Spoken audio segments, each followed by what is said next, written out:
Hello everyone, and welcome to episode 24 of 13 Sentinels Aegis Rim. Presumably, and boy do I underscore the probably about that, this is going to be the big finale episode. Let's jump in, and again at the end, I'm going to share what I believe was the overarching story. And the more that I've thought about it in the last couple of days, I'm not sure that I'm correct, because there's certain things that are just sort of dropped but then not followed up on in a way that I might have expected. So we'll see what the finale brings. Now, on our way in, as the music gets a little bit loud here, it's all combat missions. We finished all the story content, so let's go in, and looks like we've got 2 more battles, and I assume some kind of a boss battle after that. Maybe that final wave is the boss battle. Because we are at 92%. So maybe this is it. I kind of feel like there's going to be at least one more, like, big fight at the end.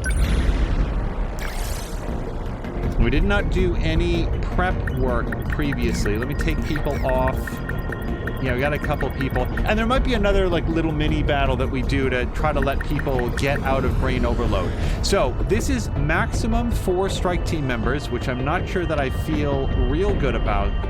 But if we wanted to do that, it'd probably be the people the least likely to get brain overloaded, and then I don't actually have another person. We've got a G4, we've got 2 G3s, and let's see what we're up against. Hordes of high quad kaiju. So those are the big 4-legged guys that are very, very heavily armored. That means that I'd probably want to have a G1, and probably... Ooh, wow. I don't know when he hit level 30, but sure. Yeah, no, he's pretty good. We're going to have Nenji Ogata come in with us. And... yeah, I don't know. Let's try it with 4. I'd like to get that bonus objective on a single go if we could. So, I've got 53,000 meta chips and a lot of Demolisher Blade. I'm thinking about upgrading his generator a little bit, just because that Demolisher Blade is so expensive for him to fire. And he's got plenty of Neuralink and generator. I mean, is there anything else I'd even want to upgrade on him?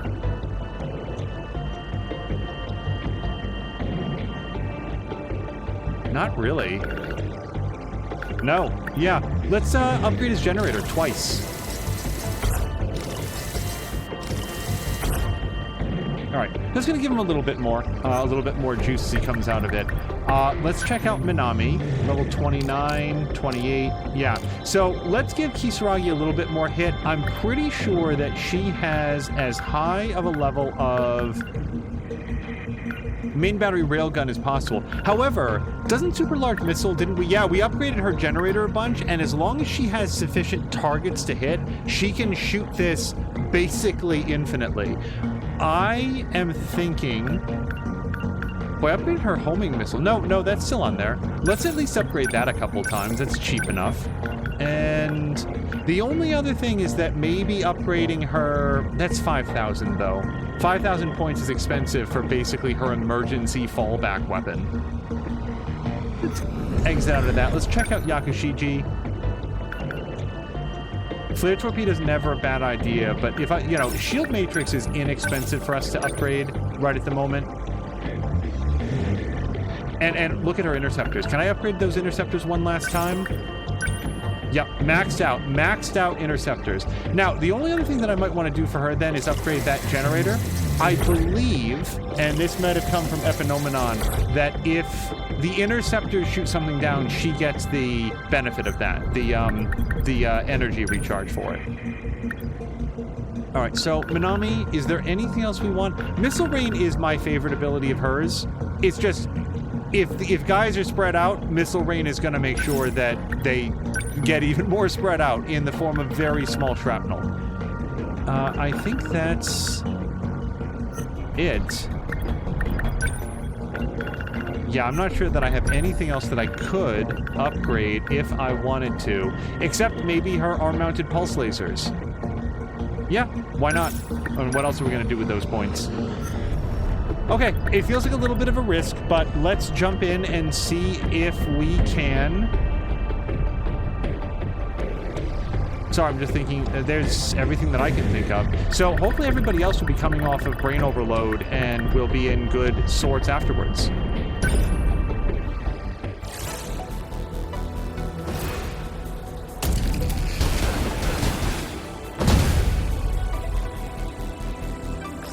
Another high quad, and a new model at that.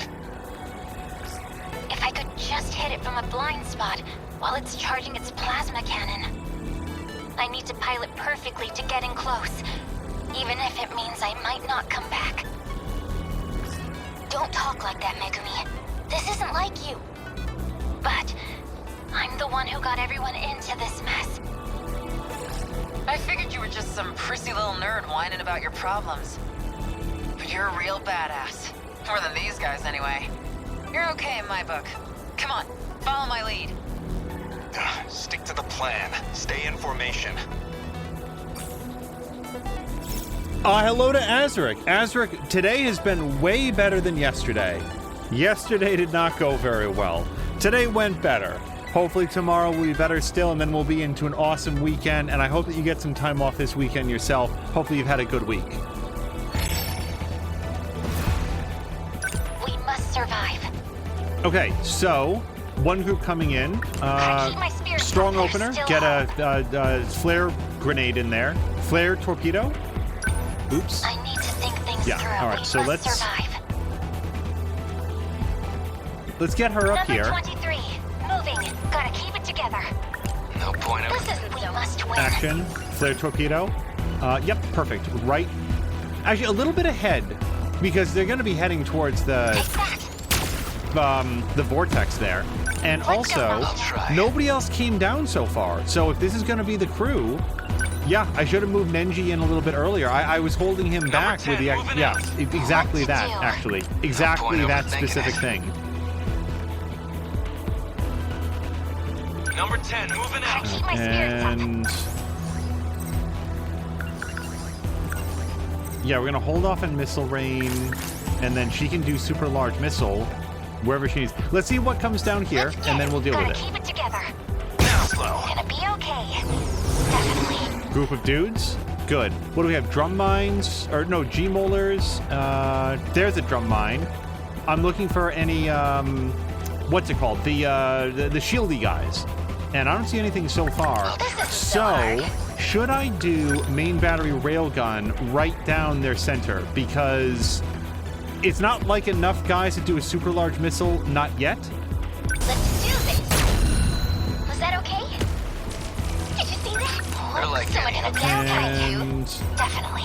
yeah, I mean, why not Give up. more of the same? Get it. Take that. No point overthinking it. What do I do? What do? You... oh, no, you're still on the move. Okay. Nope, you just keep right on with what you're doing. Now, for you, she's not in any immediate danger, so let's fire off those interceptors. Level 8 interceptors. Azric says, day wasn't too bad. That was until about 10 minutes before I was going to end my shift. One of my staff got her hand stuck in an elevator, attempting to stop the door a few inches from fully closing. So wait, the door, like, locked on her hand? I hope she was okay. That... yikes. Here they come. Okay. What now? Okay, so these guys are coming down in just a second. Yeah. Yeah, I'm good with this. What do I do? What you do is demolish your blade. That... oh, yeah, we get right in there, because he's got, like, the super... and this one does have an Apsos shield generator, so we're going to make sure that that guy's definitely in the loop of things to get hit.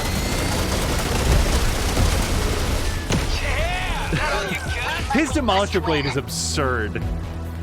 Okay, I could just do more interceptors with her. We do have a big crew. This is when I'd want to do Super Missile. But, also, yeah, that guy's shooting at the interceptors. Yeah, I don't know. Let's just do that. More interceptors, please. I'm counting on you. Got a target on my back. Okay, now, action, super large missile. Oh, I'm actually slightly too close. Do I want to try to move back, or is this good enough? I'm going to try to move slightly back. So hard. Gotta keep it together. And EMP Stunner will stop them from coming closer, and I like that a lot. Okay. How's that? Number 16 spotted. It also, at least theoretically, prevents them from shooting at the interceptors so well.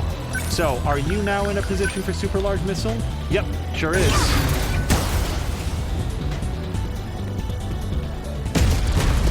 No point overthinking it. Azure says, yeah, closed and locked, ended up pinching the top part of her hand. She had to report to occupational health. She's okay and can return to her work with her hand wrapped and the use of her left hand only. I'm very sorry that that happened. I hope the recovery is swift, is the best that I can say in a case like that. Okay, now, the nice thing is that the entourage is dead, so the interceptors can hopefully focus really in on these high quads. This one's green, and I don't know why. I need to think things through. Multi-locking missiles. Well, yeah, the only thing is that this moves her closer to them, and that leaves her vulnerable to a lot of counterattacks. So, I think instead we're going to move her closer into her friends. I'll try. And yeah, let's do a rush attack on this twin tail, so it's not lobbing missiles in there. Comes the pain. Get bent. That's what you Number get. 20 That's a lot of missiles coming in. Action. Armor-mounted pulse lasers can shoot down some of the missiles, but there's at least one more coming in. I might fire off the global nuke. I've got you now. Yes! I won't let you. Stop it. Okay, sorry, I'm nuts. If I just wait one more second, there's going to be at least 2 more swarms of enemies down. There we go. What now?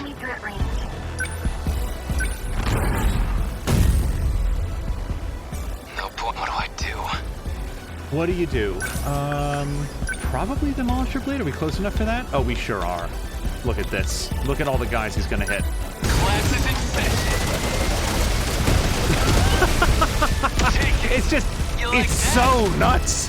There's so much damage that comes out of that. Hello to Force, who is watching Squid Game. My Lenny is being such a brave boy. Is that one of the new cats, Force? Because I think it is. I hope Lenny is adjusting very well. Missile rain? Yeah. Yeah, let's missile rain it. I think that we can hit the vast majority of these guys.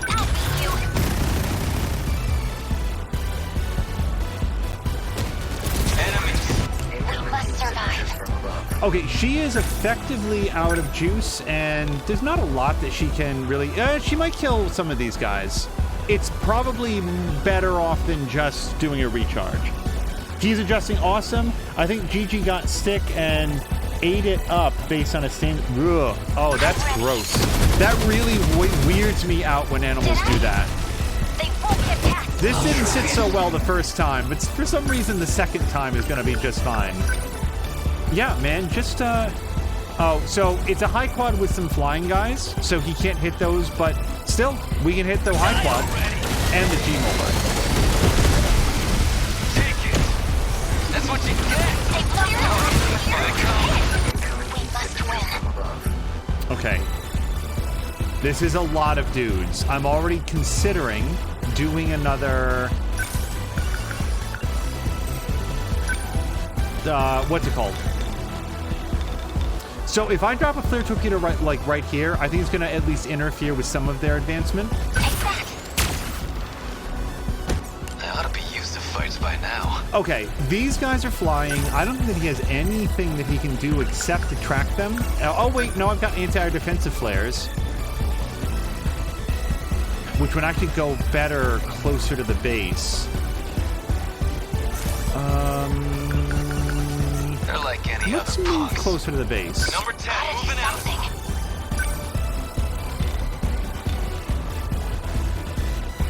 Is this worth it? Heavy caliber rounds. These guys are very heavily armored. I feel like this is a waste of her time. Whereas by this, you know, maybe I kill that drill fly, but I definitely kill the missile. Oh God, you always want to shoot the highest number of things, and sometimes that's not the wisest way to go. All right, do I need, This isn't so hard. I'm trying to weigh whether or not it's time to do another global nuke, given the number of dudes coming in. I would so love another super large missile. Oh, I want it so bad.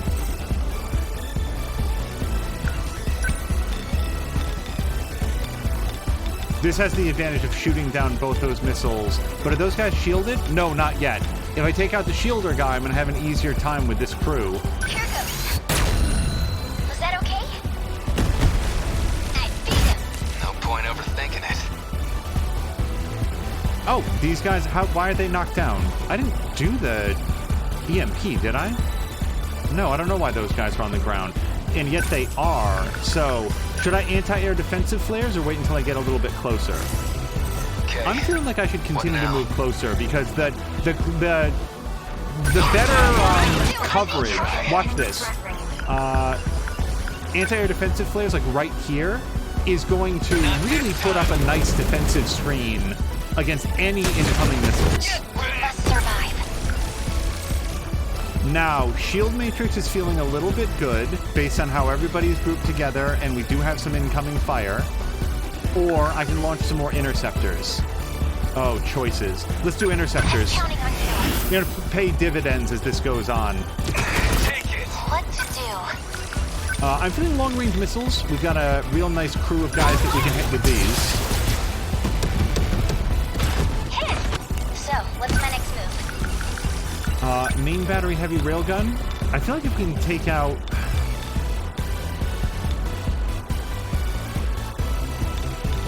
so many targets. Like, but over here, a shield guy. Like, there's so much value in taking out the shield. Let's do this. They felt that. Yes. No point overthinking it. Okay, I would love to get him further out, but if we look over here, more anti-air defensive flares is probably a good call. I need to think things through. Okay, now, do I just want more interceptors? Because there's actually not a lot of incoming fire that can get through this defensive screen. Yeah, more interceptors. Counting on you. They're moving way too fast. Civic structures, oh no. I want him in here. Like, so far he is responsible for effectively 100% of our high quad kills. Let's keep that streak going. But not from here. So, can I rush attack them? No, they're up in the air. I can EMP a tractor them, They're like any other punks. which will knock them out of the sky. Before I do anything, EMP a tractor. Oh yeah, look at how many guys I can, like, basically stop from moving. And, like, yeah, that'll knock them down, but it's gonna really mess up these guys and destroy that missile. So, sort of do it like this. I'm right here. Yeah! I'm in range. Gotta keep it together. Ready for this? Did it! I did it! Let's turn this around. Oh, I want that super large homing missile. What is she at, 640? Well, let's aim at the highest concentration dudes. If we didn't have a game with Yuki in it, I think Kisaragi would actually be my next favorite character, at least for combat. I really like her skill set. Her and Nenji Ogata, who actually are very close personally as well. I would... Wow, like, look at how much energy. She actually has more energy now than she did last round after firing the interceptors. Yeah, these guys are... They're just doing really well for us. Keep doing that. What do I do? Okay, I would love to... Can I get anywhere with a rush attack? Not really. Just move. Yeah, he's just not in a good position for attacking. Let's go try to take out this high quad. Number 10, they don't stand a chance. Let's go, Nocturnal. Action, long-range missiles. Yup.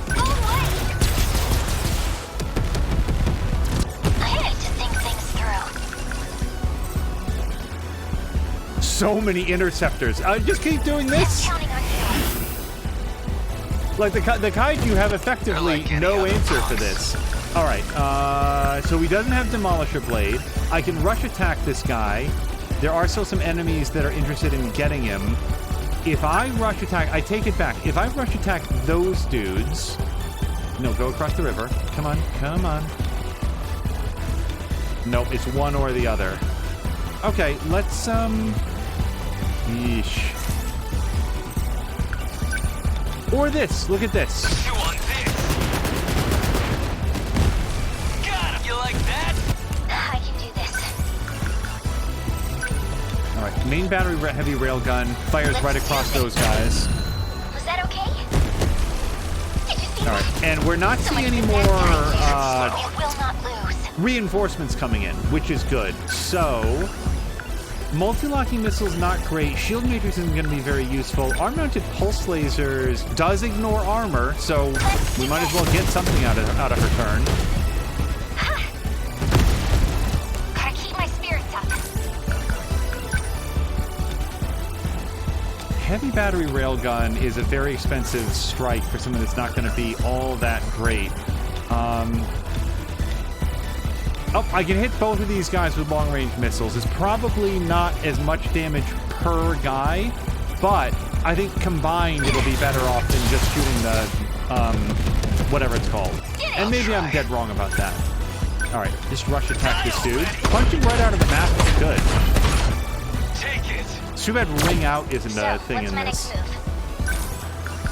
Now I have access to super large missile. This is not going to kill them. I just really like the idea of firing a giant howitzer bomb at them. They felt that. I won't give up.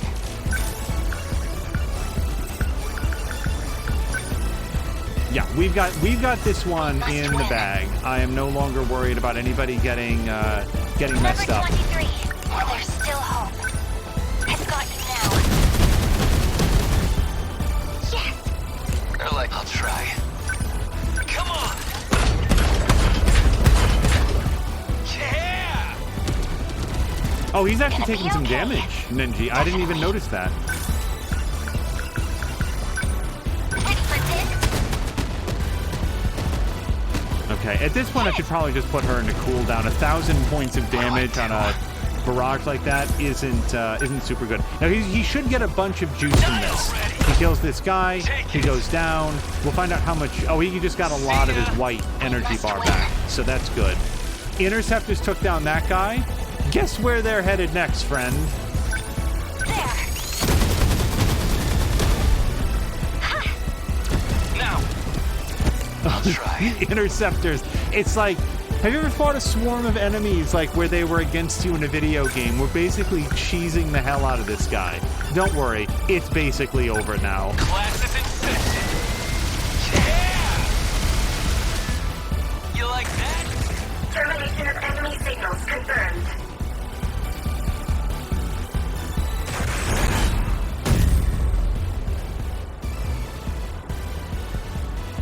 Aegis activated. Terminal closure complete. Surrounding 2-kilometer area now fully secure. Everyone listen to me.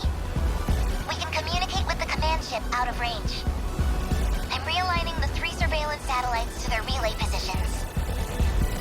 We should be connected soon. However, the satellites have to move outside their preset tracks. They'll enter the gravity well and plummet to Earth. Your connection will only last until they hit the surface. You'll barely have any time to do this. Am I clear? If you actually manage to pull this off, then I expect you all to take responsibility. Shihiro. Good luck, big brother. Almost connected. This is your only chance. Initiating communication. I'm connected. I never imagined this kind of workaround. This is where we're at. We've got 2 terminals left. What do we do? The processing is almost done. I'm getting back to working on the mainframe. Even if you cover the next one, there'll still be 1 terminal left. Activate Aegis for that one, and protect the terminal.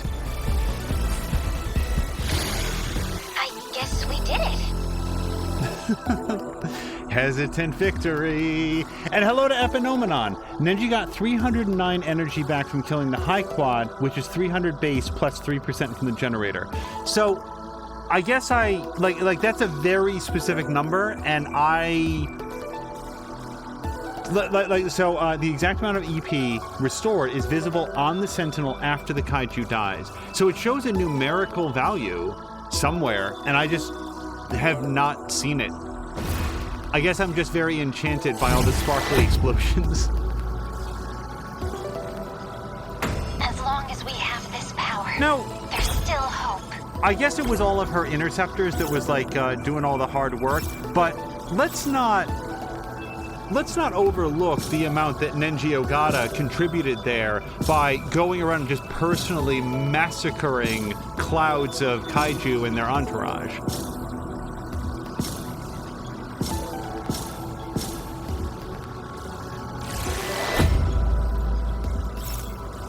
Oh, super large missile. We get to read about that. Also, we should have gotten the bonus objectives.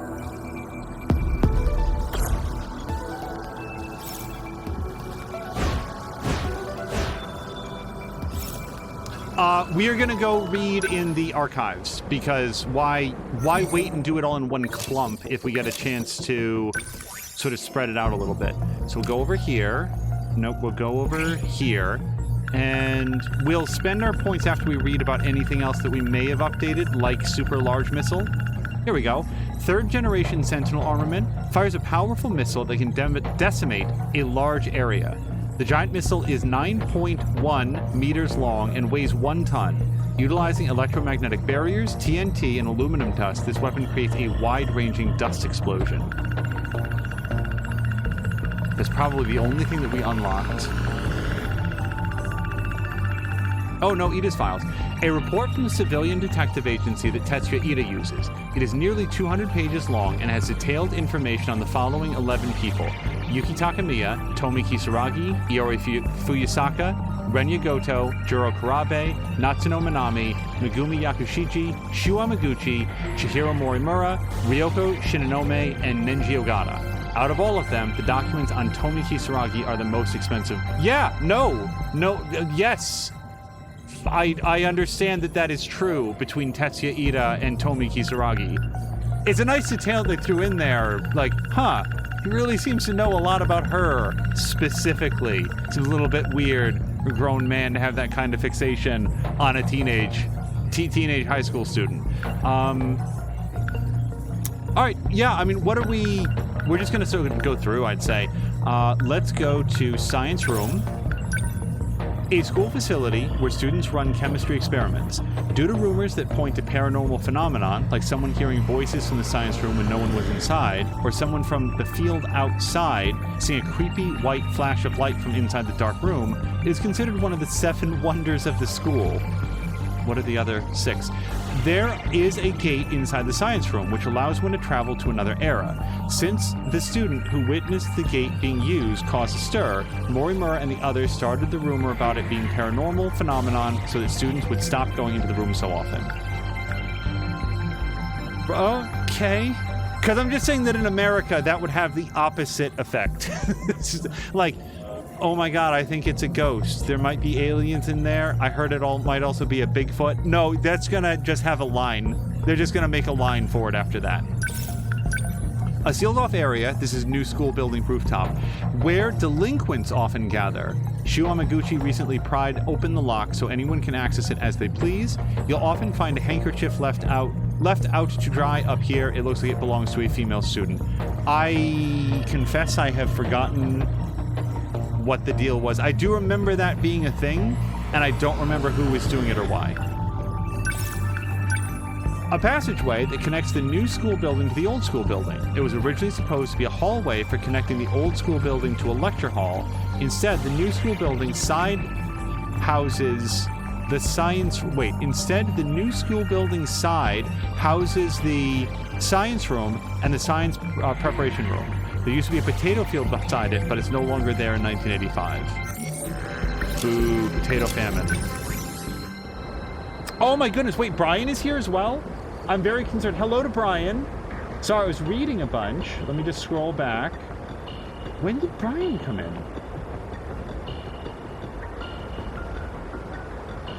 Oh, and also, if anybody wanted to do exclamation point hug for Azuric's co-worker who got her hand folded up in the elevator door, that is now available.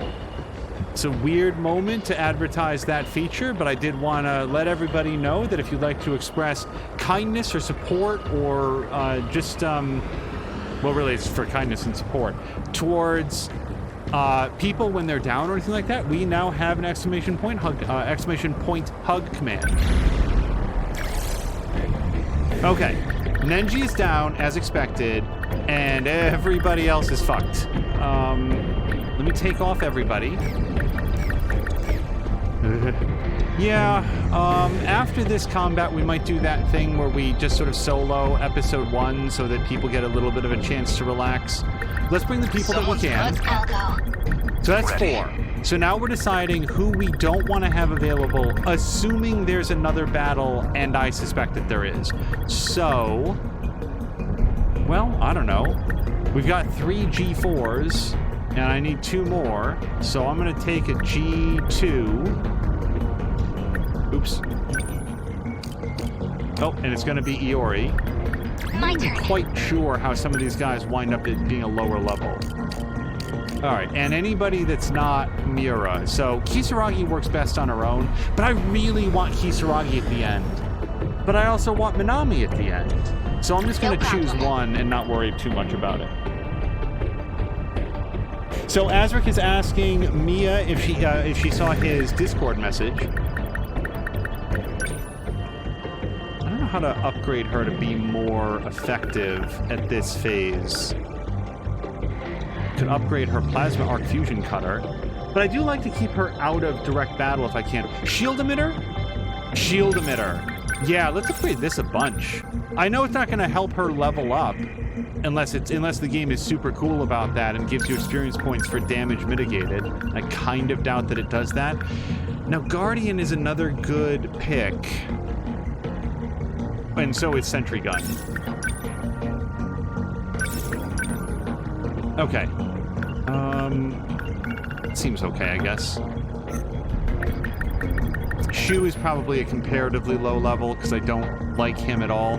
But his floating mine does good work, as do interceptors. Let's upgrade interceptors. And maybe shield matrix as well. I know that we're sort of doubling up on, or shield repair. Yeah, so if she's got shield whatever, then he can probably swap out for shield repair. Oh, God. Shield repair is good in such a highly specific situation, though. Just upgrade shield matrix. All right, and whoops, Takamiya. What do we even say about you? Where do we even go with you? Is there any other like mano a mano ability that she doesn't have right now? When attacked, immediately counterattacks all kaiju near the Sentinel. Wait a second, that's really good. The trouble is, there's nothing I'd want to get rid of right now. So let's upgrade her multi-locking missiles because I do actually fire those a whole bunch. Kisaragi, I haven't used the homing missile as much as you might think. Yeah, super large missile. Do I want to upgrade that a second time? Yeah, why not?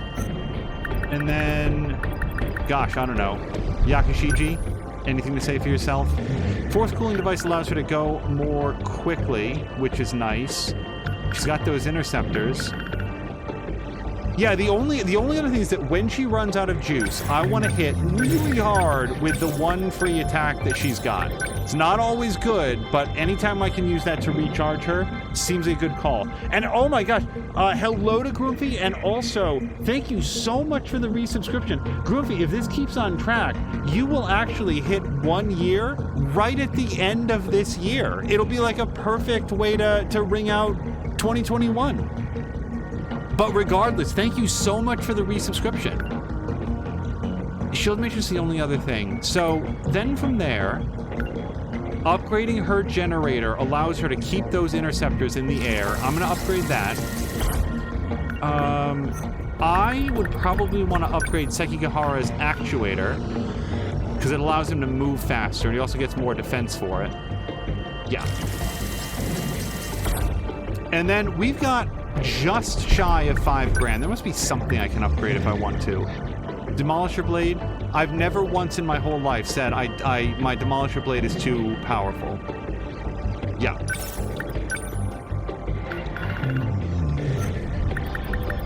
All right. I feel like that's pretty good. We're not going to give him leg spike.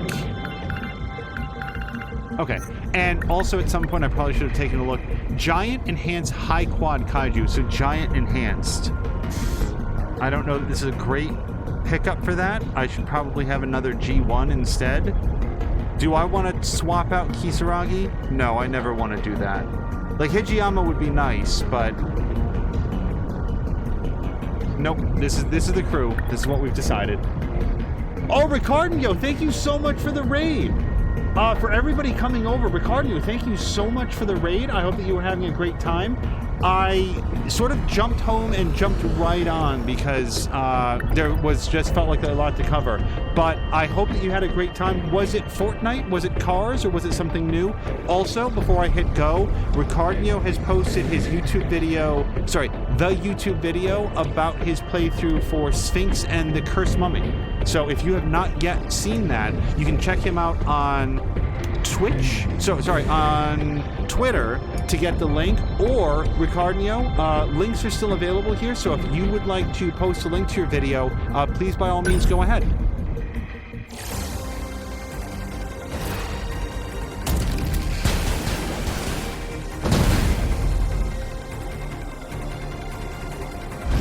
Something's off. Ground vibrations detected. I'll send the drones to check it out. Warning. Dival signatures approaching. Preparing to intercept. Initiating tactical analysis. What is that? I can't even see the top of it. It's gigantic. Guess this is another of their upgrades. Is it related to those four-legged ones? But it's massive. 300 meters in height. It's the largest Deimos we've seen. We've gotten too strong. They're trying to restore the balance. Juro's right.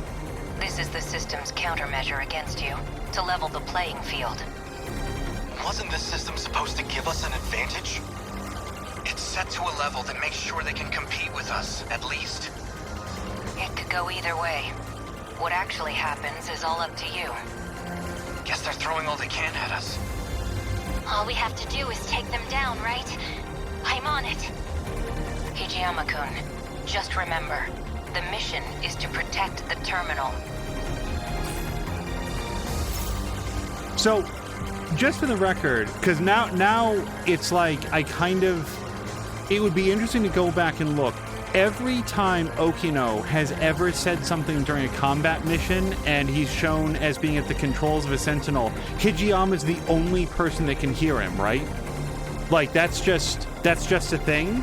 Because I never picked up on that as we've played through. I am 100% aboard with confessing I did not see the Okino thing coming at all. Okay, destroy the high quad EX.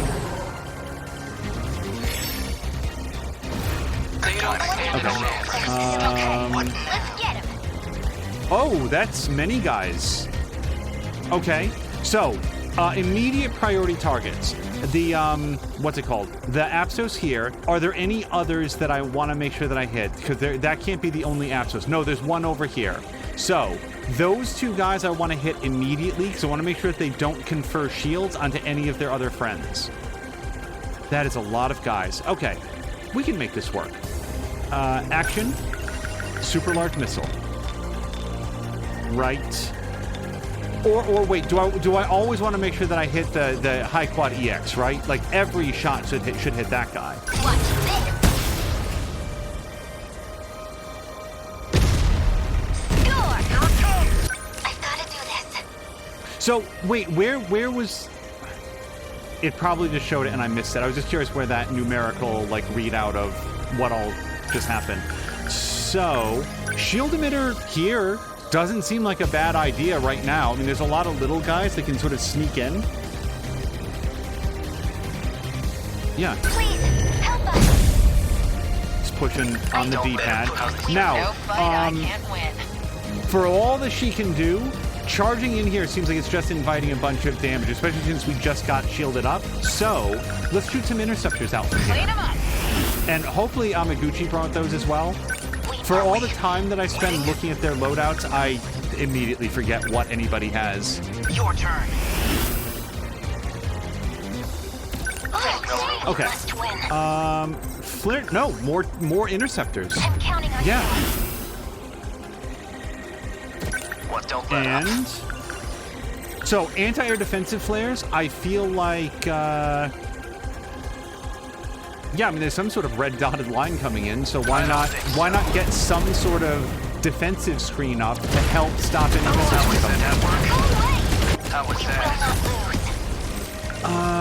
Flare torpedo feels like a good way to extend our defensive screen out over here, I think. Good. Stay calm. I can do this. Ooh. I really gotta say, more interceptors. More interceptors. More interceptors. Your Just turn. keep getting these guys out there. How's the Sentinel? Okay, now he's got an EMP surrounding, so I feel less concerned about sort of throwing him into the thick of it. My turn now. Also, if we move up, then we can lay down another ring of anti-air defensive flares. Warning. Dymo signatures approaching. Enemy in range.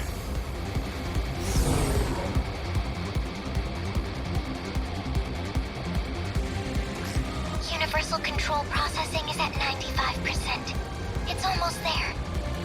Keep the giant dymos in check and protect the terminal. Wait, is that... Don't let up. I'm sorry, I'm being extremely thick. Is this a good guy that I want to protect? No, it's an asshole. Okay. Just double checking that that's still a concern.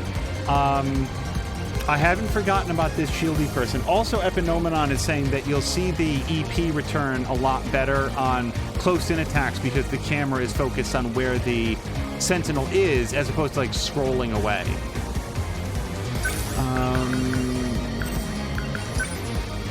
Let's say more anti-air defensive flares. I don't think so.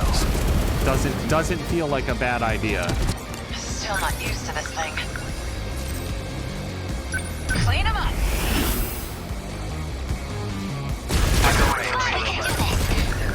Right? Now, sentry gun, again, there's never a case where I've said I have too many sentry guns out there, it's drawing too much fire, it's, you know, adding too much firepower.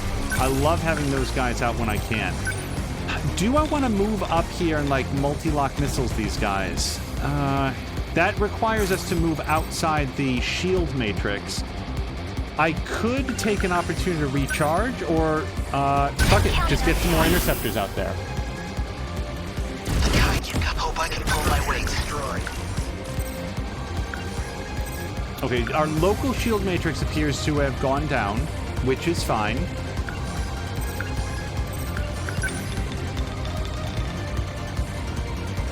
My treat. My overall plan, for better or worse, is to take out as many of the swarmy little guys as I can, and then focus on the big guy. That may be a failing option.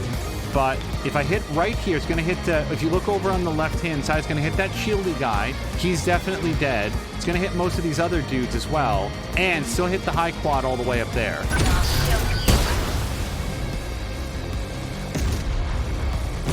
No room for hesitation. I am concerned that he took effectively no damage. Okay. Sorry. Is this guy exploding a lot? What is this large orange radius? I don't know. Okay, let's look at the map. We've still got a bunch of swarmy guys out here, including that yellow Apsos guy. Ditto coming up from over here.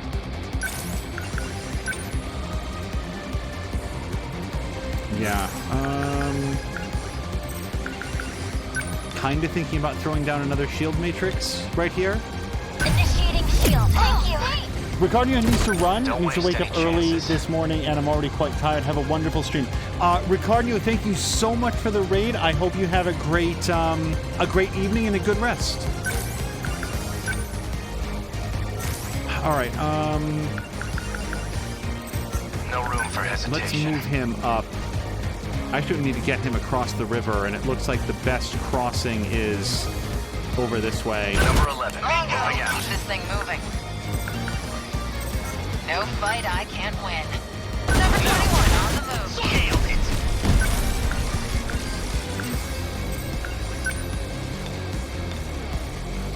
My treat. As long as I can keep this thing moving. The tactical bit that like I wasn't sure of, and then Epinomenon clarified that these mines and stuff act as like an anti-missile screen is so important. I feel like that's sort of a core strategy to be aware of. So I got to hit a bunch of these guys with my armor-piercing missiles, and I'm gonna get a back attack bonus for it as well. So why not? How's that? Give it up. Don't let up. All right, now, is it time for EMP surrounding? And get in here. That's a pretty good... Yeah, it's going to knock those missiles out of the air. It's going to hit that guy and whatever that, like, purple halo is that he's got going on. Yeah. Did that do it? Oh, how was that? Did that do it? Nothing special. What do I do? Okay. Another sentry gun? Sure, why not? How was that? Ricardo, thank you, Mia, for all the support. Yeah, our pleasure, Ricardo, seriously. All right, more interceptors? I can't, the answer to more interceptors is always yes. It just works so well. Now, the city is taking absolute pounding. The city is not having a good time with it. Don't waste any chances.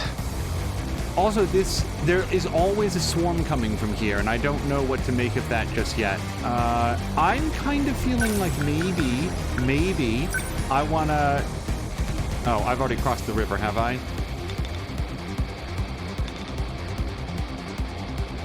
No, it doesn't continue to hit those dudes. Yeah, he's already taken some damage. I'm not sure that moving him Man, we've got it further up is going to be a good idea.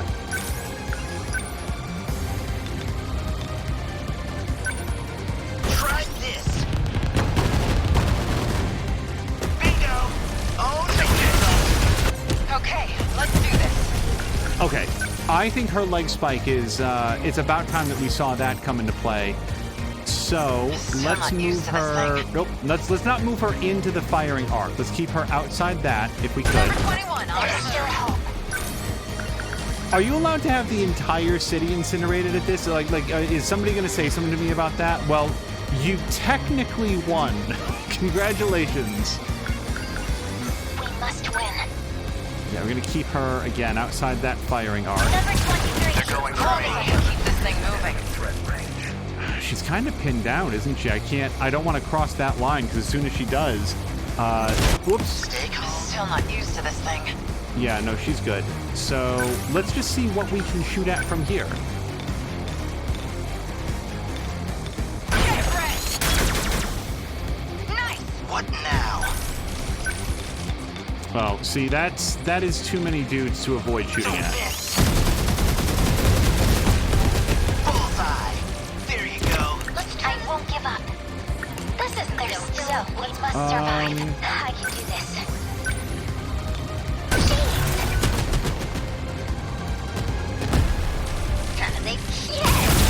What's the plan? Rush attack? Yeah, rush attack. Back attack. You're done. Did that do it? We will not So if these lose. yellow guys, is this like a gate master, keymaster gatekeepers type thing? If these yellow guys get to the other yellow guy, do they like fuse together into Voltron? Because this guy doesn't seem to be making any forward progress towards me. It instead seems more interested in getting up there. I won't And that give makes up. I me need not think want it to things succeed. through. We must win. Just move you Number up. 23. Moving.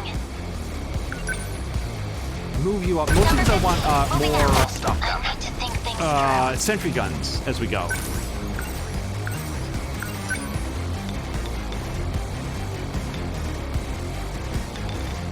Oh, that's so many dudes. How can I turn that down? I've got you now. I got it. I hope it's normal for like 20% of the city to just be ash in the wind at this point in the battle. How long has this been going in real time? Like 4 seconds? Yeah, throw a sentry gun across the river. Man, we've got it rough. Try this. Nice. My turn now. No room for hesitation. Don't waste any chance. Okay. How's the Sentinel? I was choosing an attack and then more stuff happened. And that's happened in this combat and no other, and I'm not sure why. It's fine. Here goes. How was that? Oh, there it is. I just saw the 600. Axos EX type of signature. No I fight. won't give up. Okay. Oh, that's an incoming missile, and I don't have... All of my defensive screens are off. So...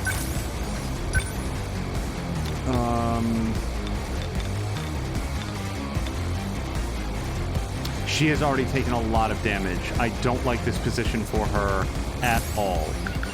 So... We can choose a new position, I guess. There.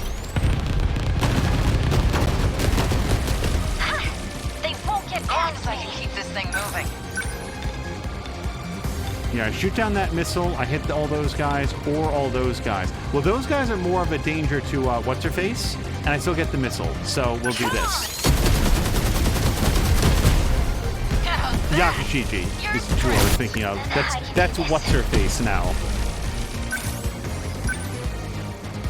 Alright, Kisaragi's out of juice. There's nothing in range right now.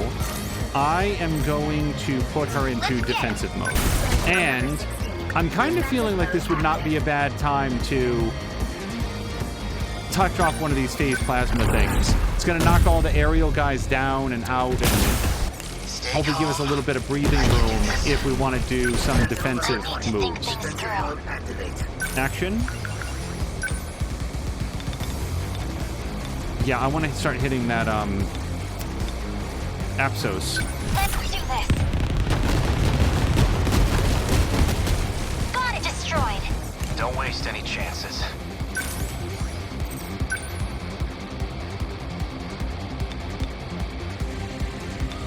Yeah, rush attack is free, isn't it? Yeah. Let's rush attack our way up here. It's mostly just a way to close distance and, you know, we get a good punch in on the way. Did that do it? We can get behind that high quad. I think he's going to be... They're still hard. Oh, no!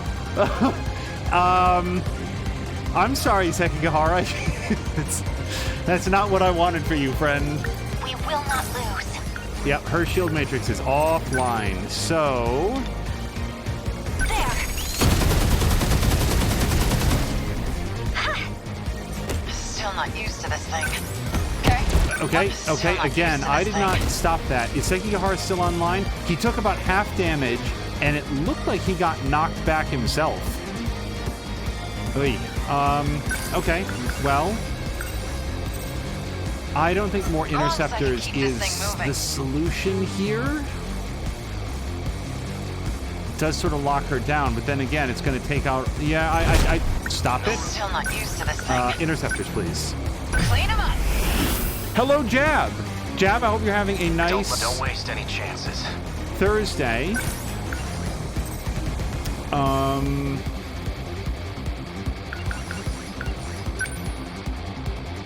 don't think so. How do I want her to recharge, or is there something helpful I can do? Well, there's a lot helpful she could do if she could have that shield emitter up where everyone else is. So, well, Let's just get her across the way, and then we'll figure it out.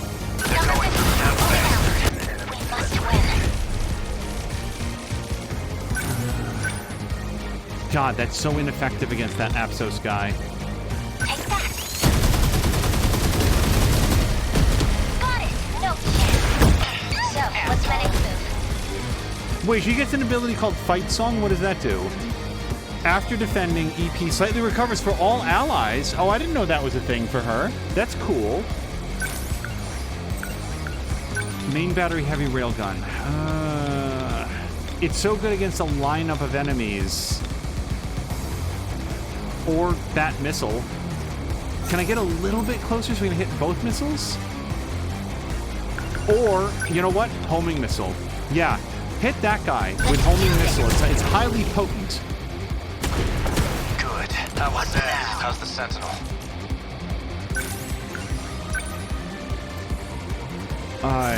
There's so many dudes.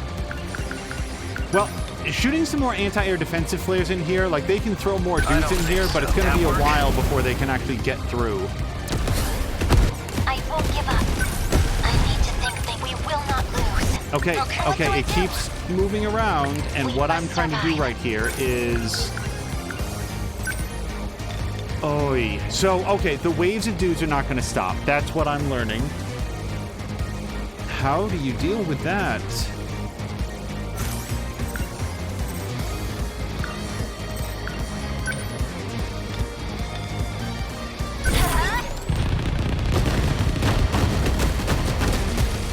Just making sure that I got at least a little bit of damage in on that Apsos dude as well.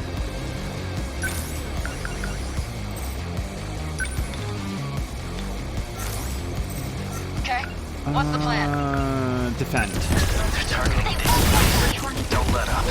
There's still hope. Let's get him.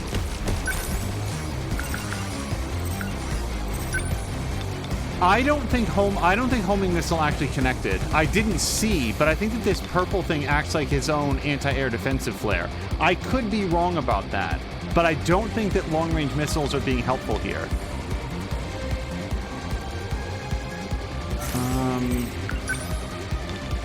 Nope, she's too far back for heavy missile or long-range missiles. This is all pretty freaky. Before I move her up, though, I think I have to defend. I gotta do this. Okay, shield emitter would be super helpful right here. So, oh no, can I get it? I think Sekigahara is about to take another big wallop. Focus. Can you move a little bit forward? Number 15. Hey, Kun. No. Focus on the battle, Iori. My Sentinel's not done yet. Please don't push yourself so hard. I need to Okay, think things stop. out. We must survive. Everybody stop freaking out. My turn now. So, Man, we've got... Stay calm. action, shield emitter. Yeah, so if I drop that right there, should cover his approach a little bit better. Thanks. How was that? Still not used to this thing. We must win.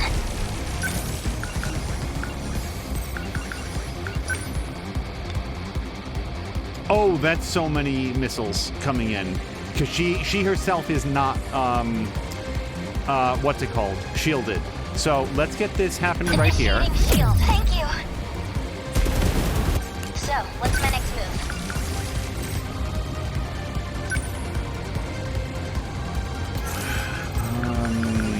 This is all pretty freaky. Number 16. I've got moving out. Setting up a sentry gun against this guy seems like a good thing. Also, where's this guy shooting a green missile at? I'd love to know what that target is.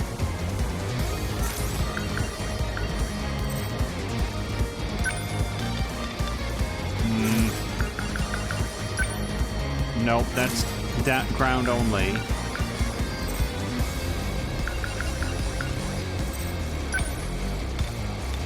Please hit. Yes. I'm okay now. Huh? They're onto me. We will not lose. I'm ready.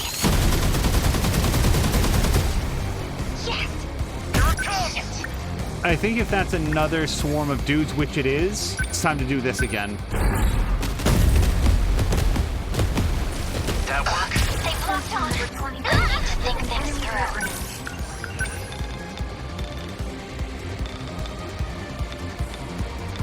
Let's do this. Got it. Sekigahara does get another let turn up. eventually, doesn't he? Okay, here he is. So I think that he does have a shield. I can put him into repair mode. My concern is that he's very close to dudes, and in repair mode, he just goes into, like, I'm a guy running around on the ground, and that seems very, very dangerous with any level of kaiju nearby. So we're going to try to get some distance. Number 11. Moving out. We can do this. Dipshit, right? Oh! Marquak, thank you so much for the cheer. Marquak, I hope that you're also having a nice Thursday. I am super, super, super looking forward to this weekend. Do I just go punch this? And also, do I want to be... I probably want to be outside of all of these explosion radii that are not mine. Can I even leave if I want to... Oh, wait, no, shield emitter will help me out. Sure, let's do this. Please, help us. I know that she might at this instant have a shield, but... I won't give up. Okay, this should take out that last Apsos. I did it. Confirmed termination of Apsos EX Silo signature. What now? All right, hopefully that gets me something more than just positive vibes.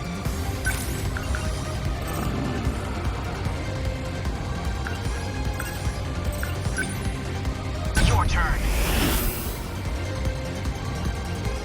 They don't stand a chance. No fight. Okay, I can Sekigahara This isn't is so hard. pretty As long as I can Don't keep- waste any pretty well chances. safe. Should I throw him into repair mode now? There's still hope. Returned.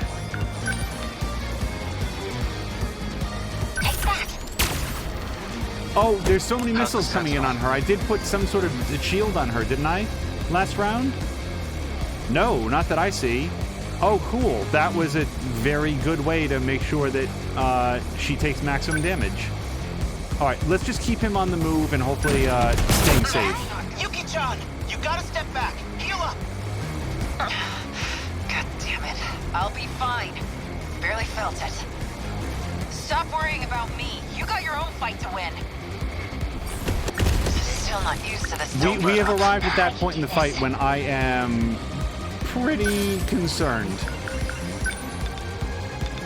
I think that purple halo is going to stop this homing missile from getting in there, so this may knock it down, and it's certainly going to do a number on all those other dudes, so... Was that okay? Better put on a show for Yuki-chan.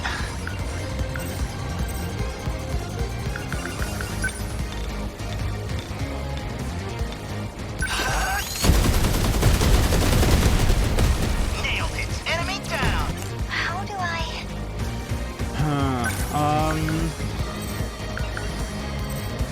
We threw down a shield emitter, so she's got some defenses. So, I mean, let's try to plasma fusion cover this guy. How's that? Ah, his life bar What's moved. the plan? Yeah, that wasn't a bad hit. Okay, it's not the best ever, but it's something. So, yeah, we really just want him to stay very far away from this fight. We're not too worried about where he's going to be at the end of it. I need to think things through. And to shoot down these missiles before they impact. Iori, status report. Sorry, Akun. I'm really messing up your Sentinel. We'll fix the Sentinel if we have to. Just fall back. Yeah, No fight, I gotta I can't support win. that plan.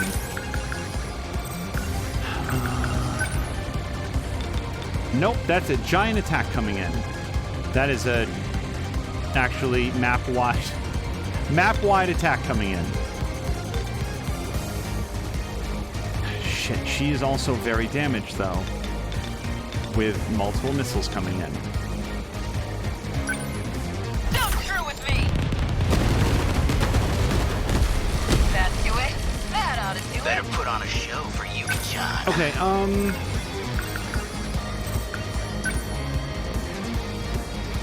interceptors or flare torpedo. If I hit a flare torpedo right here, it's gonna mess up with some of those missiles that are coming in and trying to attack my guys.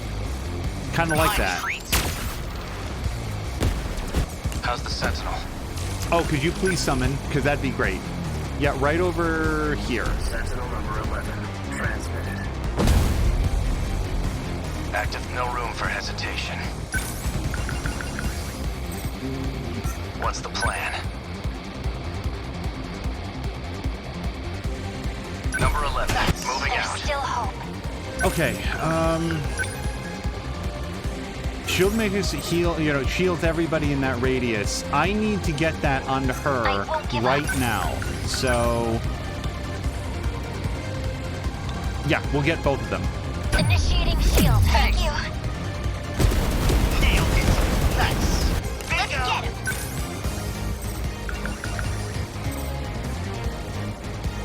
Okay. I am proceeding as if this large purplish circle that you see over its head is a missile screen.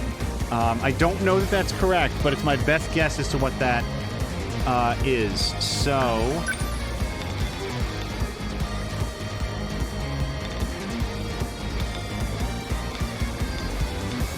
yeah. I'll show you. Score! As long as I It's can not keep this very thing much moving. damage. Leg spike? Come on! How's We that? can do this. Right?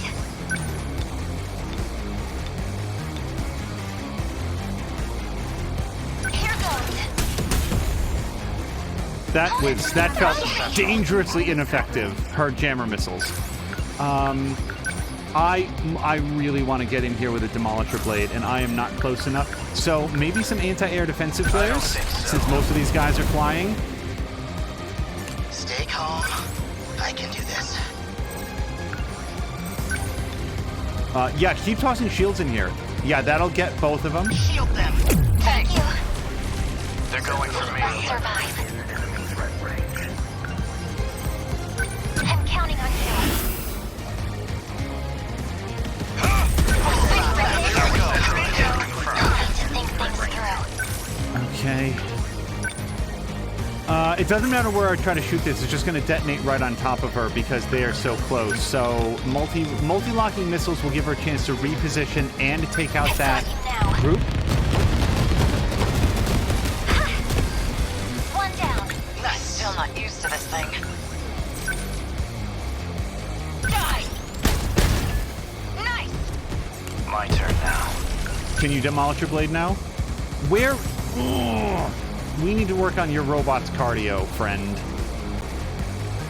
No room for hesitation. No, I did the anti-air defensive flares last time. Oh, yeah, and please get out of this firing line. So I think because of the amount of damage that I took to his thing, there's no way that I get the S rank on this. I may just decide to make peace with that. Nailed it. There you Because I don't want So, what's to my replay next this move? just to get the S rank. This is a lot of dudes.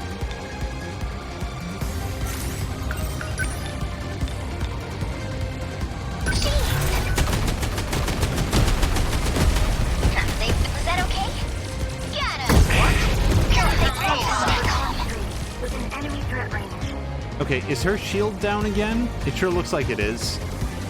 And she is out of juice. So I think this is a great opportunity to use another one of the phase plasma bursts. I gotta do this. Don't waste any chances. Okay, Demolisher Blade now? Surely you've had time to close some distance. Here goes. Did that do it? No, There's still no, hope. it didn't do Must it. win. All three of them. Shield Initiating matrix. shield. You're gonna Thank keep you. just dropping shields in there and try to make sure that they don't get No fight, I can't win. killed by this. So I can no longer leg spike. I can multi-locking missiles, and well, not very effectively is the problem.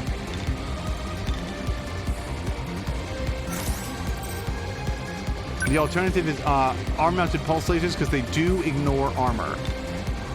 but it's this thing or all of his friends. So yeah, we're just gonna do this. That do it? We're sitting ducks here. Better put on a show for you, John. Try this. Nailed it. Oh, no, you don't. What do I do? Still in the shield? Okay, we still got the shield happening. Wow, there is effectively nothing worthwhile that I can do with her. So, I guess we will continue to draw her back behind the defensive flares, and hopefully outside that firing arc. Yeah, no, let's not stand there if we could. Take this. That work? Let's get him. Number 16, moving out. Okay, hold on.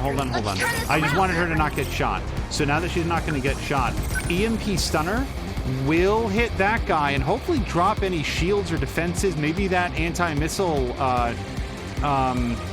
thing that he's got going on. Score. What No, do I it didn't do? care at all about that.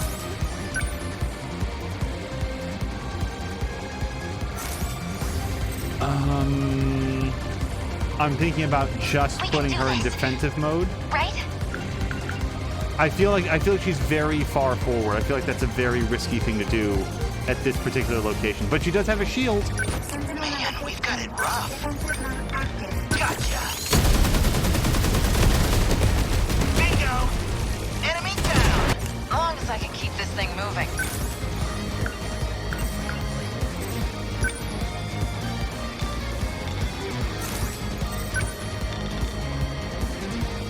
This hits more dudes and more missiles. Die!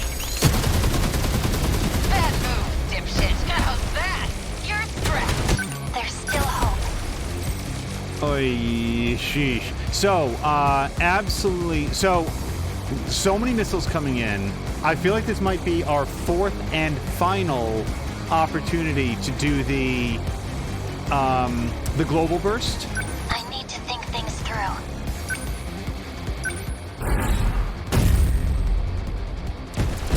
Don't waste any chances. Okay, Must and win. now we're going to reposition her down here, not so that she gets hit, but maybe inside the Number 23. defensive flares. Are we winning? Also, Sekigahara. The defensive flares, because these are going to wear out. I think that flashing indicates that they're almost done. I don't think so. Man, we've got it rough. All right, we're going to defend because you're in actually no danger here at all. And yeah, see if you can recharge a little bit. Feast on their corpses. Did I? Destroyed. Did that do it? What's the plan? Still not used So to like this there, thing. when it came up to Yuki's turn, it just continued on playing, which is, again, not behavior that it's normally done. I can leg spike this guy again, and frankly, that's been my most effective attack. Go through with me. That do it? By a Already lot breaking. at 17,000 points. Let's do this. Is that okay? They felt that. How was Hello to that? Motha! How's the Spreading Sentinel? piles of carnage with the Mexe. Nice. The unit deselection issue is only on this battle. It's a bug. Interesting. Like, legitimately, like, weird that there would be that issue here and nowhere else. Yeah, man, like, some damage is better than none. Here goes. How was that? There's still hope. I'm not sure that I want her moving anywhere. Although, like, how am I supposed to not hit these guys if I have the opportunity? Outside the map or no, this is my city, damn it. Coming for me. Within enemy threat range. So, sentry gun or shield emitter. Also, why does it not show that as a valid target for shield emitter? Oh, well, shield emitter just sits there and generates an ongoing shield. So, yeah, in that case, let's get that up as high as we can. Please, help us.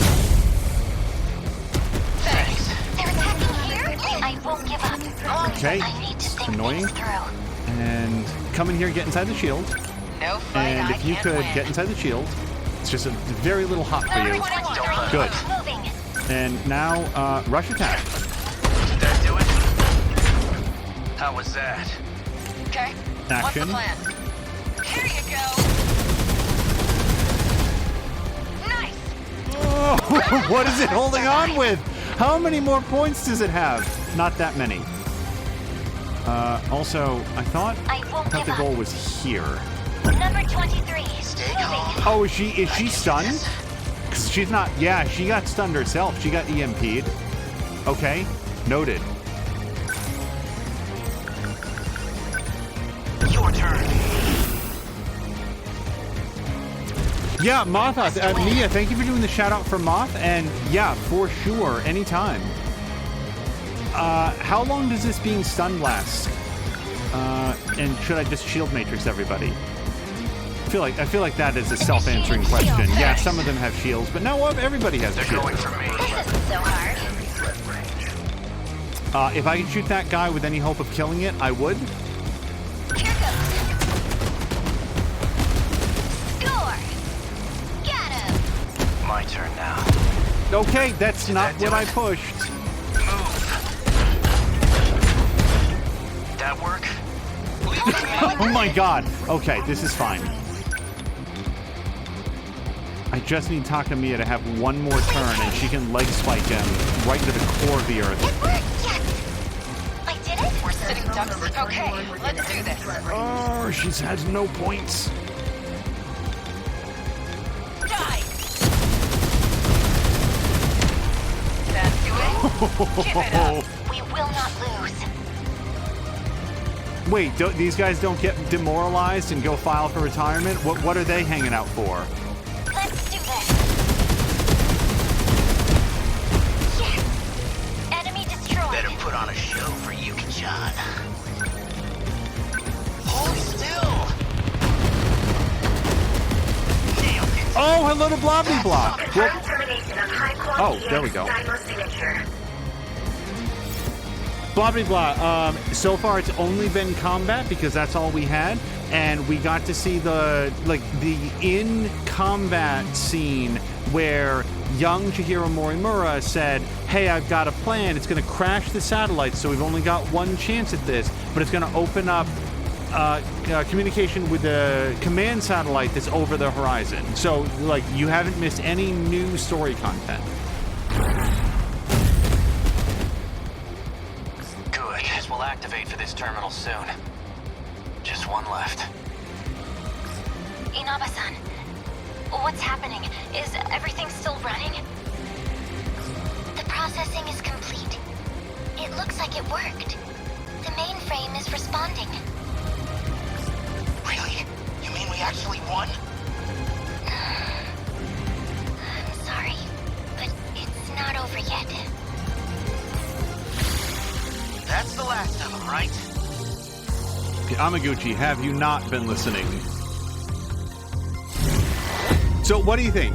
B, A, another C, Hero, maybe? I will protect you. Because here's the thing, No matter like, we what. did pretty well, but I feel like anytime you have to shut down a Sentinel for repairs, the game is going to take note and say, nope, you are not good at this.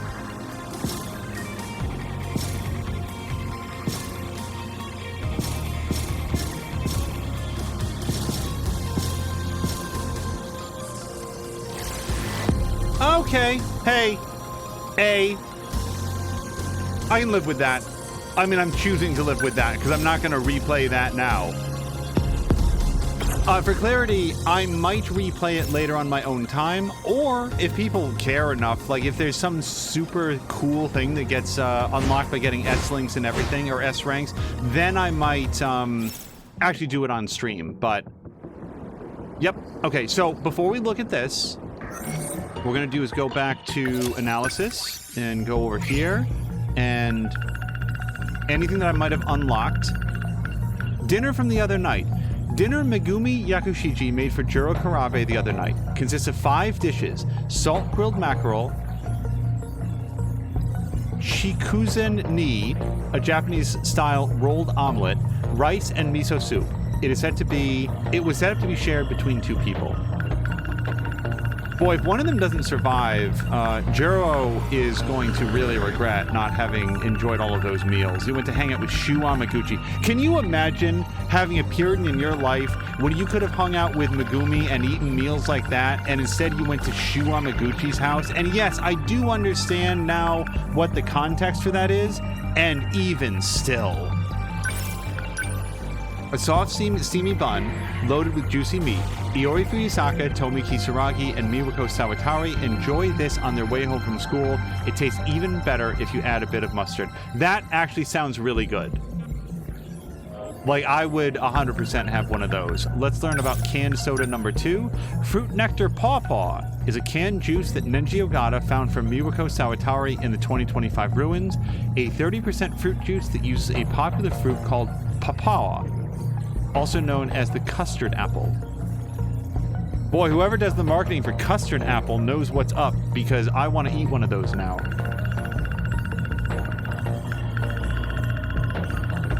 That can't be everything, right? We've still got a mystery point. There's something in here.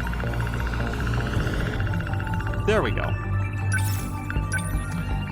Okay, old school building. A wooden school building that was built over 40 years ago. The floorboards creak and the doors are hard to open. The building is only lit by miniature naked light bulbs which show the passage of time. The wooden school building that was built in 1944, it used to be called the Sakura National High School back then. There were no students during the first year the school opened, as all students were enlisted or had entered the labor force. Parenthetical here, national schools were started in 1941, and many of the current schools were converted into them. Influenced by nationalism and fascism, interesting, national schools taught children the basic training necessary for citizens of the country. They aimed to train their body and mind and asked them to give their lives to the nation and for the emperor. Many schools trained children in military tactics as well as group training and rituals. By 1947, these schools were reformed under a new system, turning the focus back to education. The reason I said, interesting is that here's a Japanese game looking at Japanese schools from the era and saying, yeah, no, just fascist. Just this is what was going on. Because as an American, that might be my interpretation as well, but I wasn't sure how this was viewed by, you know, it was just sort of interesting the choice of language and the assessment made in therein. It was originally 2 stories, but they added a west building in 1985 that's 3 stories tall. Okay, I'm going to save it just for good measure. And let's jump in.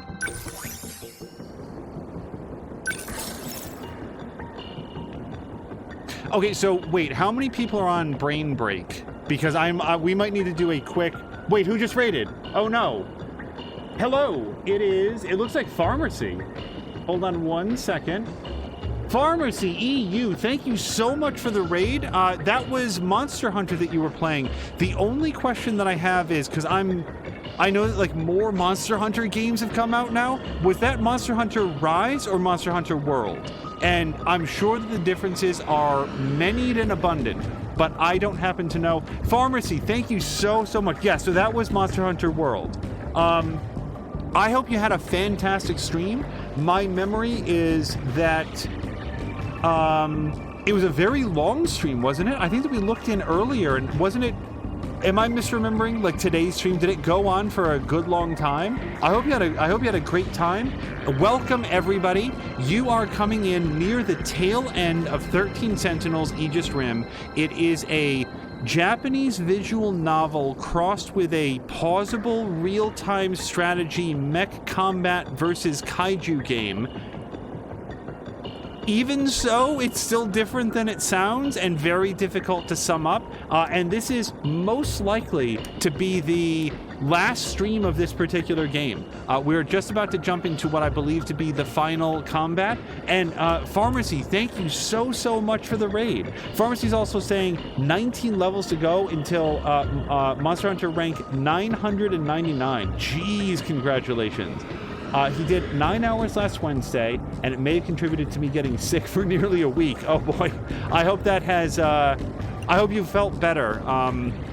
Where I work, not me, but a coworker has had a close brush when I say a close brush with COVID, I mean he spent upwards of an hour fully masked talking to someone who was not themselves masked, and that person went home and immediately tested positive for COVID. Unless you say, oh, well, that was just the take-home test. No, it has since been confirmed, like a full-on medical test. So that is very concerning, and there's no reason to believe that this coworker or the person who turned out to be infected will ever hear this. But I just hope that everybody's going to be okay. As far as I know, everybody involved is fully vaccinated, but it just goes to show that if you can drop your guard for just a short time and be at a lot of risk. So that's the reason that I bring it up here. Pharmacies, my sickness was mostly related to the weather and working in the rain for multiple days in a row. That is... I've always had... I've worked some outdoor jobs, and my experience with them is that they are either too hot or too cold or too wet. I never had a day where I was working outside. I was like, this is exactly how I would like to be spending this lovely day. And that's not a knock. It's actually all the respect in the world for the work, because it's tough. It is tough working outside. You're either in the sun or in the rain or in the humidity. I hope that you are feeling better now and feeling better moving forward. So we're going to look at this, but if my people are on brain load, I might have to exit out. We have 2 people on brain load. We can still only bring 6 people, and hordes of many kaiju will appear. Okay, well, there's no bonus objective. I don't need to have Kisaragi, but so in my perfect... Who's my perfect squad? All right. Yuki, Yakushiji, Kisaragi, Minami, Kurabe, and Ogata. I think I might have named more than 6, but I kind of want to have Kisaragi here. That's just my thing. And yes, I know that Minami and Miura are like good friends and they work better together, but those are the characters that I want to have with me at the end. So we are going to very quickly take a very quick detour right in here, and we're going to grab, somebody I'm not going to bring with me. And we're going to bring Shu Amaguchi again, because A, we know that he can do it, and B, I don't want him with me at the end. All right, let's bring him, and we're just going to jump in real quick and hopefully just blitz right through this. The worst day Pharmacy had was recently a few months back. Ow. 27 degrees centigrade heat for 13 and a half hours. Holy hell. Your turn. That sounds absolutely miserable. Hopefully it's one of those things that, like, you know, if there's one positive thing to come out of it, you look back and like, well, at least it's not as bad as that was. Number 20. What now? Multi-locking missiles should make pretty quick work out of most of these guys, I would think. Bullseye. I got him. Stay And action. Oh, I really don't have anything that can do a very good job of hitting this guy. Let's oops. Let's move a little bit away. And oh, actually I could floating mine right in front of him. Overheats kaiju on detonation. I probably should have done that. Here goes. Nailed it. I deny you. We should probably get out of here. Oh, there's a whole other squad coming in. I didn't see them. All right, let's go multi-locking missiles on these guys. Don't miss. Bullseye. Jab says old military training. If it ain't raining, you ain't training. Man, we got it rough. Not that rough. Gotcha. We'll be okay. Nailed it. I got it. Crap, they're targeting me. What? That's it. Oh man, we've got All it right, rough. more interceptors. Your turn. Hey, here's a fun question that it never occurred to me to ask. Do the interceptors also target missiles? I guess I would Hope I can assume pull that my they weight. would. Try this. Bingo. Moth says, all right, everybody, just had enough time to stop in and say hi, have a good rest of the stream, and have a good night. Moth, right back at you. I hope that you have a great, great evening.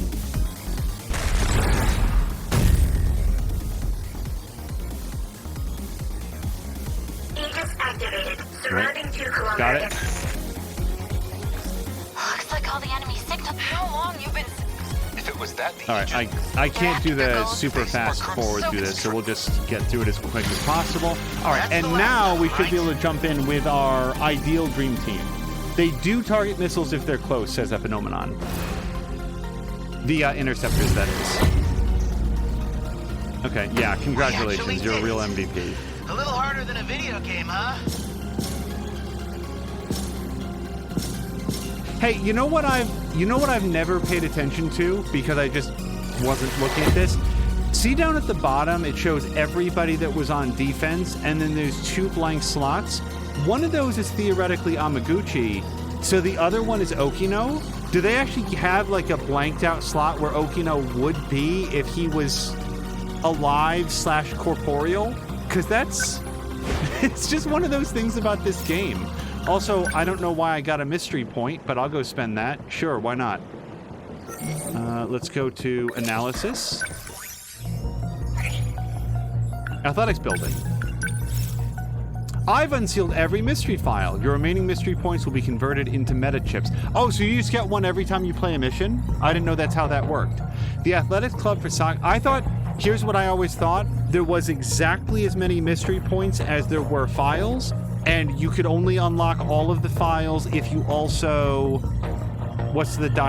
If you also, like, got all the S ranks and everything. And hello to Samalander.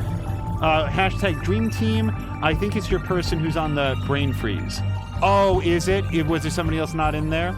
The mystery points are based on your score. Weird. Okay.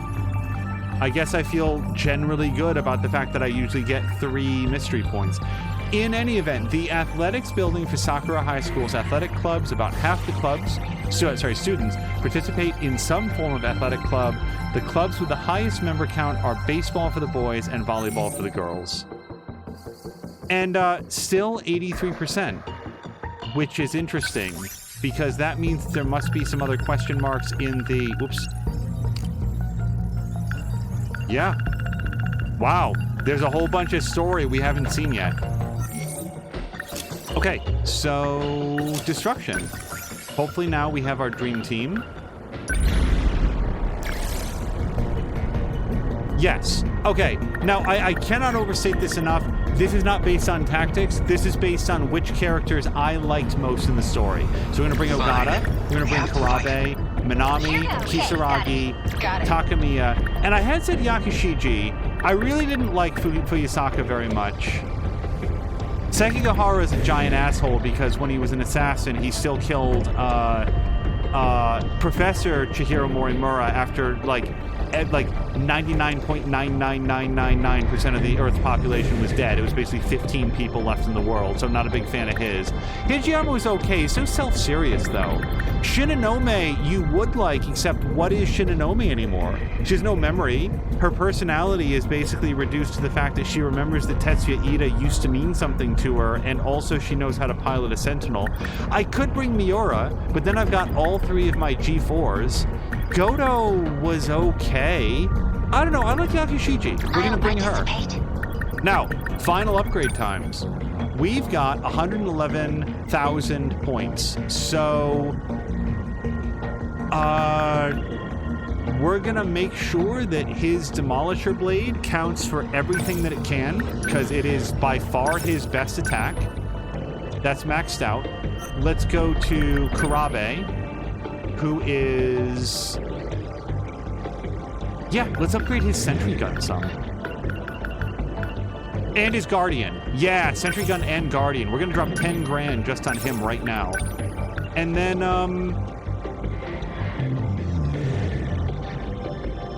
I don't know yet. We might come back to him. Minami. We want Minami to be Missile Rain, don't we? Like, lots of hordes of lots of kaiju. That's exactly what this is built for. So missile rain it is. We'll come back to her maybe. Kisaragi. So Kisaragi has long been our heavy battery, main battery heavy railgun, but also super large missile is very, very good. And this also increases the blast radius of it. So let's get that up a bit. And again, when we need her to recharge, her free attack can be very helpful as well.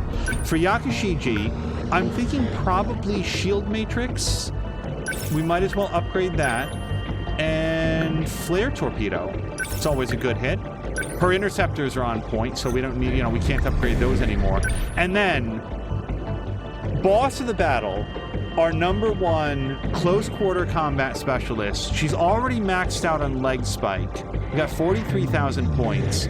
She's got some interceptors, and that's nice. I think that what we might want to do with her is further upgrade her fire control. She doesn't need any more like Neuralink. That's out now. I do like defense. HP and defense and a chance to nullify attacks. Okay, so we're going to add fire control. Basically, when we hit something with leg spike, we really want them to feel it. I may drop another 10 grand in that right now. Yeah. And then another 10 grand in this. All right, I can upgrade generator or actuator. Actuator does also increase her defense and allows her to move faster. Sure, why not? What else am I going to do with that 6 grand? All right, that's it. Hashtag Dream Team. Let's hit it. Yeah, nobody's on brain freeze, so everybody else gets to be on defense. And so that way we have our best possible defense.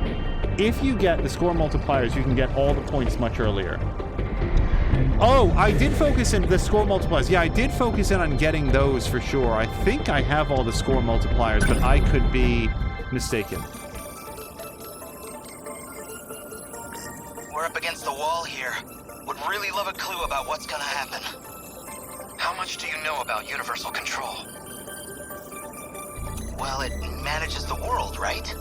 Keeps things running smooth, keeps us thinking we're from our own eras. So why would it let some crazy disaster like this go unchecked? What, you're saying it's not working? Universal control is still operating. If it wasn't, we wouldn't be getting headlines of this happening around the world. So, the system doesn't think this is unusual? That's right. Because it's checking it against the decode inside you. It convinces the system that's a normal process. That's when the Deimos appear. Universal Control has no idea it's under attack. The mainframe gets taken over before it can even register anything. It forces a manual system reset. If it was aware of any of this, it'd never let this situation even happen. It still hasn't picked up on the problem? This whole giant robot apocalypse thing is kinda hard to miss. The Aegis severs the link. It can't detect any of this. Cutting off its connection to its nerves. Like a doctor's anesthetic before the knife. It's numb to the intrusion.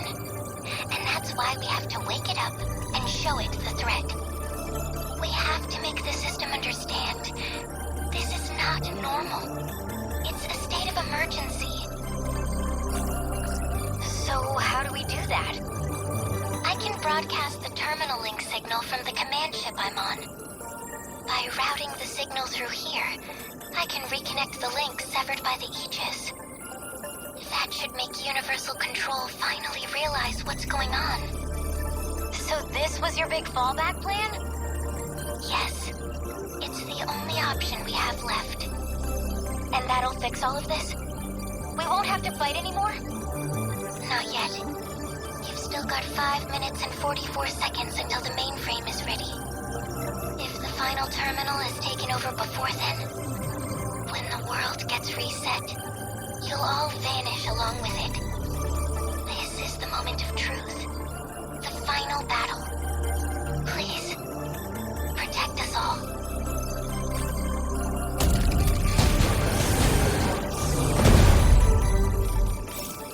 All right, defend the terminal until the mainframe activates, terminal destroyed, or any pilot killed. Also, Ephenomenon is clarifying that I have the chip multipliers, not the score multipliers. That sounds correct. I think you're right on that. Sam Linder says, I really need to play this game. Well, Sam Linder, I am looking forward to it. That is many dudes. Okay, so, but here's the thing. There are a lot of the smaller dudes, and this, more than anything, is what the interceptors are made for. So, let's get those guys out. I'm counting on you. Also, Juro should be able to launch his Guardian. We can draw some of their attention over here. Yeah. Yeah. Hey, you guys, go attack this thing. Be okay. Where's my other G4? No fight, I Yep, can't win. interceptors. Clean 'em up. Gotta keep. Let's turn this And around. so these guys are all distracted up there, so that's good. What can we do against these guys? Well, yeah, homing missile's only going to hit one guy. We want to make sure that that is somebody who counts. And there's no one major target that is good for that yet. So we can super large missile somebody, but this feels like a waste because I just distracted them all. That's a bunch of like little worker drones. Well, I gotta say, taking out those twin tails, that's not a bad call.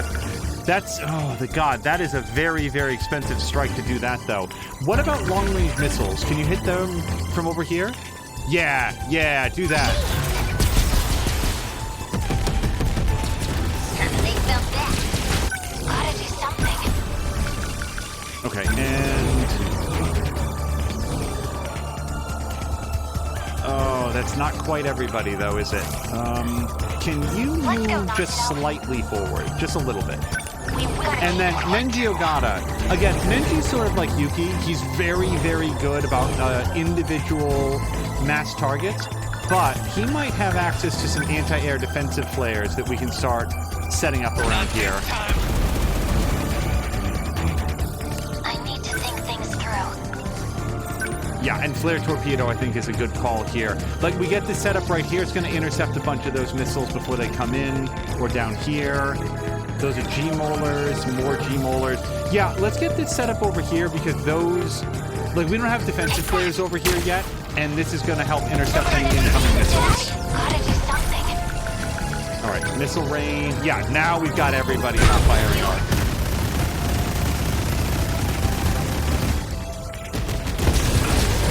Can't mess this up. Could launch another Guardian, but I think it's sentry gun time. Back me up. Still not used to this thing. Could do more interceptors. There's nothing to leg spike yet. Get it right. Nice. You picked a fight with the what's wrong my next girl. Now it's feeling a little bit more like super large missile time. Like look at how many dudes we can hit there. Is there any better target? So we do have a shield generator up there. Let's make sure that like top left is what I'm talking about. Let's hit everybody that we can along with that shield generator. More something coming.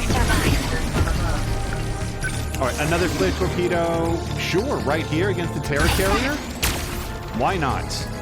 They ought to be used to fights by now. All right, anti-air defensive flares feels like a good call down here. We'll just sort of... I am actually pleasantly surprised by how useful these are for stopping incoming missiles.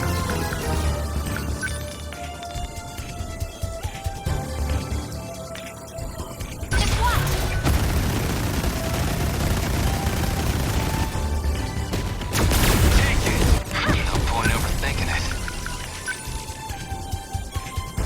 Not this time. Okay, let's do this. So I can do multi-locking missiles with her. It's actually going to bring her outside the defensive sphere. Just launch more interceptors, I guess. Clean them up. Like, why not turtle at this point in the combat? We can sit in here and Yeah. Take that. Let's make sure that while they're attacking that Guardian, What can I do? they're not doing too well. Another Guardian wouldn't be bad at all. Yeah, we fire this out here, start absorbing some attention from that high quad that just came in. Okay. What now? Okay, he has done all of the flares that are needed at this time. Let's just have him recharge. Let's go, Sentinel. Defensive mode active.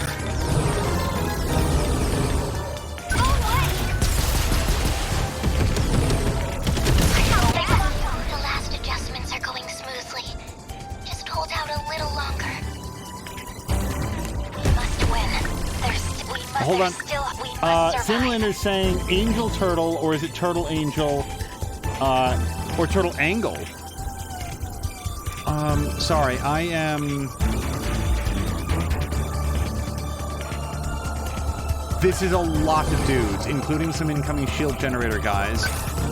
And not a lot of ability to shoot right now, because she's been doing so many I've got you now. interceptors. Got it. Like, it's an investment that will pay off over Right, time. I can't It's just, you have to live long enough to see the return on the investment. Kind of thinking I want to go out here and leg spike that high quad, unless there's somebody closer and more dangerous. Actually, you know what? This, Terra Carrier. Can you leg spike him? Come through with me. That do it? Oh, she's super can. I'll stop them. So, let's finish. So, super large missiles off the table for now. Homing missile would be pretty good against a specific target if I have one that's important enough. How about this high quad? The blue guy that's upgraded? Let's see how this goes. What now? Yeah, I'm feeling like another Guardian. Anything to sort of have them say, hey, what's that over there? We must win.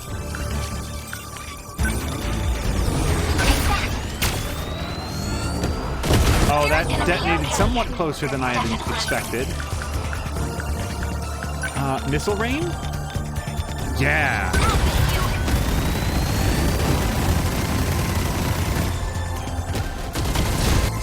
I'm not used to this thing. Okay, so she beat the hell out of that guy. This guy has a homing missile coming in towards him, unless it already connected, and I missed it, which is possible. Yeah, I'll tell you what. Let's not screw around with it. Let's just see if we can. Where's the back on this thing? Give me my back attack. There it is. Sorry. Nice. It's just 17,000 points of damage on this one attack. Okay, this is fine. I'm not freaking out.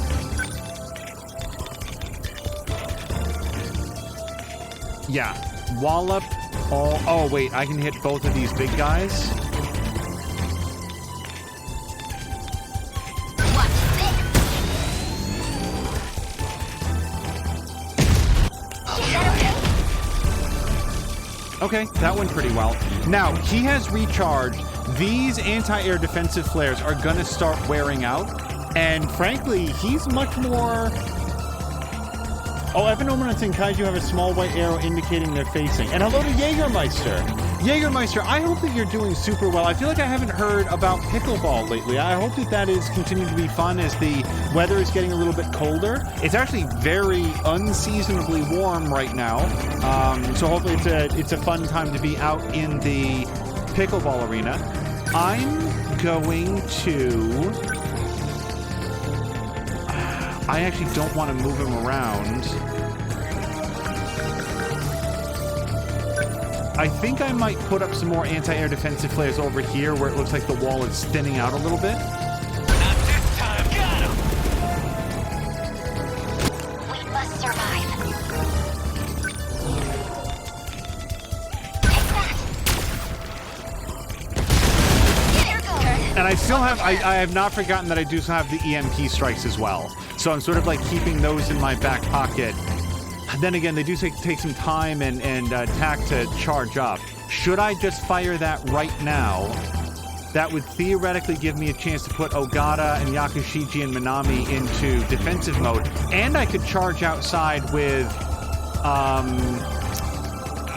Yuki and leg spike some more guys, because they're going to sort of get shut down for a second. Yeah, let's do it now. As long as I can keep this thing moving. All right, leg spike. Okay, can't quite make it. That's fine. Okay, You do have a chance to let's do move. And she's fast, is the other benefit to her. So let's hold off on Guardian. What can we do to recharge his juice while we've got a moment's respite? Just watch. That hit! I did it! Number 21, on Gotta the do move. something.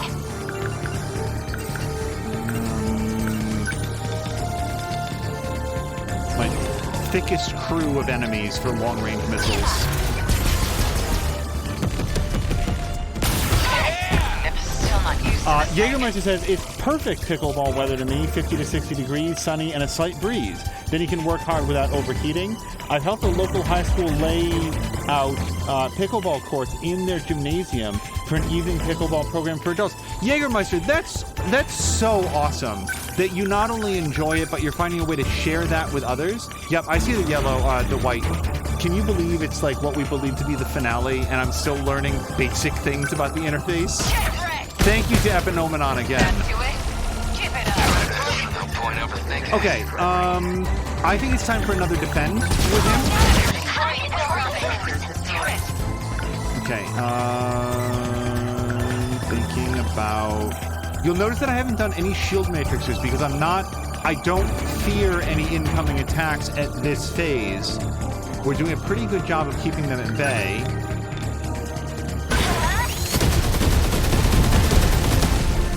Got it! Destroy. That's going slow. Okay, main battery heavy railgun under the right circumstances could really pack a wall up. I'm not convinced these are those circumstances.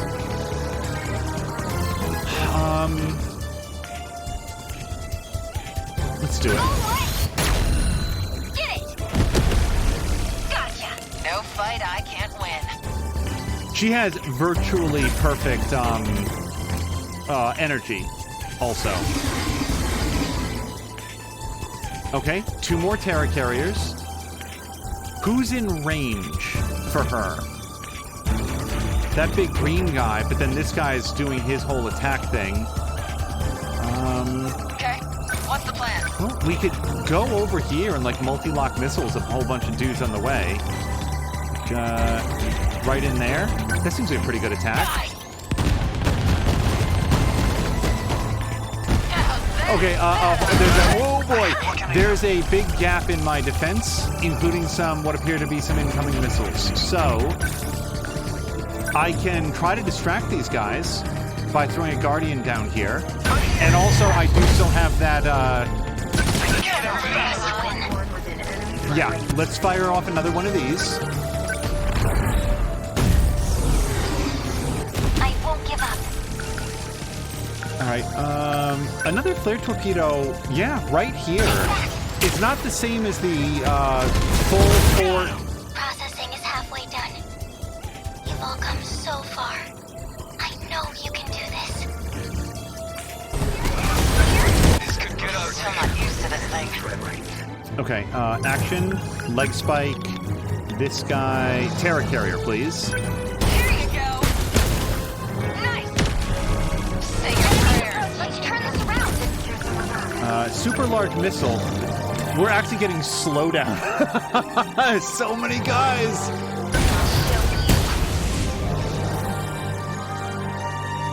We're sitting ducks here. Okay, let's move you back into the defensive, the more defensive radius. It's not a long move, so it shouldn't take long. Must survive. Action, flare torpedo, right on top of these guys, if you will. Okay. Yes, please, many more defensive flares. Not this time.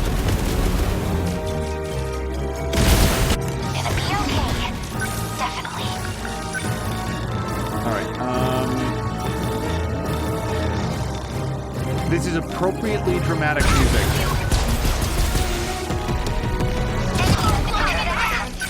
Enemy threat range.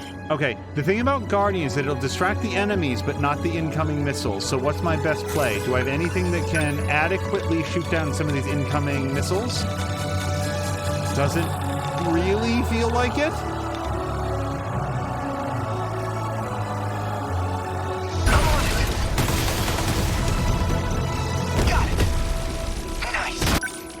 All right, I'm seriously thinking about doing this again. Is anybody up? No, look at the bars up the top right, so top left rather. Yuki's next, and even she's a moment away. So we're gonna phase plasma, knock down those incoming missiles, and give our guys a chance to come back online. Keep this thing moving. Action, not interceptors, leg spike, another major target. Nice thing about taking out the Terra carriers is that they are continuously generating drones, or do I want to take out this high quad? I think the high quad has a potential to be more dangerous. Die! How's that? Give it up. All right, I'm very, very disappointed in my lack of additional anti-air defensive missiles. So, rush attack. There's no good targets. He's not going to recharge as much as I need him to, so we're just going to have to do a defensive effort. We will not lose.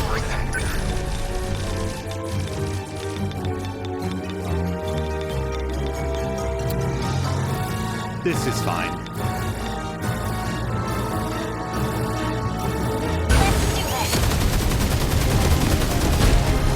Got it. Enemy destroyed. Let's go, Sentinel. Okay, Minami. Well, this is going to hit some incoming missiles, but they're not actually incoming at the terminal, are they? And over here, I've really got some, at least some defensive screen left. So shooting over here was going to take out... No, actually, they're all shooting at that guy. Okay. That's not so bad. Let's hit this like this. Okay, what's the plan?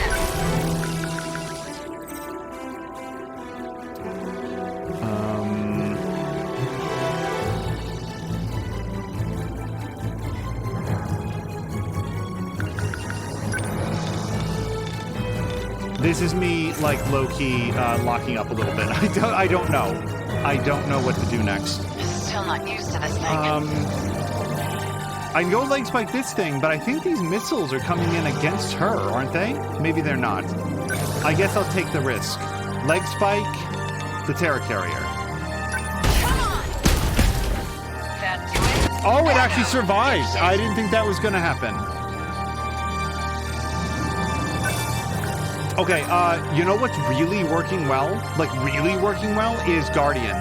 So, there is a Guardian right there, I think, and a Sentry Gun right there, and a Guardian right there. So, yeah, let's throw one over here, and when these guys wake up from being EMP, they'll have a new target.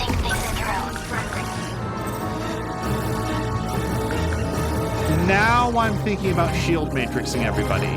Now we're at that point where I'm thinking maybe it's time. Then again, flare torpedo is potentially gonna like seal up this gap in the defenses.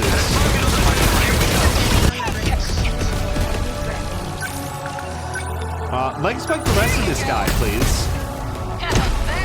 That ought to do it. This is all pretty freaky. EMP stunner. That seems like a really good thing right now. Look at how many guys and missiles that's going to hit. It's going to take a lot of juice, but I think it's worth it. Was that okay? Gonna be okay. Definitely. She also has EMP stunner, but also missile rain. And, yeah, no shortage of targets for that.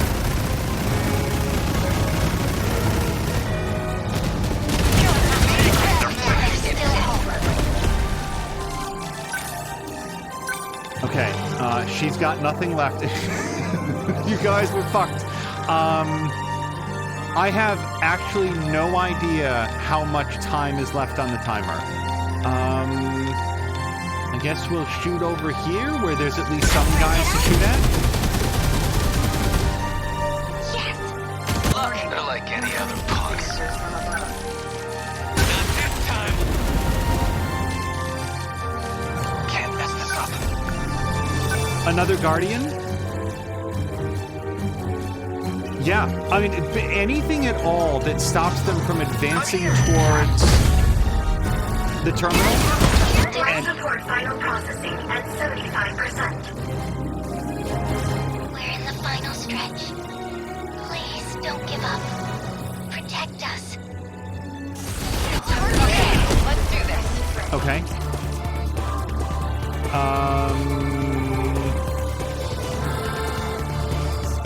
What do I do?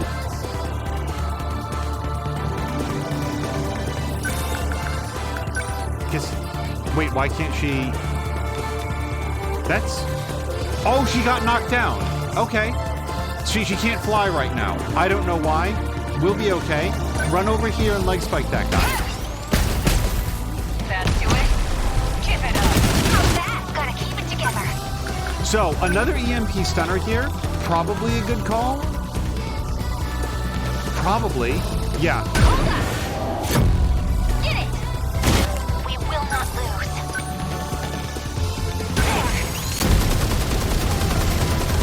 Oh, that was very, very ineffective. I'll try. Okay, at this point, there's very little value in having him stay in here. I can put him on defensive mode, but what we need right now is to recharge him through Mortal Kombat. You want this?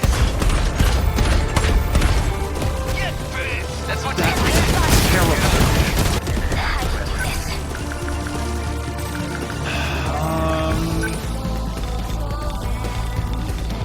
So many missiles! Okay. Fortunately, most of them will impact against anti-air defensive missiles. I don't have anything left. I'm an EMP stunner is what I have left. I'll handle this. How do they felt that? Guess that's it. Okay, I take it back. Doing anything with him right now other than recharging is Number 10 not coming useful. out. Guardian there. Guardian there. No Guardian over here that I see. So, hey, everybody, check this out. I need to think things through. No, I don't want her to fly over there, even if they're distracted. Although, maybe I do, because, like, they're distracted, right? They're distracted, so let's take advantage of that.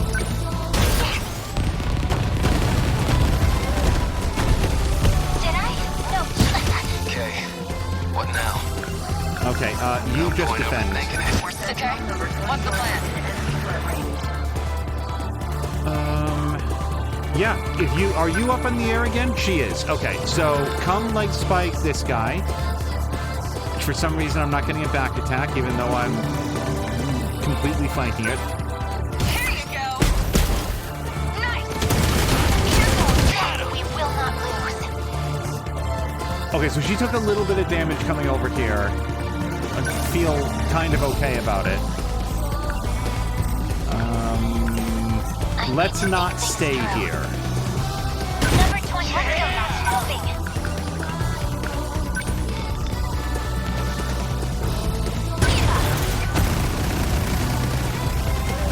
I don't think that I have another, Oh, I do. Should I use this now? Hold on. There's still hope. Because I think that there's some missiles coming in. Yeah, there's some missiles coming in on my exposed flank. So... Can you shoot these down? A little bit.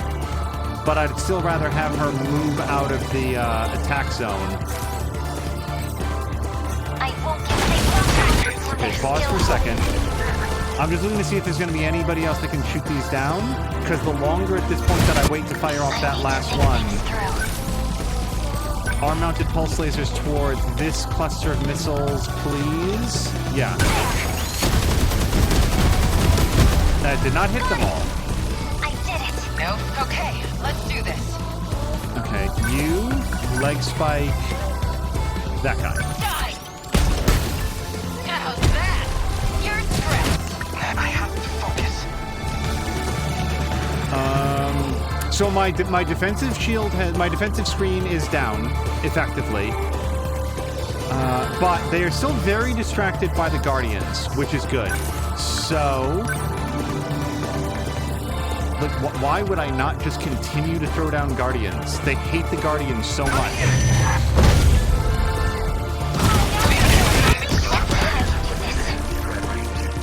Okay, these missiles are definitely coming in here. So...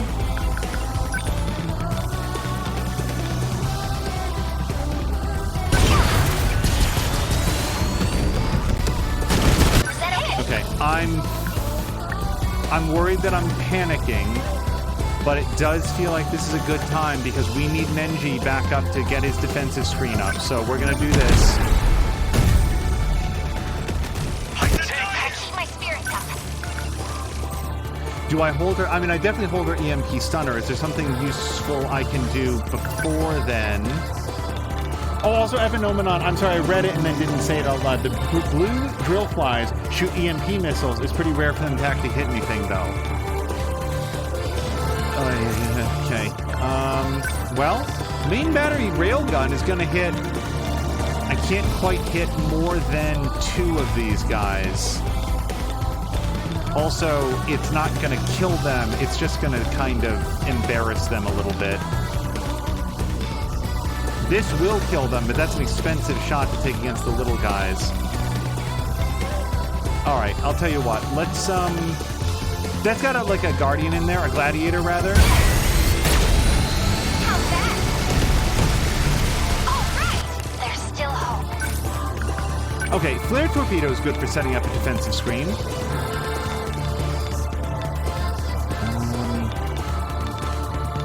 After a fashion, I guess.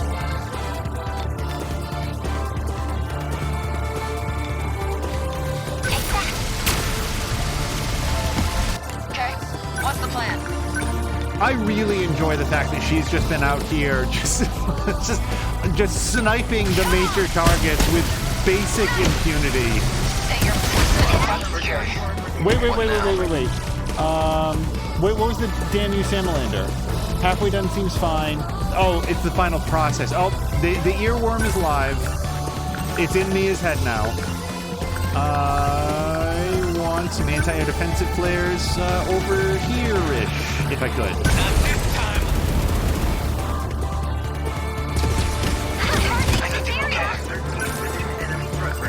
Oh, we have the maximum number of Guardians out. Cool. I'm good with that. Sentry guns, then.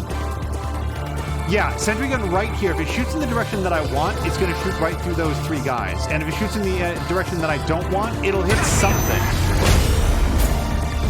Emergency escape preparations complete. Universal control suspended. Interloster, link disconnected.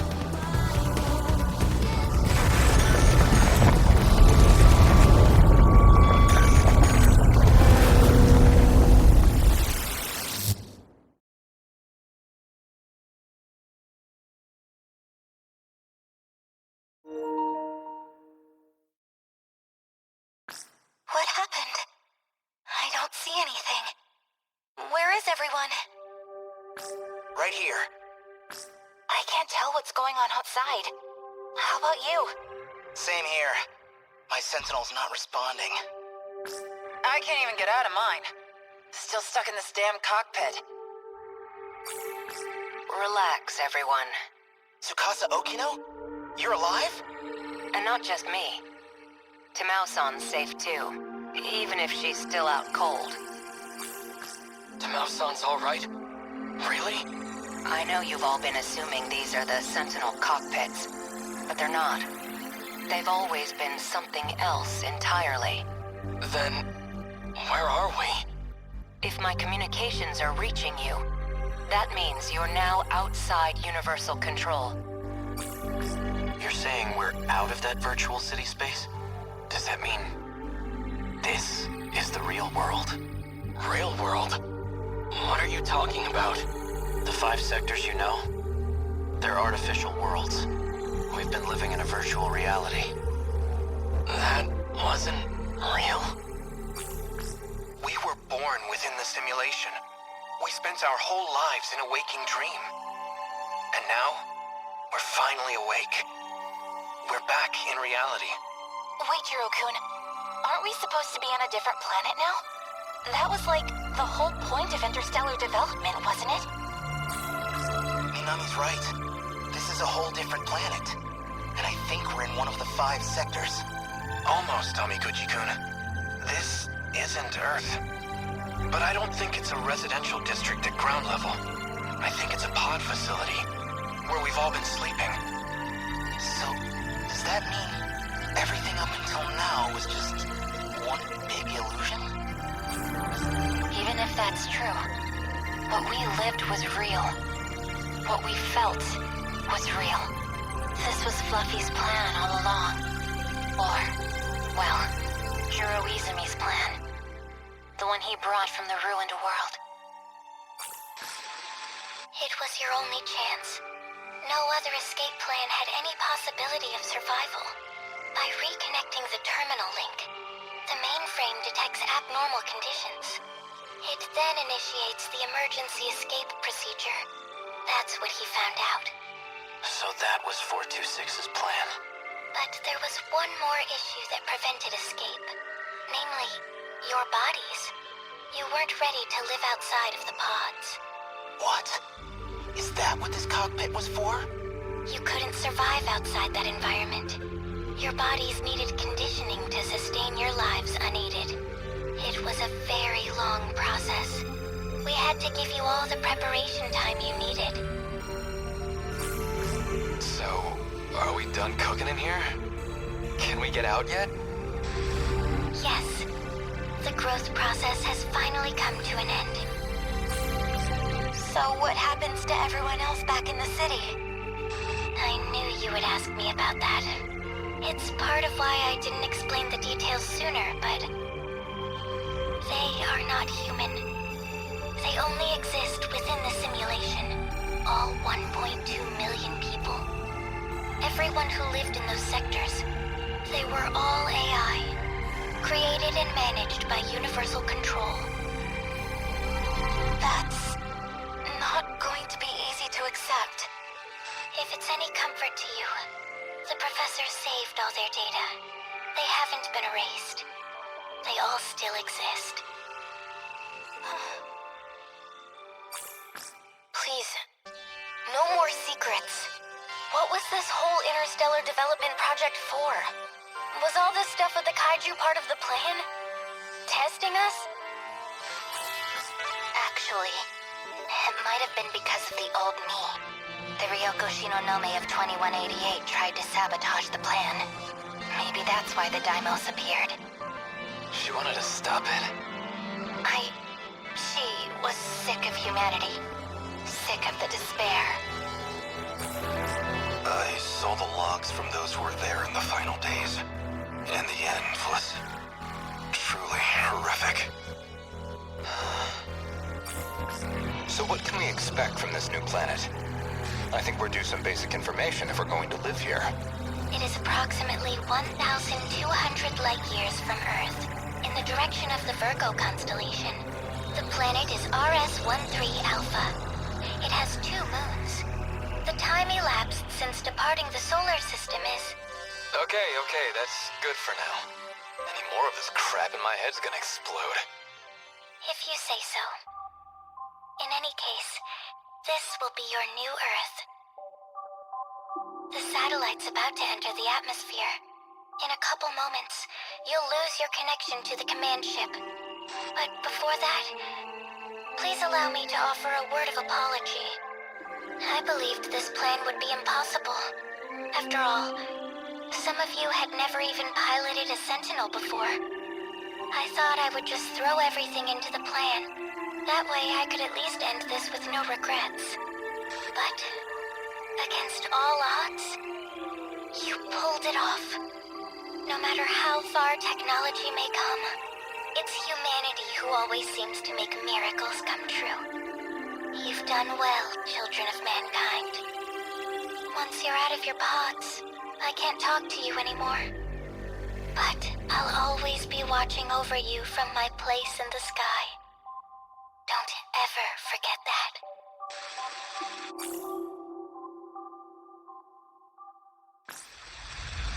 If you're watching this footage, that means Project Ark was a success.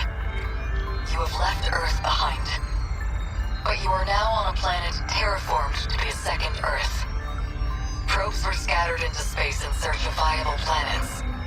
I can't say how far your planet is from Earth, but even the closest candidate planet is 12 light years away. It may have been tens of thousands of years. No, it's likely an even more astronomical amount of time has passed.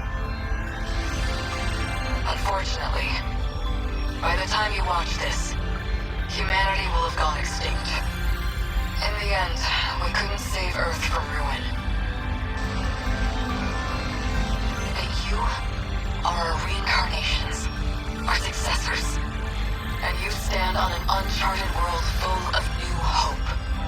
Having reached 18 years of age, you'll now undergo a 2-year program of special training. This will give you some vital knowledge for daily life and future development. Once you're finished with that program, you can finally take your first steps into your new homeland.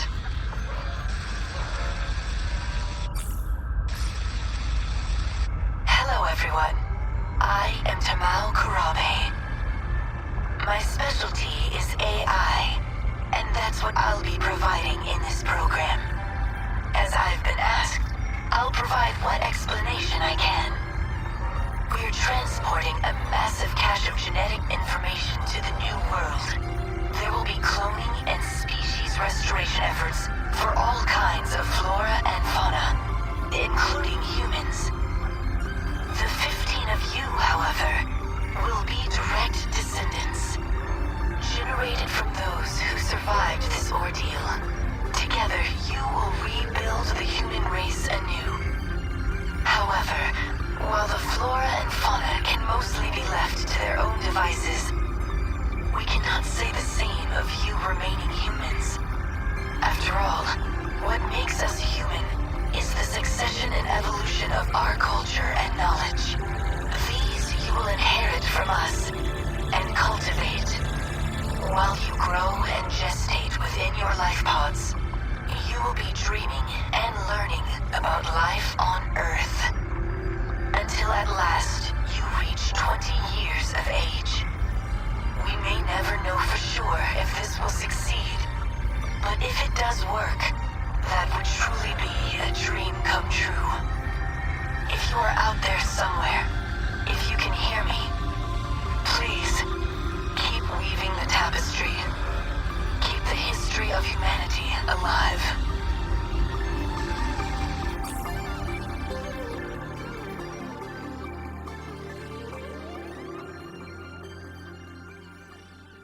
Those videos just now.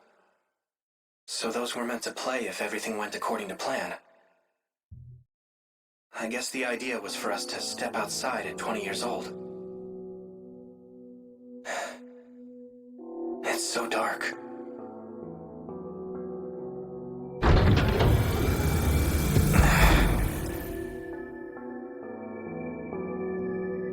The pod opened. Where is everyone? Here. Stand up slowly. Your eyes will get used to the light outside in no time. Yakushiji. You're the last one awake, Jiro. Everyone's already outside. Come on. What's the matter? You look so surprised. Just thinking. This must be the real you, Yakushiji. Do I seem that different? Now I can feel you next to me. I can feel your heart beating. We can finally touch each other. With real hands. Real skin. So, it's all over. What do we do now? Let's go join the others.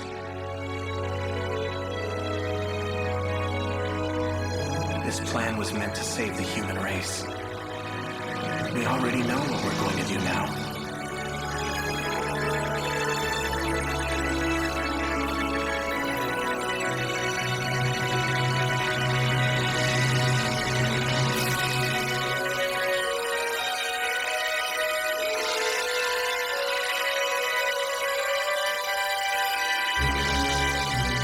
We're going to live.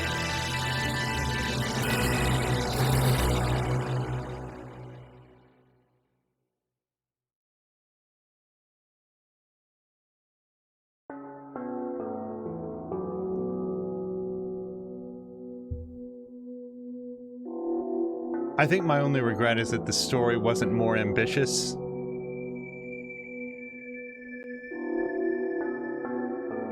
Hold on a second, just because, so I'm just going to turn this down because oftentimes, for whatever reason in these ending credit sequences, that the music tends to be a lot louder. Okay.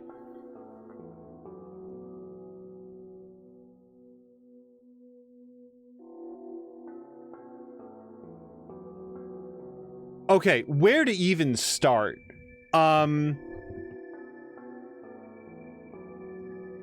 Okay. Start somewhere, right? Pick anything and then say that thing.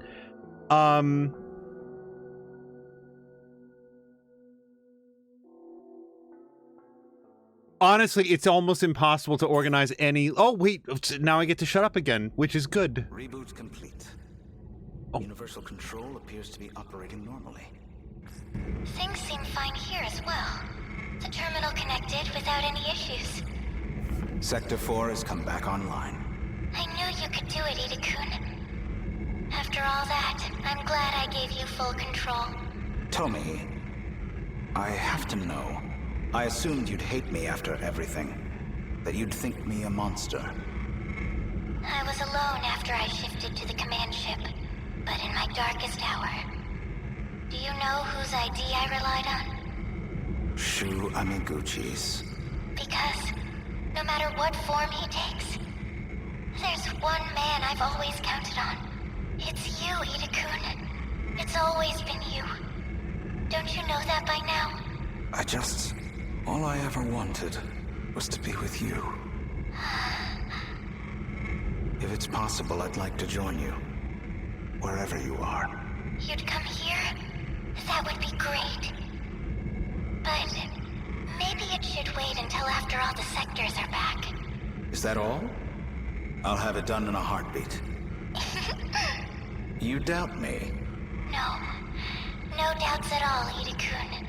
The man I fell in love with can do anything. The command ship is about to cross the horizon. It'll be goodbye. At least for another 14 hours. Yes. But until we're cut off, could I hear you sing again? Okay.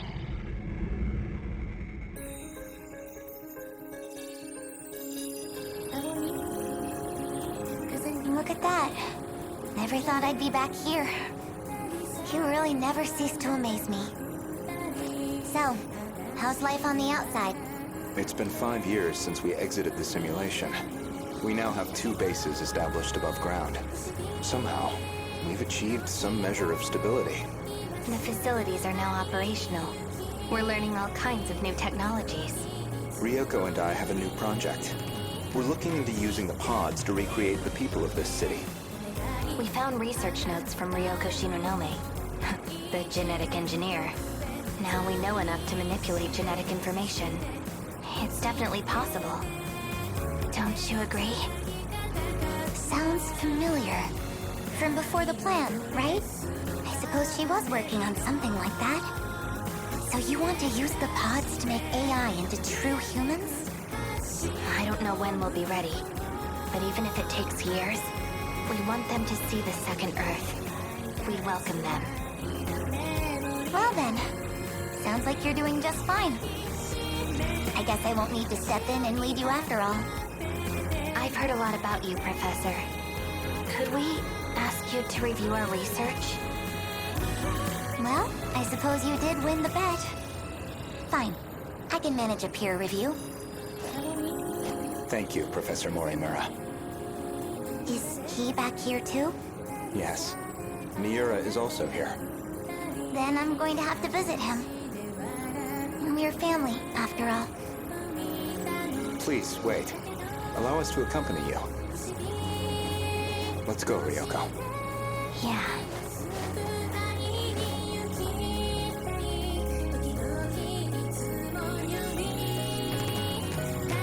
That little animation there where he picks her up, bookmark that, because that's something that I want to talk about. Miwa-chan! Yori-chan? Miwako! Usami-chan too! What's gotten into you two? Oh, Miwa-chan. I just saw Natsuno-chan, and she was a crying mess too. I'm just really glad to see you, Miwako. What do you mean? I really, really missed you. You're acting so strange, Usami-chan. Hey, Miwa-chan. Let's go out to eat. Any of your favorite places. Yeah, our treat. What? What's going on? Oh, Nenji-kun. Hey, Miwako. Long time no see. Whoa. Usami. What? This is how you used to look? Why? Falling for me all over again? Jeez. I forgot you used to be so... flat. Man, am I lucky you filled out. Oh, God. You're such an ass. You know, I didn't forget you calling me Dogface. Screw you, Captain Pompadour. Anyhow, I'm not coming home tonight. So you better finish up and go. You're watching the kids. Kids? Whoa. Let's step over here, Miwa-chan. What was that about? Nothing. Usami-chan, come on. Sorry. Where did A go? You know, he's never been great with this stuff. Antisocial as always, huh? He said he was gonna hang back and monitor everyone's pods. Oh well. Are you two saying you both have boyfriends now? What? No, of course not. Don't worry about all that, okay? Today's just for us girls. What do you feel like eating? Mia, you go right ahead There you and go. complain, because I need to be Well, it is, quiet. well. I mean, duh, man. I was inside your nano machines. Of course I'd be here. That's how I came out of the pod with you, too. We'd never have come so far without you, Izumi-san. After all you did to get the new facilities up and running. Hey, come on, man. Remember, I'm Kyuta Shiba here. Got it. Shiba-kun. Man, look at this, Juro. Everything's back how it used to be. Still, there are definitely gonna be some inconsistencies. We basically forced a reset to right before the disaster. You worry too much, Juro. Inconsistencies aren't a big deal. Universal Control can handle that stuff. I guess so. My data's all in this place now anyway. So you're gonna be on your own from now on. I know. Oh yeah, almost forgot. The one I got today is gonna blow your mind. What do you say? Movie night? Of course. Juro. Megami. Wow. I guess I didn't realize how rugged you'd become in these last 5 years. You're so cute back here. But you? You're as gorgeous as you always were. Frickin' gross. Is that why you two came back here? To slobber all over each other? Barf. Cooing over each other like brain-dead lovebirds. Izumi-san, Ugh, this is so boring. please. Do you really have to act like that now? Fine. Guess I'm just a third wheel here anyway. Shiba-kun, you should come over to our house later. I'll have a feast ready. You know I love that cat food. You'd better show up tonight.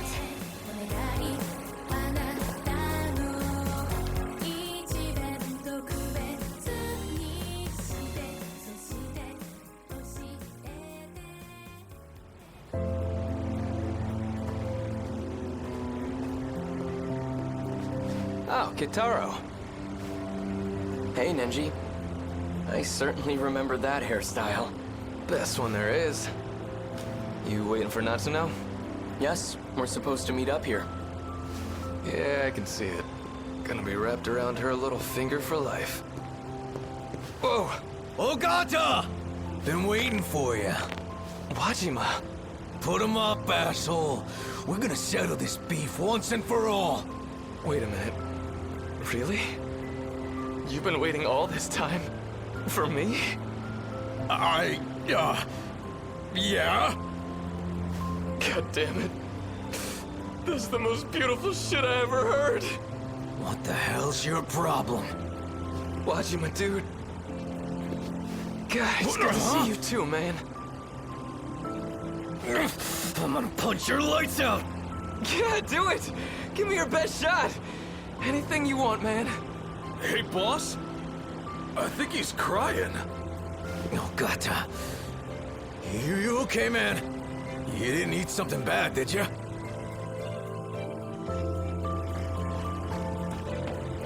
Sorry to keep you, Keitaro-kun. Natsuno-san, I just had to stop by the lockers. your eyes are red. Were you crying? Well, yeah, 'cause I finally got to see him again. Hey, He was restored? With everything he had before the erasure? It's BJ, all right. And he's got all his data. The same data that we're still using today. He's always been saving us. We've only been able to return here thanks to you. We owe you so much. I love you are the incredible ones. Mira, how would you like to enter my nanomachines and go to the outside world? You take me? Yeah, BJ. I've got room for you in my nanomachines, too. Maybe. Let me think about it. Well, for now, should we get going? So, where are you taking me today? I'm taking you home. It's about time you met my parents. They've got to meet my future husband. What? Right now? Not-chan! Yuki-chan, did you just get here? Konatsu was so fussy today. Took forever to get into the pod. 'Cause Konatsu loves Mommy so much. She looks just like you, you know? Spitting image of you when we were kids. When I look at her, sometimes I feel like she's as much your kid as mine. Well, I don't know if I had any hand in it. Anyway, I heard the news. Finally getting hitched, huh? Gotta say, Keitaro needs to unclench a little. I'm just trying to take this seriously. This is a chance to take responsibility. You definitely take it more seriously than somebody I know. Okay, so, when's the big day? Well, for today, I'm just taking him to see my folks. Wow, meeting the in-laws? Man, now that takes me back. I wonder how your mom's doing. Let's go see her. What about you, Kun? What about that sleazebag? Yuki. Here you are. Amiguchi-kun. Oh, come on. We came out all this way and you're still mad? Nothing even happened. Did you seriously hit on Shinonome-san? After all this shit about always being on the ladies' side, too. No, it was just some leftover crap from Tetsuya Iida's memories. I don't want to hear it. Konatsu's all I need. Yeah, you're right. I've been a real idiot. Now I've got a wife and daughter I'd give anything to see happy. I'd never find anyone better than you anyway. Not in this time, or any other. Look, you can't smooth talk me. You don't get off that easy. You know, I've been wanting to show you my place here. Well, too bad. I'm going to Nachan's place. Let's go. Give me a call later. I'll come pick you up on the bike. Go on, Yuki-chan. You should spend some time with him. Fine. If you really think so, Nachan. I'll give him a call. Maybe.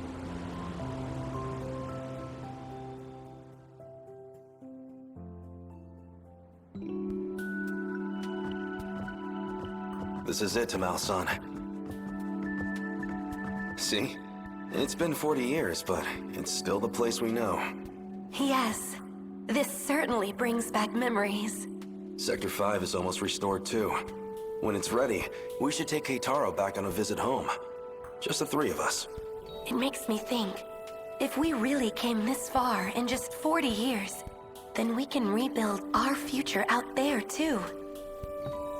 Hijiyama-kun! So this is why you left me behind? Sneaking off for a date? You must think you're a real playboy now. Finally here, Okino? As usual, you're... Oh my! How adorable!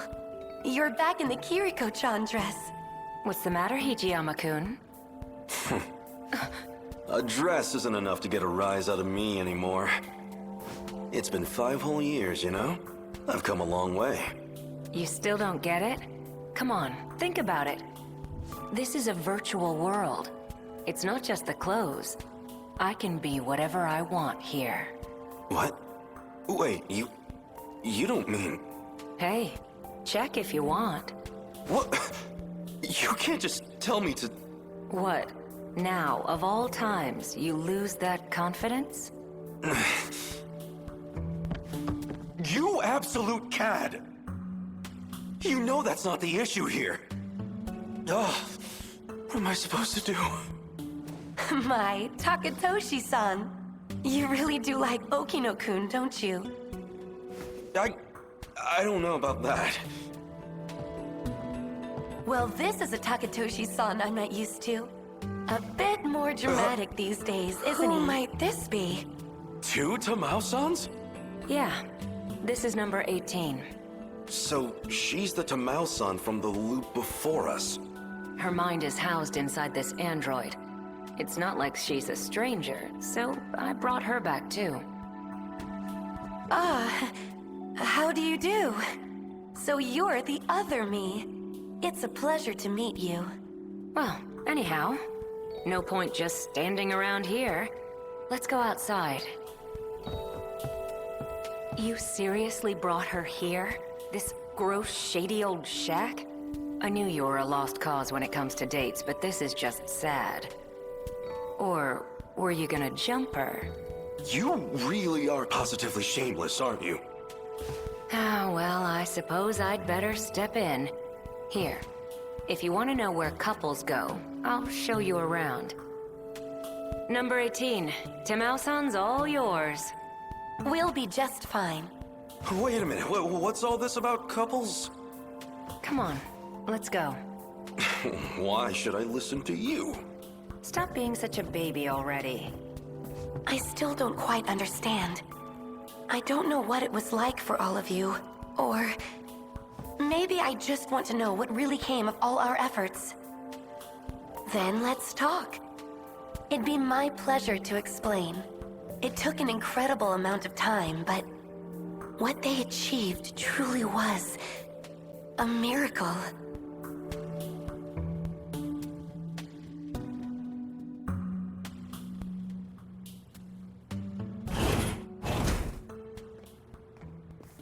Sorry to keep you waiting. What's up, Ms. Morimura? So, what is this about? I hope you have an explanation, Juro. It's about a promise. I told you I'd rescue you. You still remember? Yes. I remember. I know it took a while, but I was hoping we could have a fresh start. A fresh start? Yeah. Didn't we make another promise? We said once the dust finally cleared, we'd talk, right? I remember that too.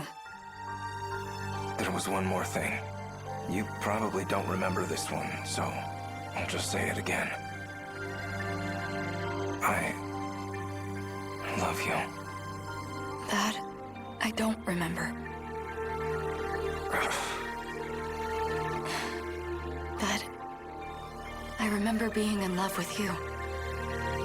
I'd never forget that.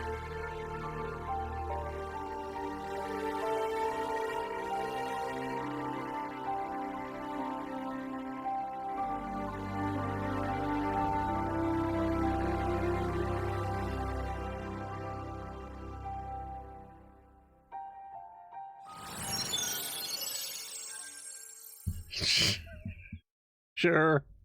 What the fuck not?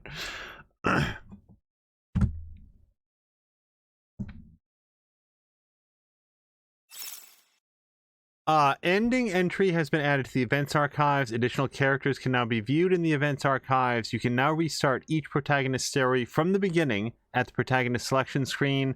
The 4th area of destruction has been unlocked. I'm just announcing in advance. I don't think that we're going to do the 4th area of destruction or anything like that. I have a it's just sort of a personal quirk that once I hit credits, like, I'm done. I am like, that's the end for me. Hello to Drienne. Drienne, I hope that you are having a great Thursday. I'm having a Thursday. I'm going to press a button and we're going to see what, if anything, happens next. Save current progress. Yes. 1 save the whole way through. All right. And now exit the save screen. Yes. So if you look down there at the bottom right, we got 100% story and 100% destruction, but 99% analysis. So I just want to see what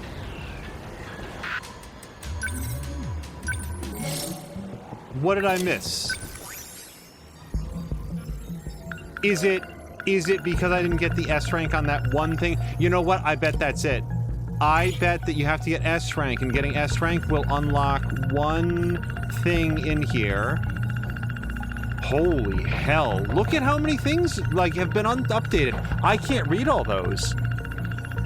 Jesus Christ. So what we're going to do is we're going to try to hit oh, well, what better place to start than the truth? The place they reside on now is planet RS-13 Alpha, 1,200 light years from Earth, following the Virgo constellation. It has been 20 million years since the probes departed Earth. When the terraforming of the new planet was finished, the cloning process from the DNA of the 15 began in the facility area. The city that the 15 believed to be reality was a simulated... Wait, I gotta go back over the last sentence. When the terraforming of the new planet was finished, the cloning process of the 15 began in the facility area. The city that the 15 believed to be reality was a simulated environment in digital space, while in reality their true bodies were gestating in growth pods. The nanomachines in their brains made the experiences feel real. These are the experiences of 15 children who ventured forth into an undiscovered land 20 million years after humanity initiated Project Ark on the brink of extinction. After millennia of wandering through space, they finally find a new home. All right, understood. So let's see if there's anything interesting about, like, the characters, like Tetsuya Ida 2188.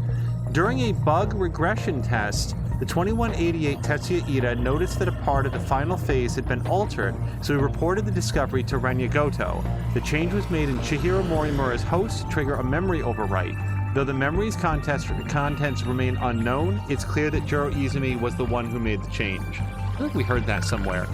Tsukasa Okino from 2 loops ago, 32 years old, survives the war. Along with his friends Jiro, Izumi, and Morimura, he goes down the giant tunnel that the kaiju created and discovers universal control, how to shift between different sectors, and the countdown to the destruction of their world. Although he was able to send Izumi and Morimura to the next loop by shifting to Sector 0, he himself disappeared along with that world. There's like a million of these. There's too many to hit, so let's look up some of them that I'm personally curious in, like Miruko Sawatari, an AI managed by Universal Control. That is, in some ways, the most disappointing thing in the game. Like, I hope that they succeed in cloning her. Yeah, so it looks like a lot of these are updated to say who is an AI, which is all of them. Let me read about the man who looks like Juro Karabe. What Juro Izumi from 2 loops ago looks like after 16 years. Yeah, 32 years old.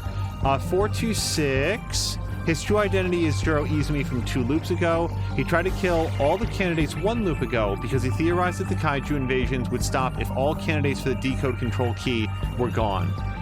Got it. Just gonna look if there's anything else in here. Oh, loop! Please, by all means, explain this to me. 1 loop ago refers to 1 loop before the current time, and 2 loops ago refers to 2 loops before the current time. The nurturing of the 15 members started once the terraforming of the new planet was completed, but details of the terraforming's official end date are unknown. Therefore, the details on when the current loop began or how many have passed before it are unknown. However, based on the stability of the facility, it is believed that there have been at least 300 loops leading up to this point. This doesn't clarify one thing to me that is very important. What happens to the physical body at the start of the new loop? It is destroyed, and they grow a new one, right? Because, like, time is linear. There's no actual time travel. So if the reset happens once every 16 years, like, they need a new person to grow up in the new loop, right? That's my understanding. Okay, Epinomenon is confirmed that 99% is the missed S rank on entry 310. Make sure to read the truth at the bottom. Nanomachines break down the physical bodies and remove them, which is probably explained somewhere here. So the cockpit is actually a growth pod intended to pass down humankind's culture and knowledge over the course of 20 years. They were meant for the 15 individuals who would inherit the new land.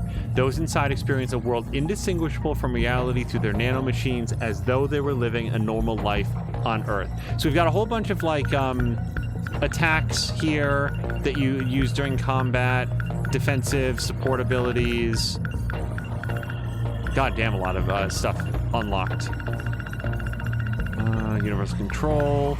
Artificial satellite in orbit. Once a probe arrives at a new planet and creates the artificial satellite, it also creates the facility and the growth pods there. Inside the growth pods, all the DNA is used to start the nurturing process of the 15 project members. The command ship monitors the surface facility so it can determine whether the final phase needs to be redone before any harm may come to... So theoretically, there's other colonies out there, right? Because they sent these out all over the place, I think.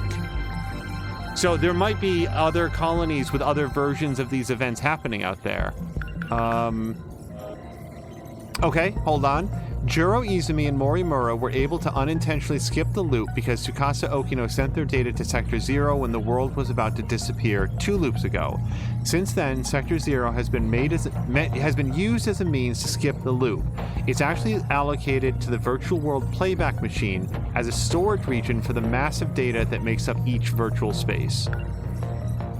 Virtual space, virtual space, virtual space. So all of these are virtual space created in order to pass on the culture and knowledge of humanity to the 15 individuals surviving in the new land.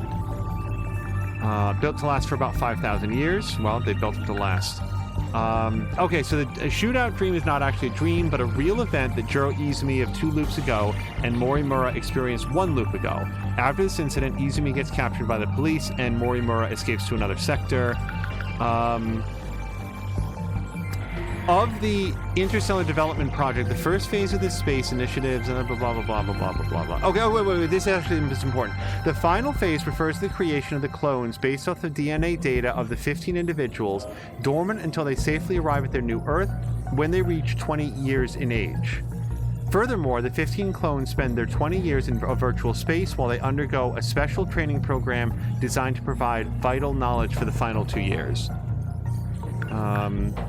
Stuff about the different eras. More information about the motorcycle, just in case.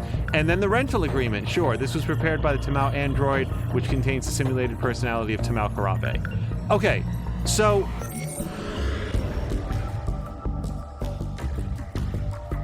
Epinomenon is saying that it's a bonus event unlocked by finishing the game. Is that, Oh, wait. They do kill all the clones every time there's a new loop.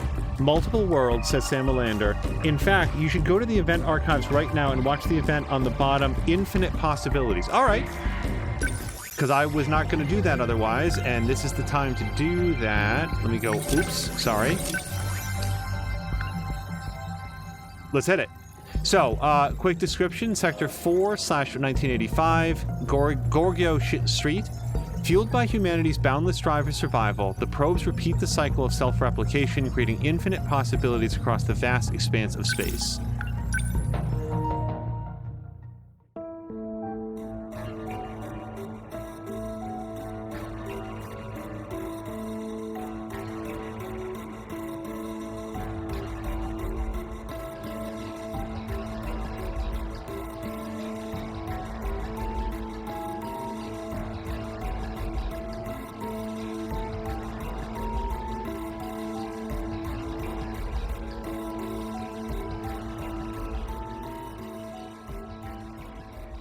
I repeat, we interrupt this program to bring you an important emergency broadcast. A large, unidentified object has crash-landed in the city. It is headed north toward Mitsubishi, destroying everything in its path. A state of emergency has been declared in Ashitama City. The neighboring 3 wards are advised to evacuate immediately. You gotta be kidding. A kaiju? Minami, we gotta run. What's happening to this place?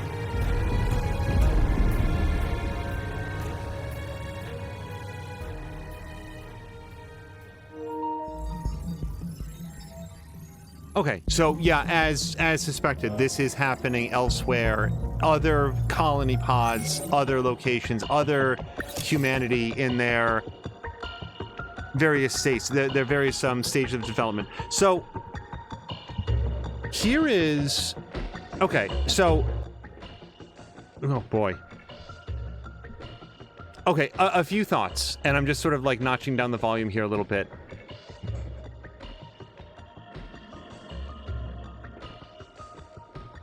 Honestly, it is difficult to know where to start. So let me just start with a couple thoughts. Number one, the 2D artwork was gorgeous. And when I saw that it was developed by Vanillaware, I was unsurprised by that.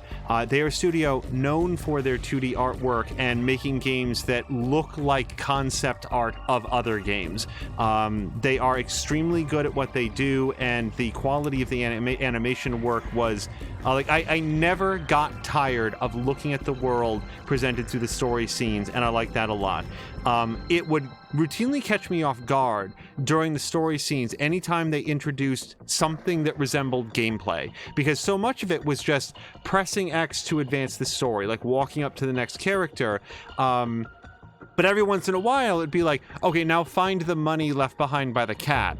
And in any other game, you'd be sort of well-versed on how you would do those things. But in this game, it was so like, I was just sort of fundamentally unprepared for like, oh, it's interactive now. Like, I'm going to make a decision on where to go and what button to push, that it just caught me off guard time and again. One of my main takeaways from going through the story, and I talked about this as it would go, is every time there was a fight scene as a story beat, some of them major significant story beats, it would cut away to black, it would go inside a bathroom stall, it would not show the events. The cutaways to black were the most frustrating ones. And it's for, like, Vanillaware has in their history a variety of side-scrolling beat-em-ups where they take this art style and they smash the characters together to have fights. And it's not something that I'm mad about, but it's very difficult not to feel like there was a real missed opportunity by the developers, by the artists, to choreograph those fight scenes out, because... And this is why I wanted to put a little bookmark in that moment where in the finale of the game, we're watching credits roll by, and we get a scene where Renya Goto kneels down and picks up 6-year-old Chihiro, and now she has a different, like, pose. They're like, it's one character model now as he characters her off. Like, there might have been some scene much earlier where Chihiro was picked up. I don't remember it. That seemed like a little beat of custom animation that was made right there, and those were happening throughout the game, where just where you think like, okay, they've got their standing pose, their walk animations, maybe they each have a little idle animation where Goto takes off his glasses or Juro is sort of like looking pensive or brooding a little bit. Then every single one of them got their hero pose when they would summon the Sentinel. There would be a scene where like one of them is suddenly eating or holding a new item, and it's like there's all of these little animation touches, and it's so difficult not to look at those and say it's just a point of surprise that they didn't go that extra step. It's not a small step. I'm not saying it would have been easy, but to animate those fight scenes every single time it cut away, I was just like, oh, because you so want to see it. You so want to see the fights that happen between Ogata and Wajima. You so want to see it when Yuki like smacks the shit out of some guy. Like that detail when we found out that Yuki Takamiya keeps a steel plate in her school bag. Like that was so great. And like we never get to see her use it. And what's more, there never would have been a possibility because they don't show those scenes. Now, I'm not mad about it. It doesn't ruin the game. It's just something that came up time and again that I was disappointed by. Now, on the plus side, we can see where all of the budget went. And here's my suspicion. The people working on the game, I don't think any of them said, cutting to black here is our ideal solution. This is what we want to have happen. We are happy and satisfied with this outcome. I have to imagine that in the development phases of this, it was sort of like written in brackets fight scene. And at some point, they either ran out of time, ran out of budget, ran out of opportunities, like the artist had to be pulled off for some other project. It could be 1,000 different things, and they just made do. It's a guess. I don't know that. But one of the reasons that I'm making that guess is that look at all of the other places that the budget went into, which was all of the other artwork, all of the other backdrops, the little animation touches that you do get, and most importantly for me, the voice acting. I started a couple times to make a point in a recent Mad Max stream that we've been doing. No spoilers for Mad Max, don't worry about that. That the voice acting in Mad Max is passable. It's sufficient. I know who the characters are, and I'm not rolling my eyes or like skipping through dialogue. It's fine. It's fine. Like, and I don't mean to damn by faint praise, but in this game, the voice acting was fantastic all the way through.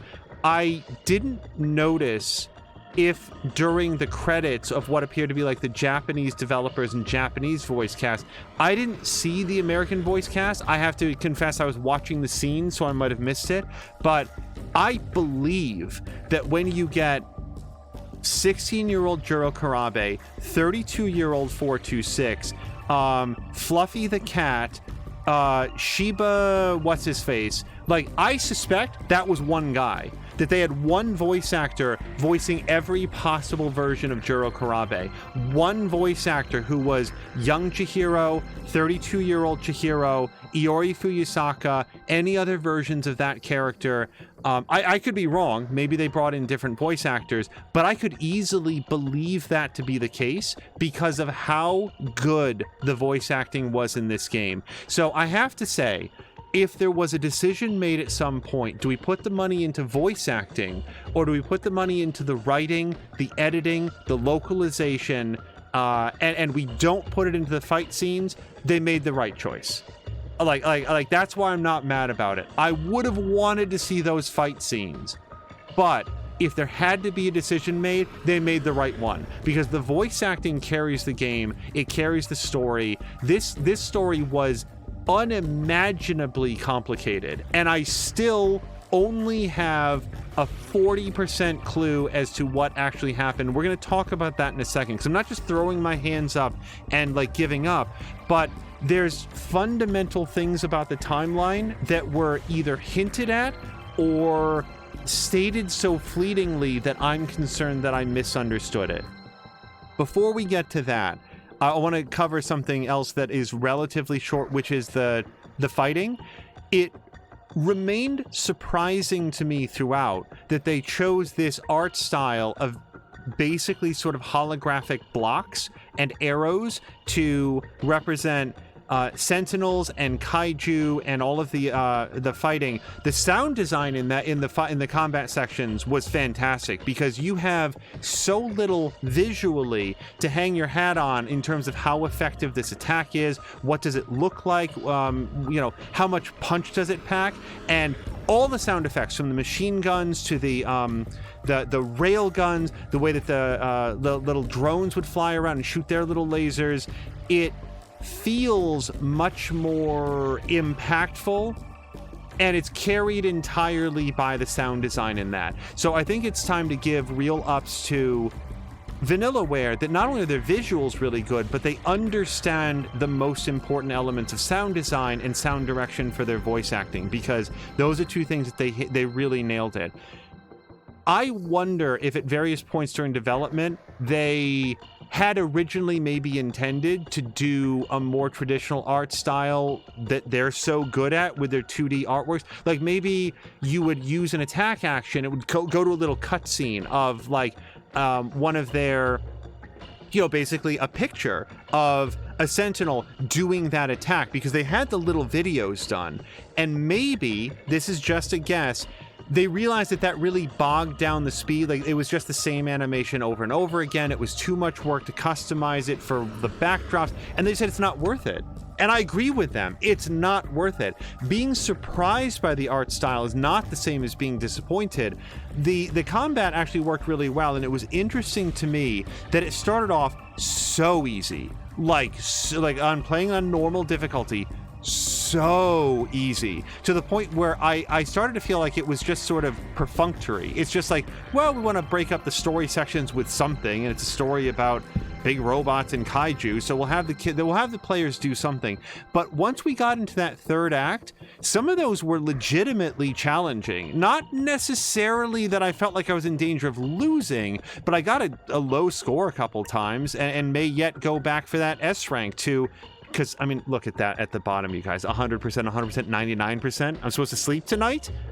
My God. I'm going to have to do something about that eventually, but not right now, because that's a long combat encounter. So it was interesting to me to see how the combat grew, and the developers ease you into it very, very gently, and how I probably spent points where it was unnecessary on the neuro links and stuff like that. Like if I were to play it again, I probably would not make those decisions. But at the same time, like wherever the balance issues are, I had fun with it. It was a nice distraction, and here's the important thing.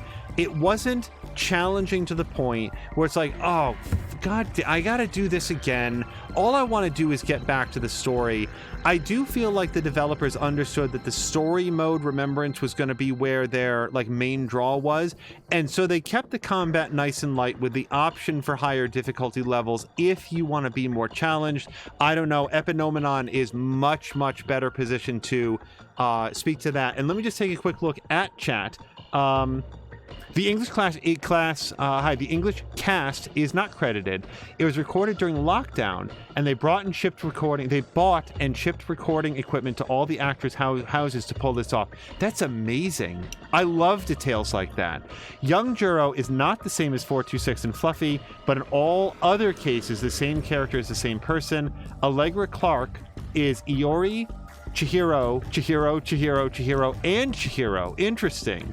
Yeah, no, she does very, very, very good work, because if you had told me the opposite of that, I would also have believed it, because they sound so different.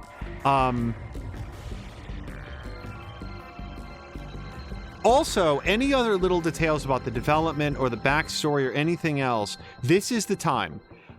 This is the time to discuss all that stuff, any cultural context that I missed out on, any story beats that I was wildly off on, and we're going to talk about that next. So here, as succinctly as I can, is my understanding of the story of 13 Sentinels. In the late 2170s, early 2180s, somewhere in there was a company named Newman Inc., and Newman Inc. was developing nanomachines that could be inserted into people and presumably help them out with memory recall or fighting off Alzheimer's. There's any number of reasons why you might want to have a technology like that. But then Newman Inc. was bought out by... Oh, and by the way, there was like some news stories that we already started to hear about this technology, this nanomachine technology, being used for nefarious purposes. But we'll hear more about that in a minute. Newman Inc. was bought out by a large conglomerate named Shikishima Industries, which has apparently been in business for a few hundred years and now had its fingers into all sectors of the economy, including defense contracts and all sorts of things. Now, the CEO, a guy named Nenji Ogata, I believe. Hold on, let me just remember who was the CEO. It was Renya Goto. Sorry, like little things like that are going to happen. CEO Renya Goto was a greedy son of a bitch. He's the CEO of a multinational corporation that does a little bit of everything, as we heard so often, from making refrigerators to iPods to missiles and defense contracts. But it still wasn't enough. So what he wanted to do was he wanted to set up a slush fund, and he wanted to basically like secrete away a large amount of money that he could sort of spend or take at his leisure and not have to. The dude's like 105 years old also. So what he was going for is what the fuck ever.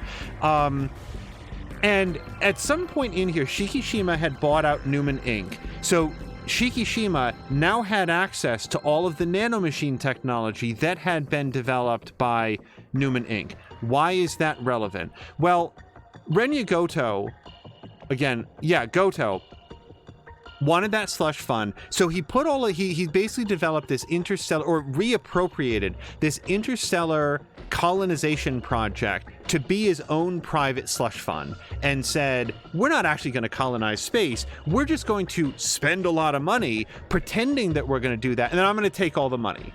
And the problem with that was that everybody who wasn't Renya Goto actually cared a lot about that project. Specifically, a professor named Chihiro Morimura, who really cared about that project a lot. And when the funding wasn't coming through and all the money was vanishing and being spent on, I don't know, yachts or whatever you do in the year 2180 something, she decided that she was going to take some of the corporate secrets that had been developed by Newman Inc.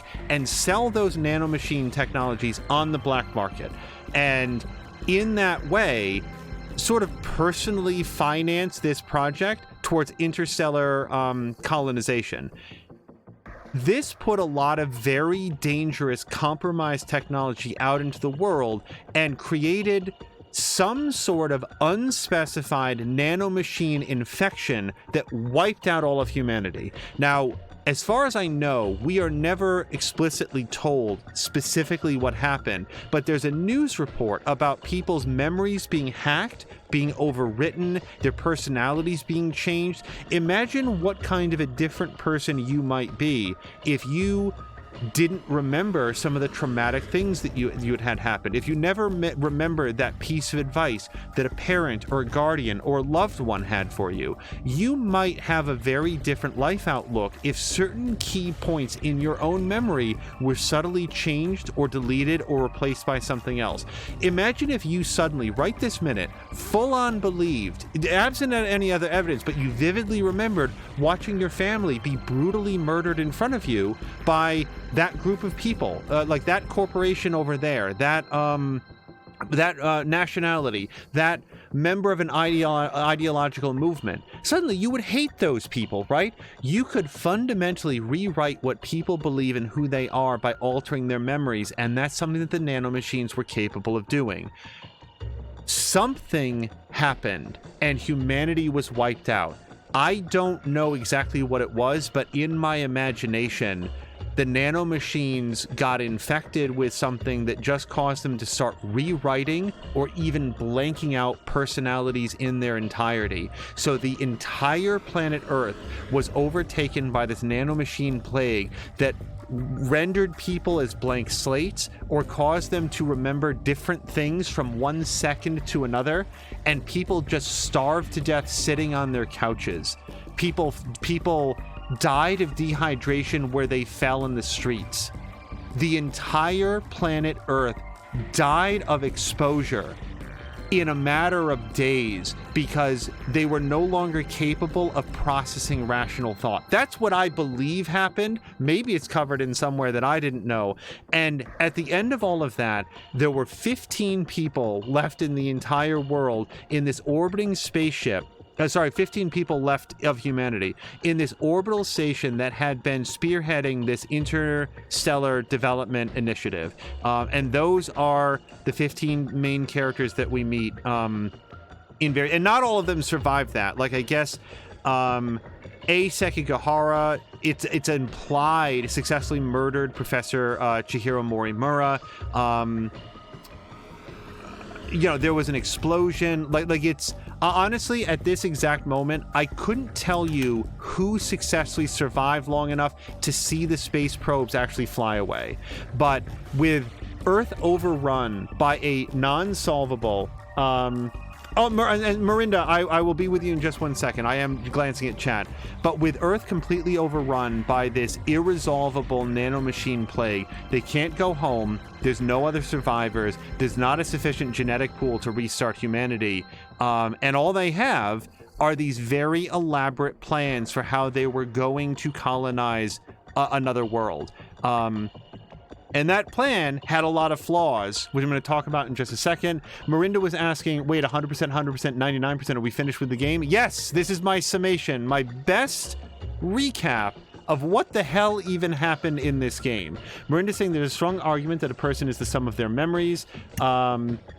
Yes, as Simulator says, a sum up in review. No, I very much agree with that. A sum up of their memories, their experiences, the relationships they have had and will have, and like what they remember and what they currently have. I think there's a very strong argument that that's what makes up a person's personality, or has a very, very heavy influence on it. Having family who had dementia, this is and isn't true. Okay, fair enough. Samlander, true. There's more than just memories, but a great deal of personality is nurture as well as nature. And Drienne says, I would say that's an oversimplification of a complex subject. Yeah, no, we also have natural inclinations that like fight or flight, right? Some people, regardless if you can have basically near total amnesia, I understand, and that fight or flight response is still going to trigger the same way. If you are inclined to flee from danger or to ball up your fist and punch danger, those instincts, like humans, I'm not a psychiatrist, but I believe that people have natural inclinations that border on instincts that are as much a fundamental part of who they are. Now, what accounts for that? Is it the individual design of your brain, the way the neurons fire? Is it an element of subconscious? Is it the way that your endocrine system and hormones and other things affect different parts of the brain in what sequence? I don't know. I can't answer those questions. But there's an argument, I think, to be made. Like, I feel like I would be a different person by quite a bit if I had been raised differently, for example. I might be wrong. I can't necessarily solve all of that. Samlander says, considering my grandma, personality isn't based on memories because her personality didn't change, even though she couldn't remember me. That said, there were missing pieces of her. Yeah, fair enough. I agree that summing up, like, I wouldn't want to be misunderstood as believing that if a person is lacking their memories, then they are a fundamentally different person or less of a person. That is surely not the case. But with that point made, their whole plan for interstellar colonization is it's too far away. There's no way to shoot people over there. Like, we're not going to build a warp-capable starship and be there in a day and a half. So how do we do that? So they fired off these probes that were capable of basically scanning nearby probes and self-replicating or repairing if necessary, and in that way, we would sort of like seed out across the galaxy, and over the course of what we now learn was millions of years, we're able to reach other viable planets. And when they found a planet that was suitable, that's where, I believe this is still true, I could be wrong, but all of the kaiju designs that we saw were actual real designs that they had cooked up for the purposes of terraforming. The ones that we saw were never real, but in reality, those things did exist, and they would do things like churn up the outer crust, seed plants to start generating an atmosphere, throw dust up into the air to start raising the temperature, whatever it was that was needed to make this specific planet a viable home for life. That's what all of those kaiju designs were. Now, at some point, and this is where I start getting kind of vague on the whole plan, it was decided that they needed to have basically a matrix that would simulate, like this was first introduced as, we've got these different domes, they're 30 kilometers apart, and what they're doing is simulating different eras of humanity, because when humanity is ready to be restored, which era of Japanese history is the one that is most resilient against, like, which is going to give it give humanity the best shot of survival.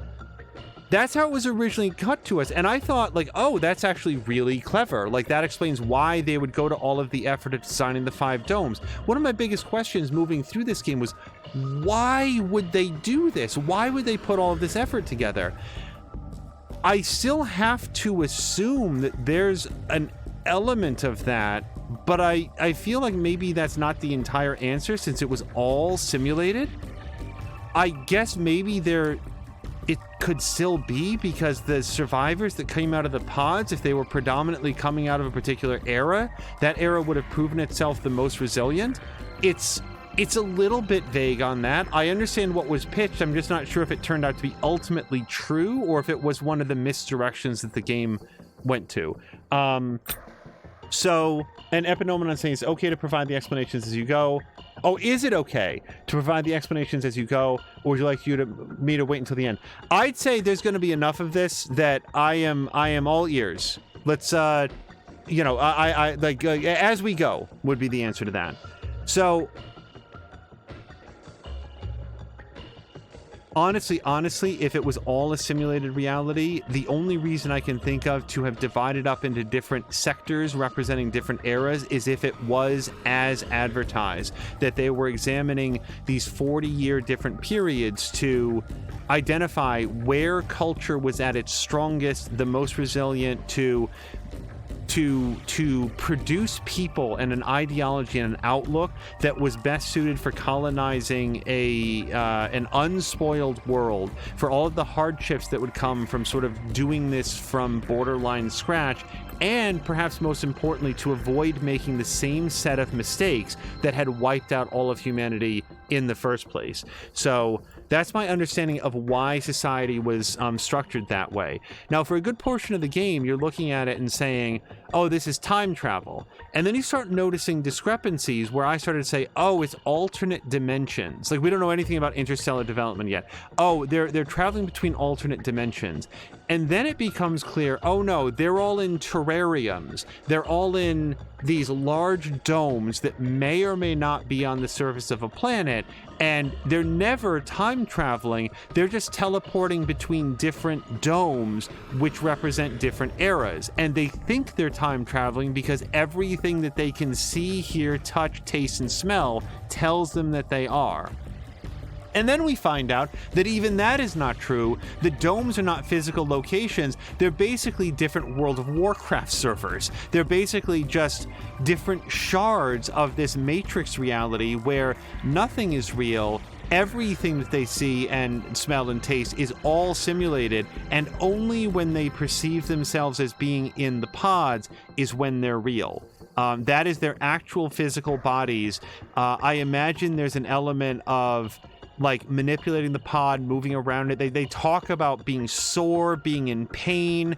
It feels like maybe the kaiju training was a little bit physical for them, as well as just being an unintended side effect of the virtual cityscape, and we'll talk about that in a second.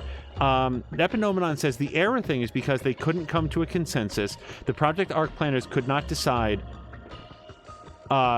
only that replicating the present day, the 2188 thing was not ideal.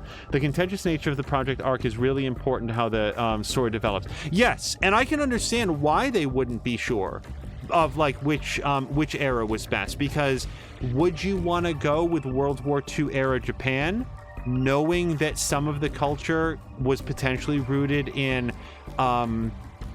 dangerous levels of nationalism and fascism? Would you want to go with 1985 when maybe it was more you know what, I'm not going to attempt in my deep ignorance to sum up what Japanese culture was like in 1985 or 2025, which is the very near future as of the date of this sentence, much beyond that. But by sort of picking these different 40-year periods, they could look back across a pretty significant swath of cultural development and try to find, you know, what is going to work best for the people living inside of it. So I can get that. Jav says, just look at vaccines. I don't see getting above 50% at the most in less than several generations. You know, I don't know. I can't. All I can say on that is we got vaccinated. I recommend that others do the same. I hope that people wind up looking at the science and all of the information and make a choice. But that's, you know, that's where that goes. Marinda doesn't like the whole premise. How could a past culture be better at solving a future problem? We need to solve global warming. Let's have a pre-scientific society from the 500s tackle it. Well, presumably, the odds of...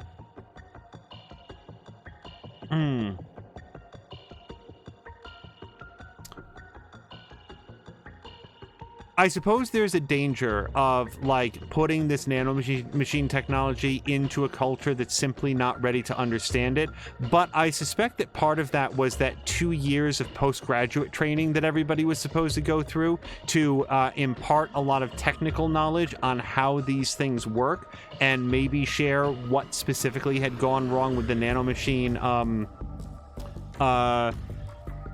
plague. That said, it does seem like they are immediately starting off with some awfully adventurous ideas about copying the AIs out into actual physical bodies in the new world. When I saw that they were planning that after just 5 years, like, oh, they've learned very little.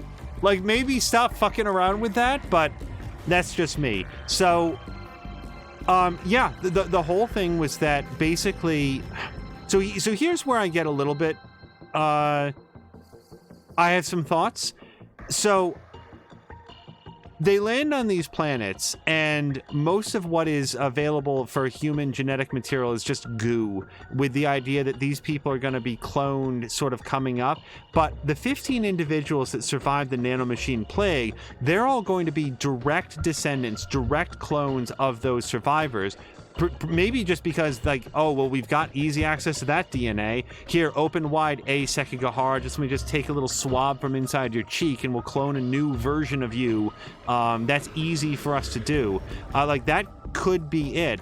I guess my thoughts on that is they're like the worst people in the world.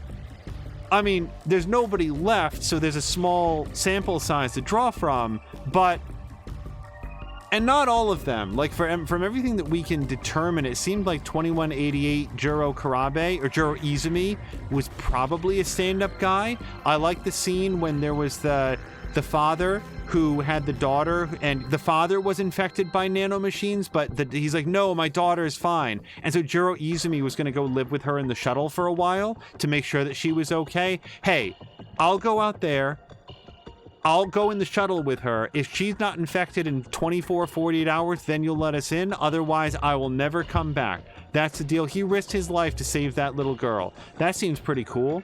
He seemed like a pretty stand-up guy. I think he also murdered some people, though, so I could maybe not be remembering all of that. Sam Lynn is saying past cultures are often used to dealing with scarcity better than, oh, that's a good point, better than present cultures.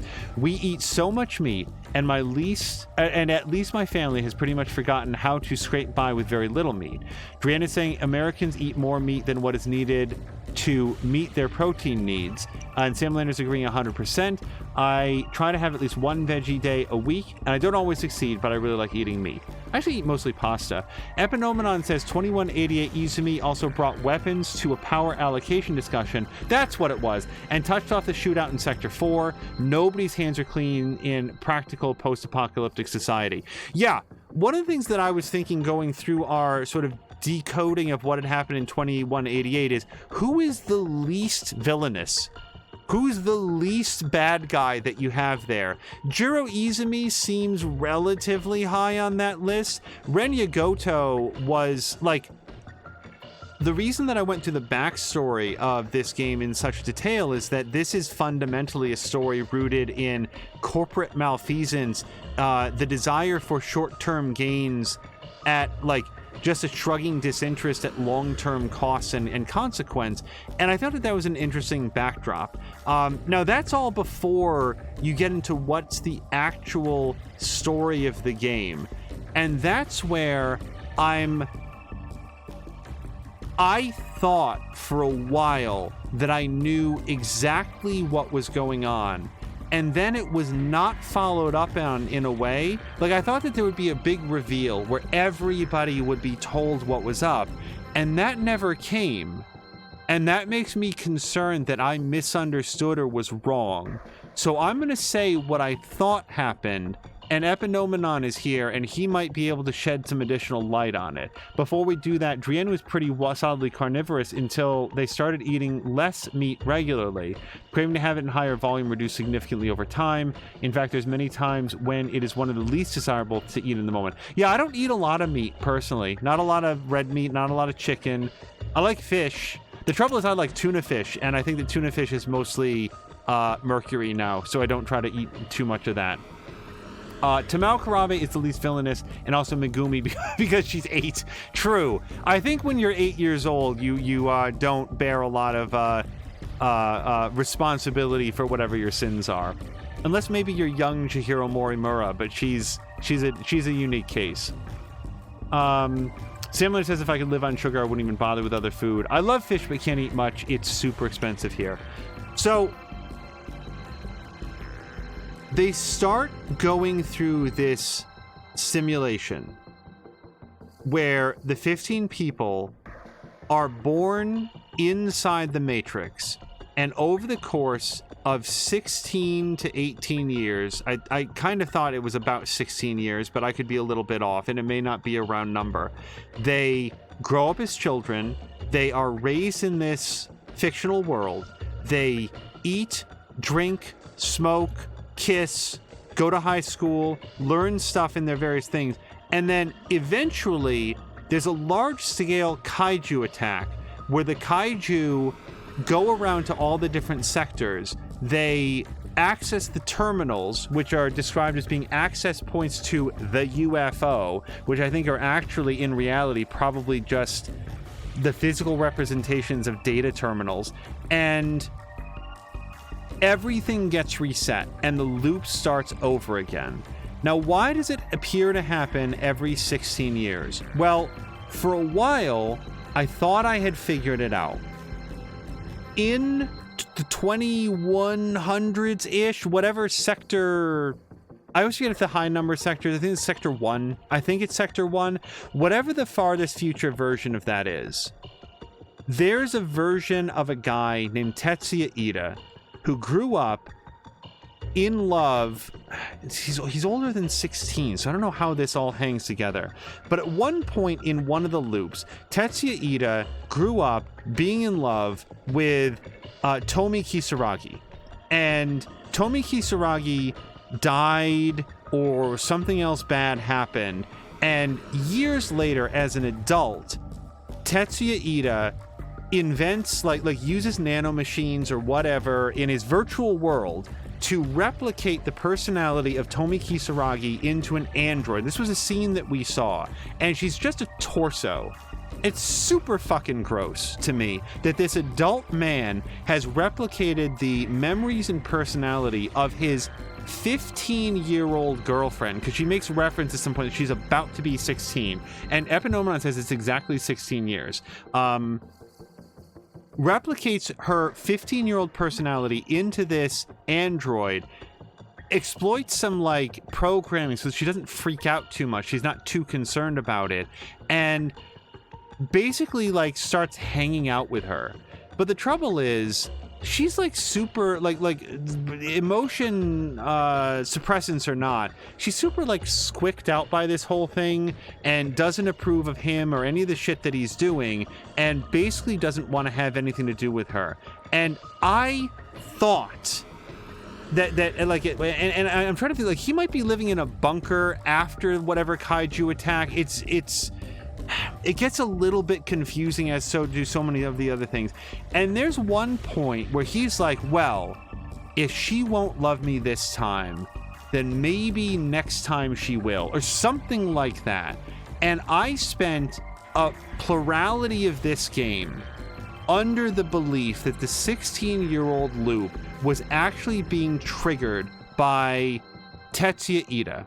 The Tetsuya Ida was upset and angry that his 15-year-old girlfriend didn't like him enough. So what he was going to do was fix that problem by resetting the time loop, carrying himself forward through Sector 0, and then engineering things so that things would turn out differently, and he could eventually take the simulated personality of Tomi Kisaragi and overwrite it onto an actual physical body version of Tomi Kisaragi, and then everything would be okay and she would forgive him and they would both be happily ever after. And I don't know if that's true. I think it's true, but it's one of those things that came and went in passing so quickly, and then there's like Tetsuya Ida feels like a real antagonist throughout much of the story, but then at the end he has this come back together moment with the pop idol, who we now know is an older version of Tomi Kisaragi who exists exclusively as digital data from a previous loop, and she's now living in the command ship that is a probe that's there to circle the planet and see if it's ever terraformed enough. So she's just like living up there for who knows how long, and then like he's gonna go live with her. At what point did she decide he's okay? That guy sucks. He's like, if it is true that Tetsuya Ida had any role at all in initiating the kaiju attacks to attack the terminals on a 16-year loop, because he kept being a stupid asshole about it, and that's what was causing the time resets, then he's the worst character in the whole thing, because as far as he knows, he is resetting the time loop and murdering millions of people because his 15-year-old love interest doesn't love his adult ass enough. That is very, very disturbing, and I hated his character. I was so mad. But there's other possibilities. What if the 16-year-old time loop is hard-coded into the system because the command ship circles around and says, oops, the planet's not ready yet. We need more time to terraform. The people that are living in the pods can't survive this. Break them down and start it again. What if it never had anything to do with him at all? So, like, I don't know in the balance. Like, I was so sure that this was a story about the destructive potential of toxic masculinity, and then at some point it felt like that wasn't it, so now I don't know. So let me look here. Epinomenon says, I really don't want to comment before you finished, but you spent a long time thinking that Ida was somehow responsible for the kaiju, and I've never seen anyone else come to this conclusion. He has zero role in initiating the kaiju attacks. Fair enough. A lot of where that was coming from was, like I said, there was this one scene who was like, oh, I know how to fix this. Like the fact that his girlfriend is rejecting him, and his girlfriend is like a torso, by the way. I don't know what his deal was. I didn't like Tetsuya Ida, and I didn't like Shu Amaguchi, who was the younger version. And Shu Amaguchi was, I do appreciate the fact that I brought to it an interpretation that's apparently not supported anywhere in the text, and Epinomenon has never seen somebody do that. Thank you sincerely to Epinomenon for never correcting that, because it's so much more fun to be corrected by the game or the conclusion of the game. Yeah, like, so where do the kaiju come from? Why are they kaiju? Well, that part is explained explicitly in the story. In designing the virtual world, somebody who I think was Okino basically cribbed a lot of the design from this video game that was very popular. I don't remember the name of it right now, but in the video game, it's explicitly said in one of the codex entries that the video game individually simulates millions of citizens in this city as it is being attacked by kaiju, and the player's role is to defend the city against the kaiju.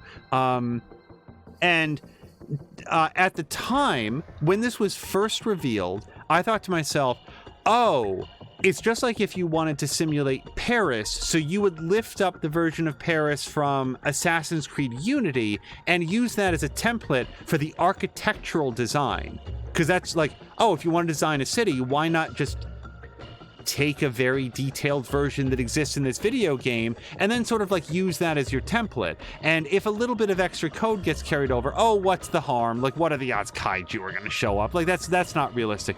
But what we later learn is, I feel like that video game was actually used as a template for all of the citizens, because none of them were real. It was all AI. Why design from scratch a system that can simulate the lives of millions of people if there's already code to do that? And if the code just happens to come out of a kaiju attack game, again, what harm could that do? So, for whatever reason, like, every time the system goes to be reset on this 16-year-old loop, the citizens living inside the simulated world perceive it as a kaiju attack, and at some point the Sentinels are invented, and then the Sentinels can be used to fight back about the kaiju, but the Sentinels are static. They can't change, they can't be upgraded, and the kaiju are legion. And eventually, no matter what they do, the kaiju simply overwhelm the defenders and everything gets reset on a 16-year loop. However, at some point, specifically it looks like when Okino determines that, oh wait, there's a safe sector that we can teleport to. It's Sector 0, let's go there. Okino transports Juro Karabe and a 16-year-old version of Chihiro Morimura to Sector 0, and they survive the loop believing that they've traveled 16 years back in time. And what they don't know in the little scene that we see is that they are now pure data. They no longer have physical bodies. They're no longer compatible, is the way that the game puts it. Let me pause here. Epinomenon says, basically there was a scene in Yuki's route where 2188 Ryoko Shinonome explicitly takes responsibility, and I was pretty sure about halfway through the game that you'd totally have forgotten it. Yeah, apparently I did. Marinda says if this person is going to Sector 0 and resetting things, then they have to have some understanding about the nature of the world. Actually, from what we could tell, Marinda, all they saw was, wait, there's a zone where there are no kaiju. That appeared to be what Okino interpreted. And then what happened is that Juro Izumi, I might have said Karabi a moment ago, Juro Izumi and Chihiro Morimura just like reappeared in a world that appeared to be 16 years younger than the one that they had left, and interpreted, oh, we've time traveled. Well, we know the kaiju are going to come in another 16 years. What can we do to prevent that? And whether or not they had Sentinels, like they said about their various plans for how they were going to fix this. Now, at some point, they had a very sharp disagreement where Juro Izumi decided, oh, the solution to this is to stop the decode. There's other individuals, including my old self, I suppose, that are carrying this nanomachine infection. One of them is broadcasting a code to summon the kaiju. If we're the problem. If I murder all of the compatible ones, then everything will be okay and the kaiju won't come. What he didn't understand is that he was murdering the only living people in existence. So this was a self-defeating thing. The decode was always going to fire, the kaiju were always going to come, and now there were fewer people capable of piloting a Sentinel to stop them, so this plan could never have worked. Morimura's plan changed and shifted a few times, and I felt a little bit vague about it. At one... What I do know is that she had this sort of Aegis initiative where what she said is that we have to stop the kaiju from from accessing the terminals and initiating the reset for some reason. I honestly, at this exact moment, I have lost that particular thread. I don't know what her plan was, except that we eventually learned, like, here's what I don't know, how much Morimura understood about what was going on, because I don't think that she had a complete picture of it. But, like, we can't keep resetting. There's a limit to the number of resets we can do. The next reset is permanent, or there is no reset. Nobody goes to Sector 0. The whole system crashes. I don't think she was 100% on there not being another reset. I don't think that that was true, although I could be wrong. But what was true is that no one was going to be able to survive in Sector 0 because I think, like, the memory was full. I think they were just, like, out of memory. So everything was going to have to get reset. Before we go, let me just, but not go, but go forward. Let me check with Epinomenon. Hold on, it's doing that thing where it scrolls a little bit. Murder says, of course, I've only seen about 2% of the game. So I'm just talking, and if I'm wrong, I could be very much wrong. Epinomenon says, Ryoko did it, but you have to understand the outcome of the shootout in Sector 4 to understand why.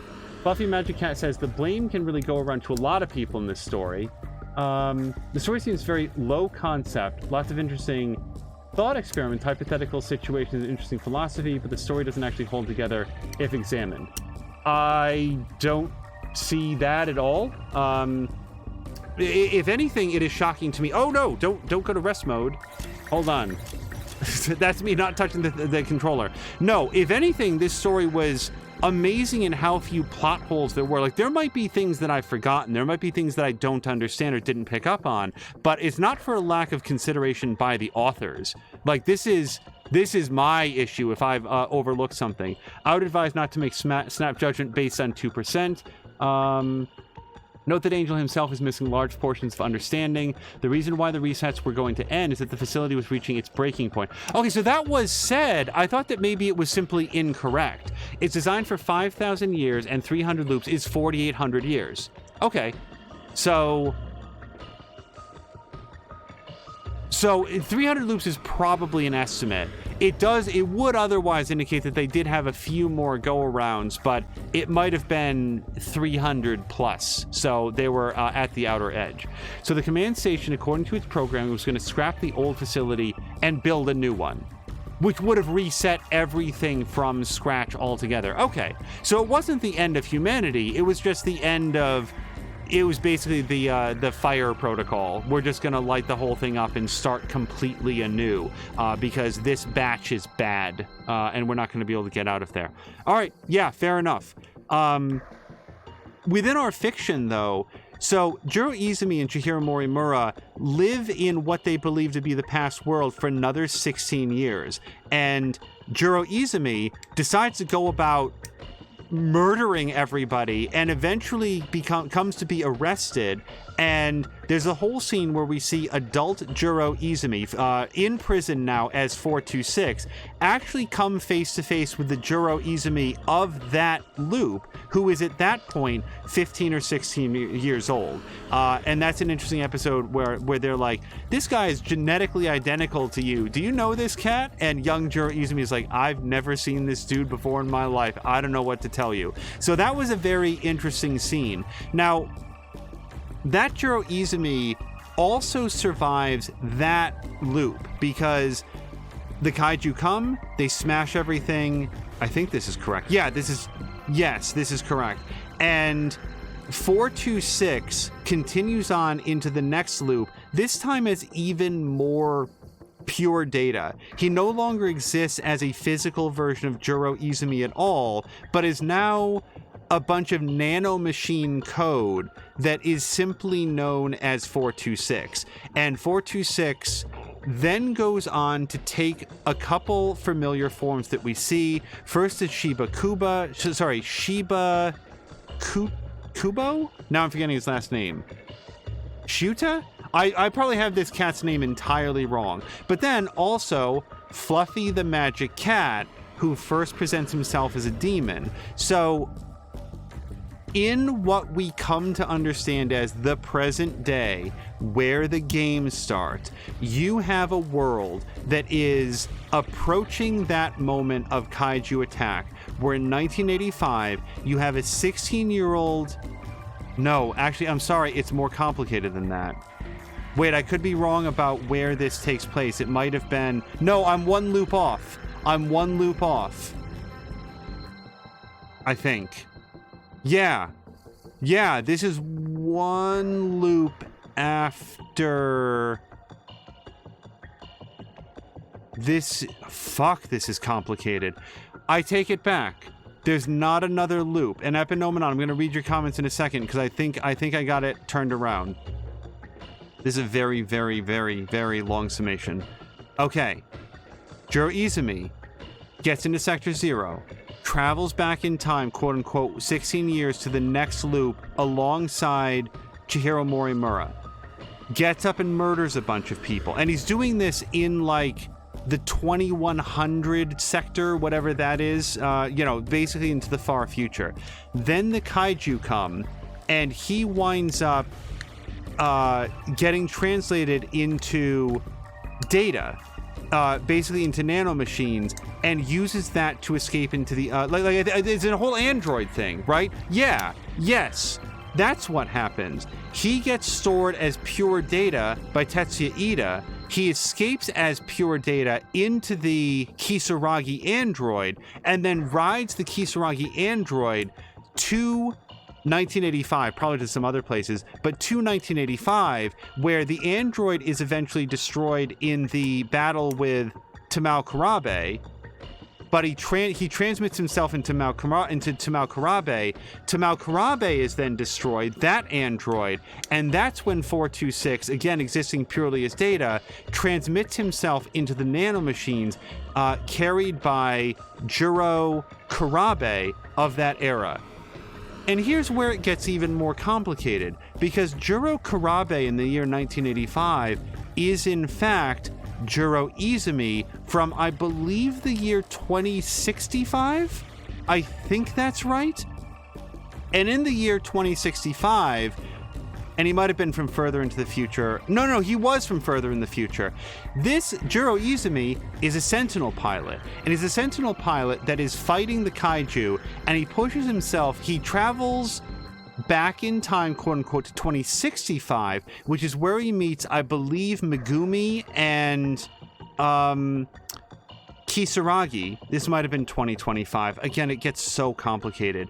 And teenage Juro Izumi, who's a real boy, fights in his Sentinel so much that he gets badly brain damaged and his personality is basically wiped clean. And he is moved to 1985, where a brand new fictional personality is put together for him called Juro Karabe.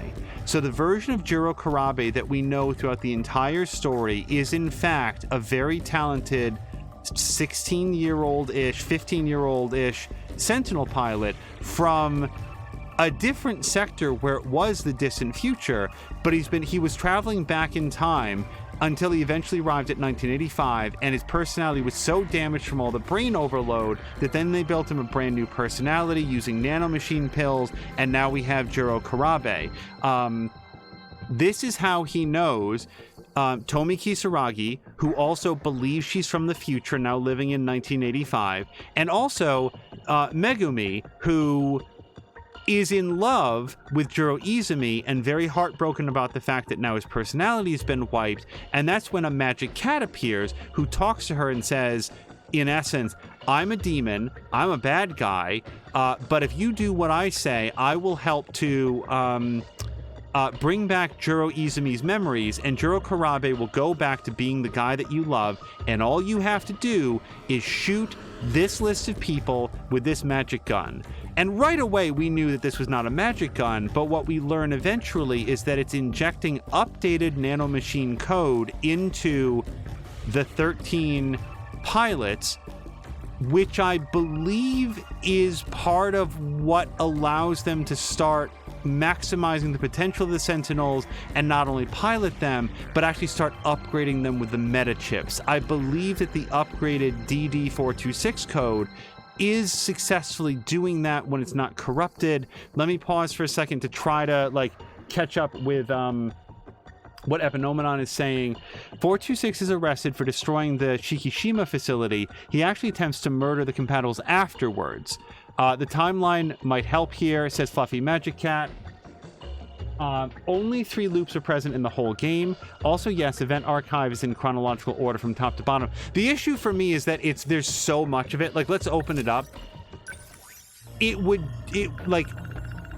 There's a lot of it, is the point that I'm making. And I think that what I'm attempting to do here is to communicate. I'm still going, by the way. We haven't reached the beginning of the timeline.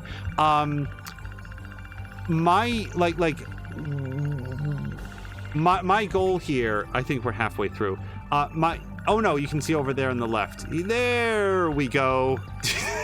So all I have to do is recap all of that. No, we're not going to be doing all of that, but it's if there's any value at all into watching somebody who played this game from start to finish in a fairly dedicated way, made an earnest, legitimate attempt to follow along with the story, and this is what he pulled out of it, fact or fiction, true or false, then that would be my goal. Because reading through this I am 100% sure that people have put together YouTube videos that detail the whole thing from start to finish. The best that I can offer is here's what I thought happened at the end of it.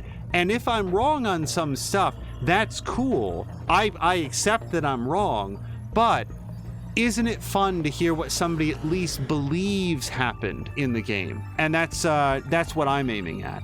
So, well, actually, that's sort of the main points that I wanted to cover. Now, within that, you have a whole bunch of additional stories that are intricately sewn into the story. You've got Sekigahara, who seems like he's rapidly heading down the same path that he had way back in the day, where he is a paid assassin who goes after Professor Chihiro Morimura and presumably successfully kills her. And young teenage Sekigahara is very much on a similar path. You've got the close childhood friendship and relationship between Yuki Takamiya and Natsuno Minami, who, if I remember correctly, in the year 2188, Yuki was Minami's mother. They were mother and daughter. You've got the detail that Minami was actually holding the decode for a good portion of the game. I think it used to be Juro, but then it moved on to Minami, and that is sort of revealed in the whole scene where Ogata was being put into the Animus to go back through his own memories and comb through this last day before the kaiju invasion, because somebody had the key and Okino is trying to figure out who it is. So you've got lots and lots and lots of additional story beats that introduce, who is this idol, this pop idol who's talking to Shu Amaguchi through the television? oh, well, it turns out that she's not a pop idol. She's a little bit more like a ghost, or like a hacker, I guess you think, because she's like hacking into the satellite signal. Except she's not that either, because she doesn't have a physical body. And also, oh, by the way, that is Miyuki Inaba, I think her name, or Inaba, no, Miyuki Inaba, I think was her name. She is Tomi Kisaragi from a previous loop, who grew up, is now 32-ish years old, and went on to be an excellent singer, because that's who she was in her youth, because she sang at the talent show. And again, I really like the detail that of, like, because Kisaragi is from the future, now living in 1985, where Miyuki Inaba is a pop idol, nobody recognizes the fact that Kisaragi was the originator of the song that Inaba is singing, because she's from the future and nobody else grew up with her in middle school. So it's what might have been a plot hole, but it's very neatly covered over by the fact that, like, Kisaragi is herself in an era where nobody knows her, and Kisaragi doesn't necessarily recognize the music because, as she says, she doesn't care about pop idols. She's not paying any attention to that.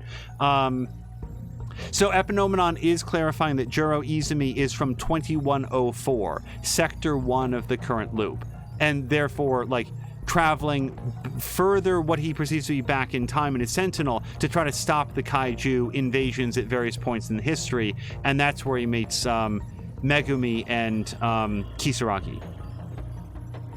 And then sort of the events of the game happen. I just don't think it is plausible to go through the stories of all of these different games in their, all these different characters in their entirety. Mostly what I wanted to cover was, what is the true backstory? What is the nature of the universe in which these characters are living? Is it time travel? Is it alternate dimensions? Is it terrariums? Or is it the Matrix? Turns out it's the Matrix. And why did any of it happen? And those are the major beats. Off the top of my head, this will be more helpful, I think, if I go over to Remembrance real quick. Off the top of my head, like, the character that I enjoyed the most was for sure Yuki. I loved her voice actor. I loved her story. I like the fact that she was pressed into service working for the SIU because her father was in jail for having murdered a gang member or something. And so it explained why she was participating with this shadow organization. The fact that she was so deeply integrated into the shadow organization gave her a lot of agency in the story. She was able to, at some points, order around the Men in Black in the ways that the other characters wouldn't have. It was apparent that she knew more about what was going on, but was still morally against the actions that she was being forced to take. And by the way, would take any action to, like, go against the SIU. I like the whole Veronica Mars vibe of it, where Natsu Minami is missing and she's, like, going on this investigation around school alongside the character that we later come to learn is the android Tamao Karabe, presumably infected by 426 as sort of an overwrite personality because they come to blows at the end of it. Hers was my favorite story by pretty much. And I also thought that she was great in the combat sections. Off the top of my head, I very much disliked Shu Amaguchi. I, in a couple different ways, felt that his character arc, I accept at face value what Epinomenon says about there being cultural differences and some differences in the localization and the way that the voice actor chose to deliver some lines, like, yeah, gotta put on a show for Yuki-chan. But he never stopped coming across as this needling, whining, needy sex pest. He had this, what felt like a completely unrequited crush on Yuki. He was just sort of a super creepy dude, and if that wasn't intended, all I can say is that that's the way that he came across. But I actually think my least favorite storyline is Iori's, because for a character who is the genetic clone of Chihiro Morimura, who was the professor that kicked everything off, the doctor at the school, sorry, nurse, but the doctor at the school who's overwriting everybody's memories and creating a false personality for Juro Karabe, and who is so integral in sort of pitching this Aegis initiative to end the time loops once and for all and to finally get out of the pods. For someone who is also smart enough to have copied herself like into a memory rewrite so that in the event that she's ever cloned as a 6-year-old in the year 1945 or whatever wound up doing it, Iori's story specifically was so much fluff. Hello to Diesel Jones, by the way. Epinomenon, it looks like, is agreeing. Iori's is the weakest storyline because it has to carry too much weight. It has to be the Chihiro Morimura story too, and there's just not enough left for there to be a real Iori storyline left over. Yeah, Miwako Sawatari was an extremely likable and relatable character, and I talked at various points about the fact that I love the fact that running throughout the story, we have our very own Agent Coulson, our very own Claire from the Netflix Marvel series, a character that sort of carries on in so many of the different stories. Like somebody would have to tell me if there's storylines where Miwako doesn't at least make a cameo. But I love the fact that Miwako had like no idea what was going on at any point. I really love that. And even when she would occasionally be let in on like, oh, you just time traveled, you were in a ruined cityscape, like her memory would be overwritten, so she was just like, tra la la la la, I like boys, romance is outside for me, but I really am so enthusiastic when any of my friends get like a date or get boyfriends. Like, she just seemed like such a pure soul.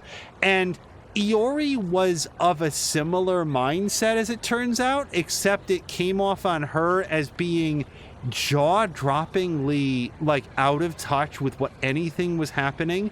And maybe that's because Miwako is sort of like on the outside of stuff. So it's just fun to see a character who's just not dialed into what's happening, because she would have no real... And every once in a while sort of thrown in her face. Iori traveled in time and personally witnessed interactions that she managed to completely misread as being romantic in nature in a way that didn't come across as even plausible, much less realistic. It made her seem incredibly dim. Like she just was completely unable to see past her own emotional state, and it came off as pathetic. In particular, like, there's all of these scenes where like, oh, if only I could see him again. I think I'm gonna go back to the time travel machine in the science room and time travel in order to see him. And then we get like a recap scene, like a flashback. She's in love with Ei Sekigahara because she met him, he was cruel to her, aimed a gun at her face, and left her unconscious to be like taken away by fucking androids or whatever. Like, there's no reason in the story for her to be this enamored of this guy, except for the fact that I guess he's cute or something. Like, of all of the writing in the story, Iori came across as the weakest, like the weakest with the least agency in her own story, the least involvement in her own story, the least interested in being involved in her story. Iori Fuyusaka definitely wants to be engaged in a teenage love angst riddled pop drama when every other character is at least aware of what's going on. Iori Fuyusaka seems dedicated to being blind to it all. And I was very surprised because when the story started off, I thought it was going to be sort of a tandem protagonist duo between Juro and Iori, and that they were going to be like hand in glove as sort of the leaders of this whole thing, and it just doesn't go that way. So she was my least favorite storyline of the group. Fluffy Magic Cat says, in a vacuum, she's definitely a creep. Oh, Shu is definitely a creep. But based on previous experiences with anime, he's just a typical flirt character who's actually pretty nice and considerate. And that, like, when that sort of context comes in, I can share that although I don't have that context personally and can only give my read on it, I can acknowledge that the context exists, and it probably plays a lot differently if you're more sort of into the art form of anime. So hopefully that makes sense. Like, okay, cool. Like, I accept that. It doesn't change my read on him to understand that there's a different and more intended read, but I can also acknowledge that that's there. As Drian says, not too bad in comparison is not an excuse for being bad. Japanese media has a lot of growing to do, says Sam Melander. Yeah, I can only share my view on it, but I don't want to like take away from somebody else's read who says, okay, given the writing here and what they were going for, Shu is less unconstructive, let's say, than I might be reading him at. I was also like, most surprising story, Nenji Ogata. I was super prepared not to like this guy, and I like, again, we don't have face cam, so you could not see my jaw drop when he went dog face on Tomi Kisaragi, nor, I might add, when in the epilogue, he was, let's say, providing some frank and unfiltered assessment of her body type, which, to be blunt, was just super gross. I can't envision saying that at all, much less in public in front of others, much less to a woman who, again, I might know as my adult wife with whom I have children, but is currently presenting as a teenager. Super gross. Like, Nenji Ogata, like, if the only things that you saw of him were the beginning of his story and then that epilogue, you would fucking hate this guy, and I wouldn't be able to blame you for it. However, what we found out about Nenji very quickly is that although he puts on a gruff exterior and is, like, sharp-tongued and quick with his fists, he actually cares a lot about the people around him, and as soon as the going got tough, and he and Tomi and Mirako were sort of like force-shifted to like ruined 2065, he made sure that they were safe, he got them food, he stopped haranguing them, he never made them feel bad or unsafe, like, oh, you guys can't hack it here, you guys are dependent on me. He never did any of that shit. He stepped up, he was a good friend, and he listened to and acknowledged when they had ideas and they had something that they knew about. So I was actually really surprised at how much I grew to like Nenji Ogata over the course of the story, even if the beginning and the end were like, dude, shut up. Like, I can't okay. It's just going to be me repeating the thing that I already said, so we're going to let that go. I can't imagine saying that to my wife, whom I love. Man, when you were a teen, you were flat. Yeah, no. Like, different people have different relationships, and I'm going to allow for, like, but no, that just seems super, super shitty. And that's why I wanted to acknowledge that, while also saying that there's a whole middle part. This dude was not bad. And when I say not bad, I mean, like, one of the more stand-up dudes. Like, he looks like a real greaser. I actually had him confused with Wajima for a while just because they do look similar. They don't look the same. But I just, like, I didn't immediately maybe understand, like, okay, this isn't just a different person, different lighting. They're actually like, oh, wait, now they're both on screen. I get it. Drienne says, I just get wary of excuses for behavior when it's framed in cultural differences in a modern age when there's more exposure and it's simply bad behavior. I had a manager who was born and raised in the Philippines. He was the most sexist piece of shit I ever had to work with, but everyone tried to dismiss because of his origins. I have known plenty of men from the same part of the world who are not that way.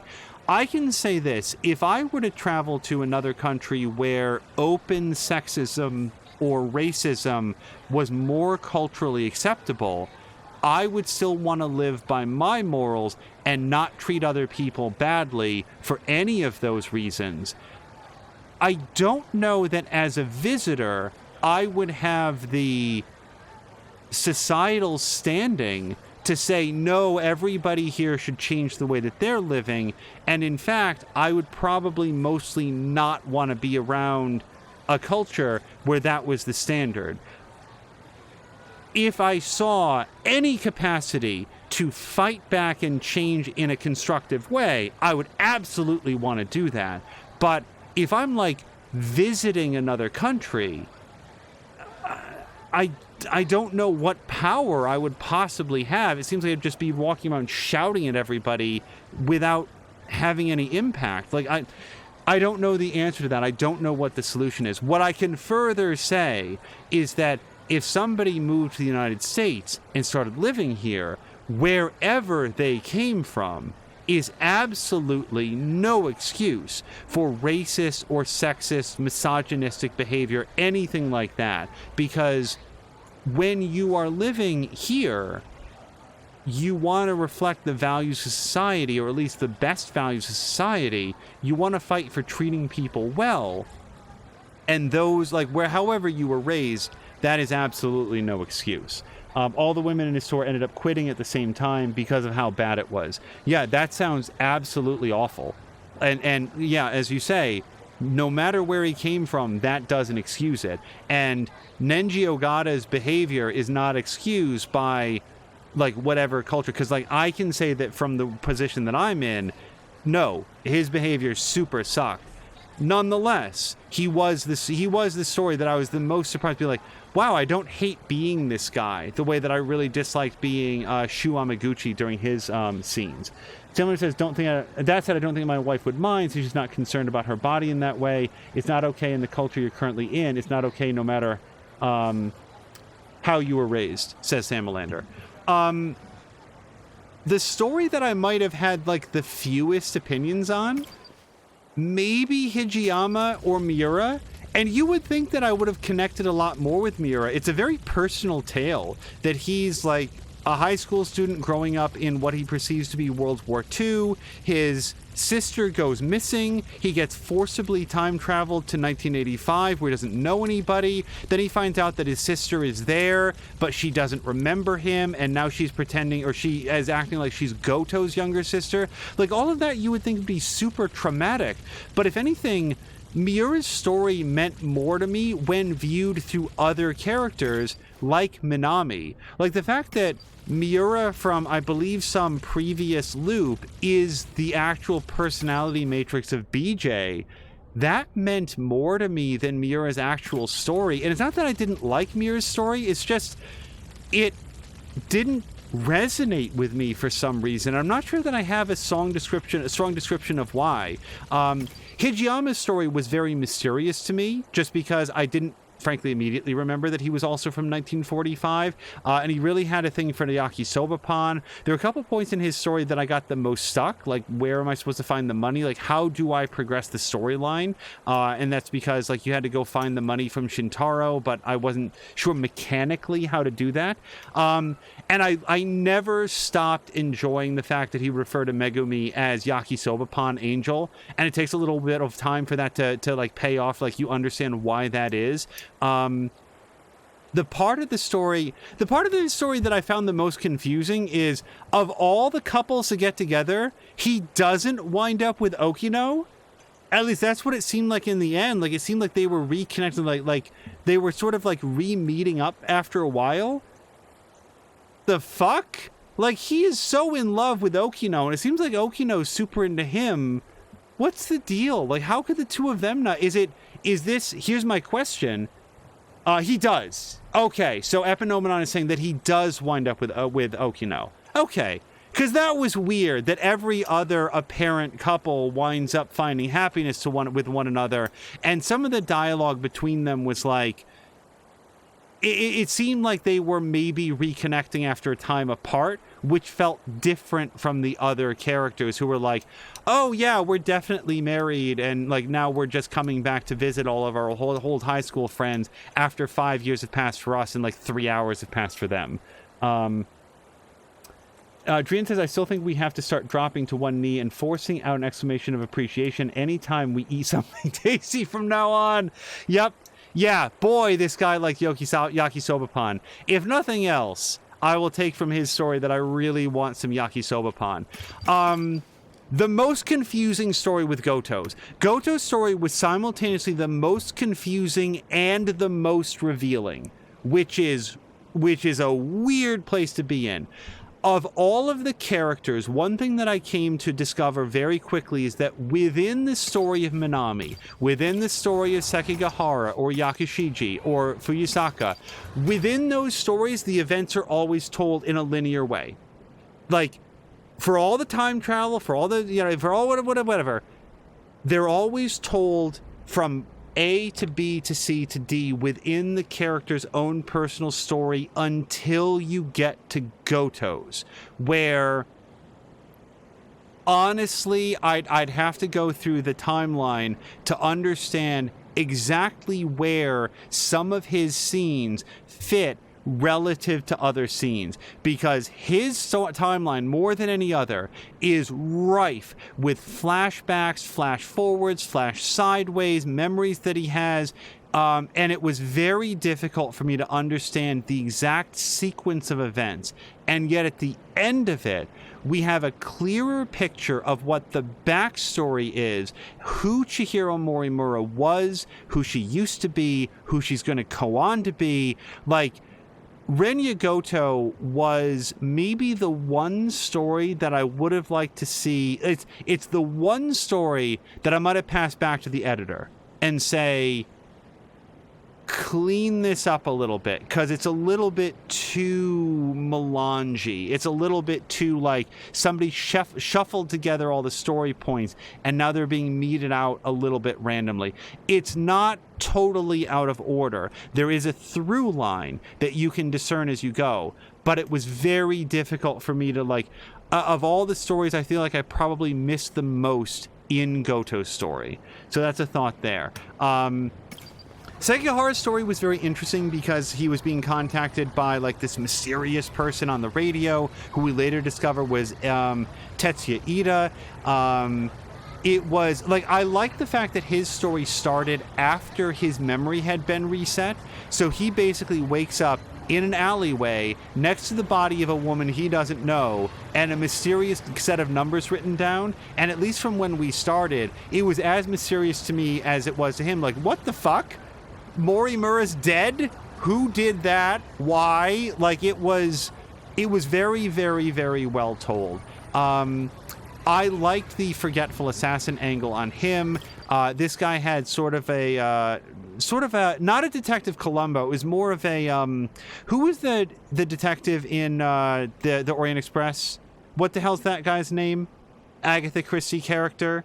Perot, I think it's like Perot. I always forget how to pronounce it.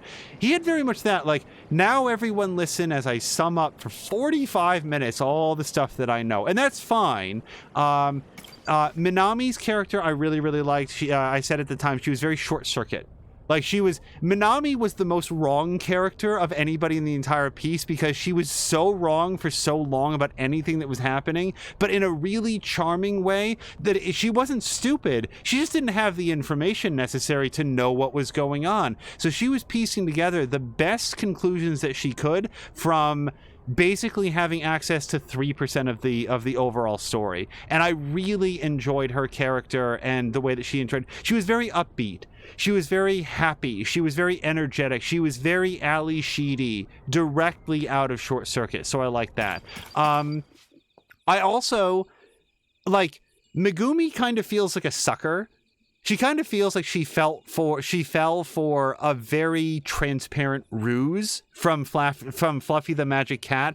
But, like, who knows, right? Like, Yakushiji, she is a time traveler. She's in a foreign time.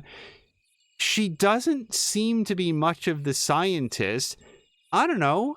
If a talking cat came up and said, I'm a demon and maybe I'm responsible for you traveling in time, I don't know. Like, I didn't really like the fact that her story was primarily motivated by pining after this boy that she liked, but I felt like it played really well. Like, what would you do to bring back somebody that, like, let's for a moment discard the idea that they're teenagers, because teenagers are stupid jerks a lot of the time. Let's discard that. What would you do to bring back somebody that you loved? What would it be like to be living right next to somebody who you know beyond a shadow of a doubt deeply loved you. But now they don't appear to remember that. That part of their personality is gone. You remember it. You're forbidden by contract from saying anything to them. And you are overwhelmed, I would imagine, with the understanding of what could be, but won't. For no reason. You, like, this person that you love was stripped away, and then somebody comes along that says, I can make it all better. You have no other recourse. I'm the only person that can help you, and all I need you to do is to exorcise a few witches by shooting them with this magic gun. I might do it. Like that's the thing. If you just say high school girl pines after high school boyfriend because he doesn't like give her the time of day, which is maybe what it seems like at first, that doesn't seem like a very good story. But I feel like if you examine Megumi's story just a little bit more closely, there's a lot of emotion to it. And if you just take a moment to envision yourself in her position, you might make similar decisions. Because after all, she's not killing anybody. She doesn't even appear to be hurting them. They don't even remember that it happened. And in the balance, what we come to discover is that she was actually helping out everybody. Like, what she was doing was actually very important.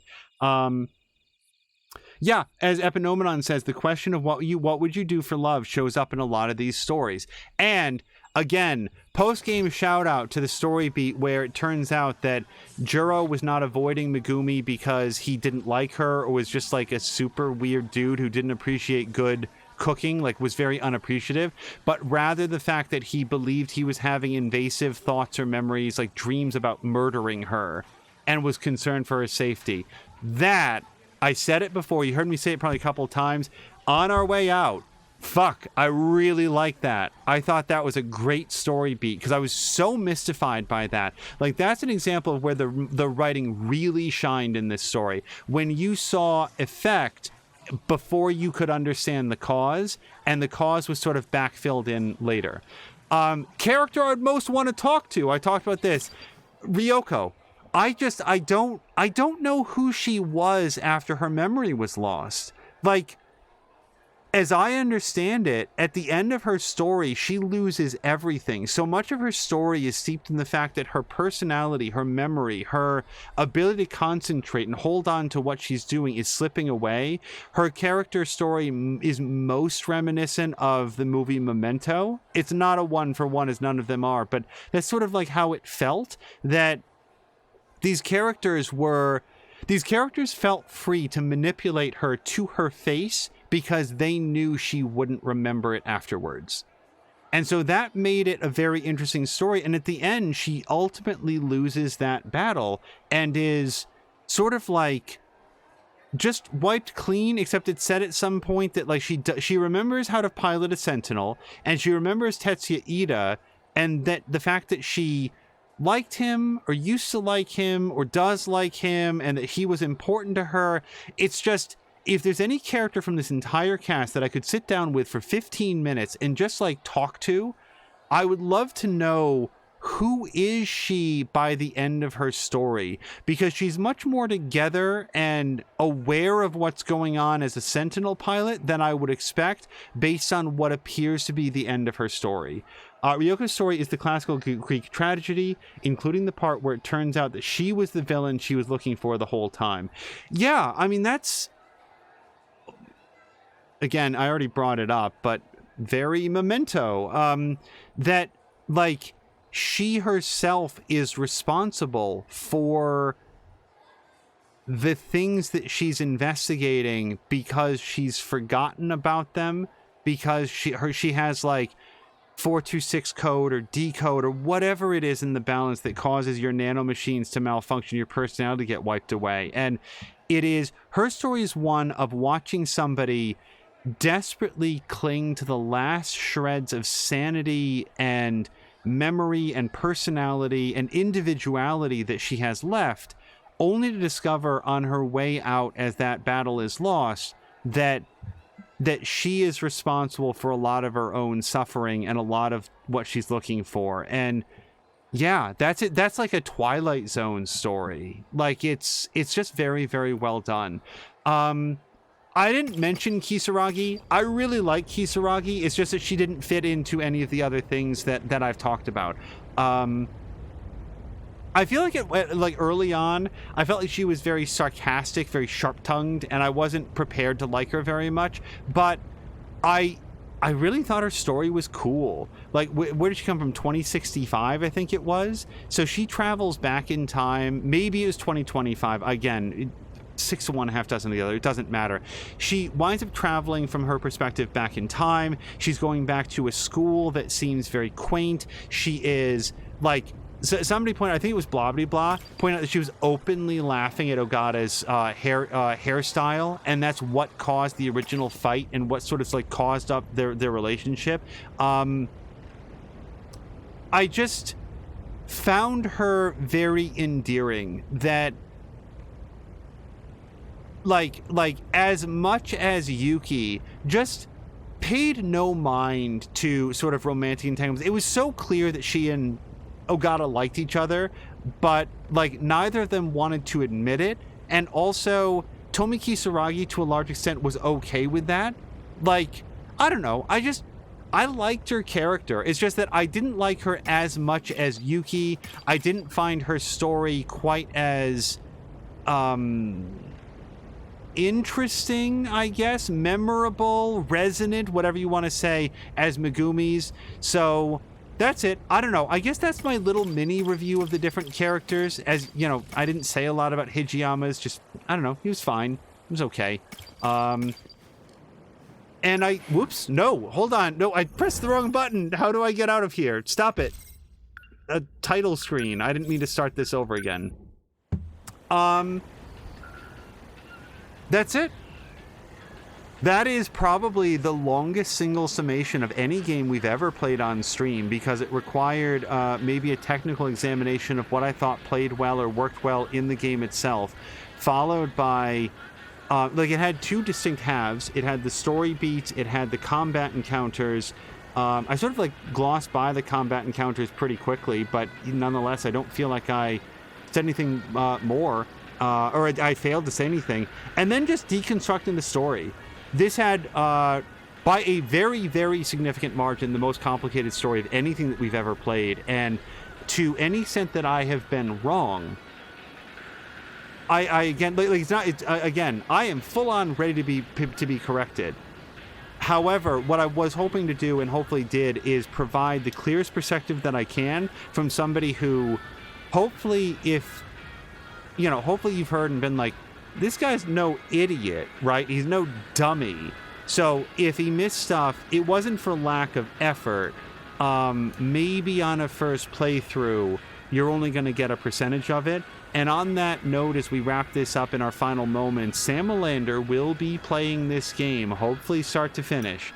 So if any part of this has been interesting, or you'd like to see these moments again, or like, I am very much looking forward to watching as much of Sam Melander's stream as I can, because I very, very rarely ever replay games, but I do like seeing other people encounter them and go through them, and I think it'll be very interesting to hear his view now that he's seen so much of this and heard my view. I'm sure there's a ton of stuff that we're all going to pick up on like it's brand new.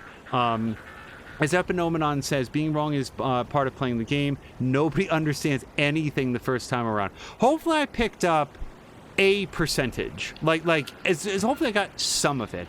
And on our way out, as we go to find somebody fun to raid, as we do so often, I would like to thank Epinomenon, Zozo, Fluffy Magic Cat, Agatha Sophos, and some of the others who, whether lurking or whether chiming in, these are people who are familiar with the game.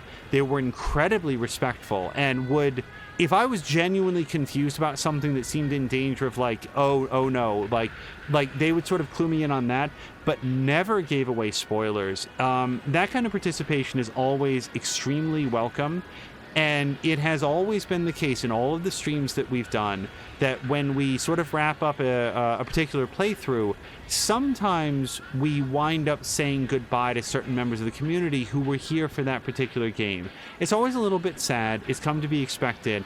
And I will just say that if this turns out to be the last time that we see any of the people that came for this particular playthrough, I would only want to say thank you. You will be remembered as having been a very positive part of this stream. We'd love to see you back again if ever we are playing something that does strike your fancy and you want to hang out again. That would be awesome. Every stream, any stream, you know, it's just, I wanted to take a moment to thank you guys because I had a lot of fun, and it was great to see you guys in chat and to speak up when you had something to say, and hopefully in the balance, right or wrong, what you got to watch was somebody genuinely, earnestly engaging with the game, doing their best to understand it, and to do right by the creators of this, because I made the joke at the very end of the story. I will spoil the joke now. This game was nothing if not incredibly ambitious, and it has all of my respect for that. And that's where we go out. Now I'm going to find somebody fun to raid. Thank you for listening to a very, very elaborate outro and summation of everything that it was. And we do this at the very end because, as always, our next stream will be Mad Max, and I don't get to talk about any of this during Mad Max, just like I don't talk about Mad Max here. Let's take a quick second. So I would love to do a toss over to twitch.tv/JVMcMaster, who is currently diving into New World. It is the oops, hold on one second. I can't raid and talk at the same time. JV McMaster. So he is playing. Okay, so apparently it's currently on follower or subscriber only chat. Frankly, if you're not following, boy, that's really going to be a bummer for people, though, isn't it? Yeah, I think we might reroute. Gosh, I dislike rerouting. It's only because of the... Oh. We did it. Okay.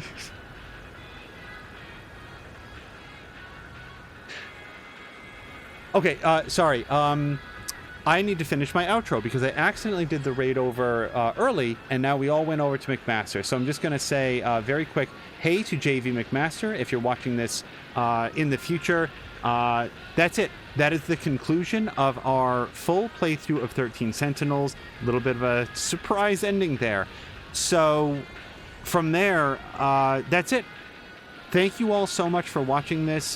This episode, as every single one will be, is collected into a wonderful collection on twitch.tv by my producer, and it will be organized so that you can watch one episode to the next all the way through, and it has been a wonderful playthrough. So you guys, thank you so much, and I hope you have a great night.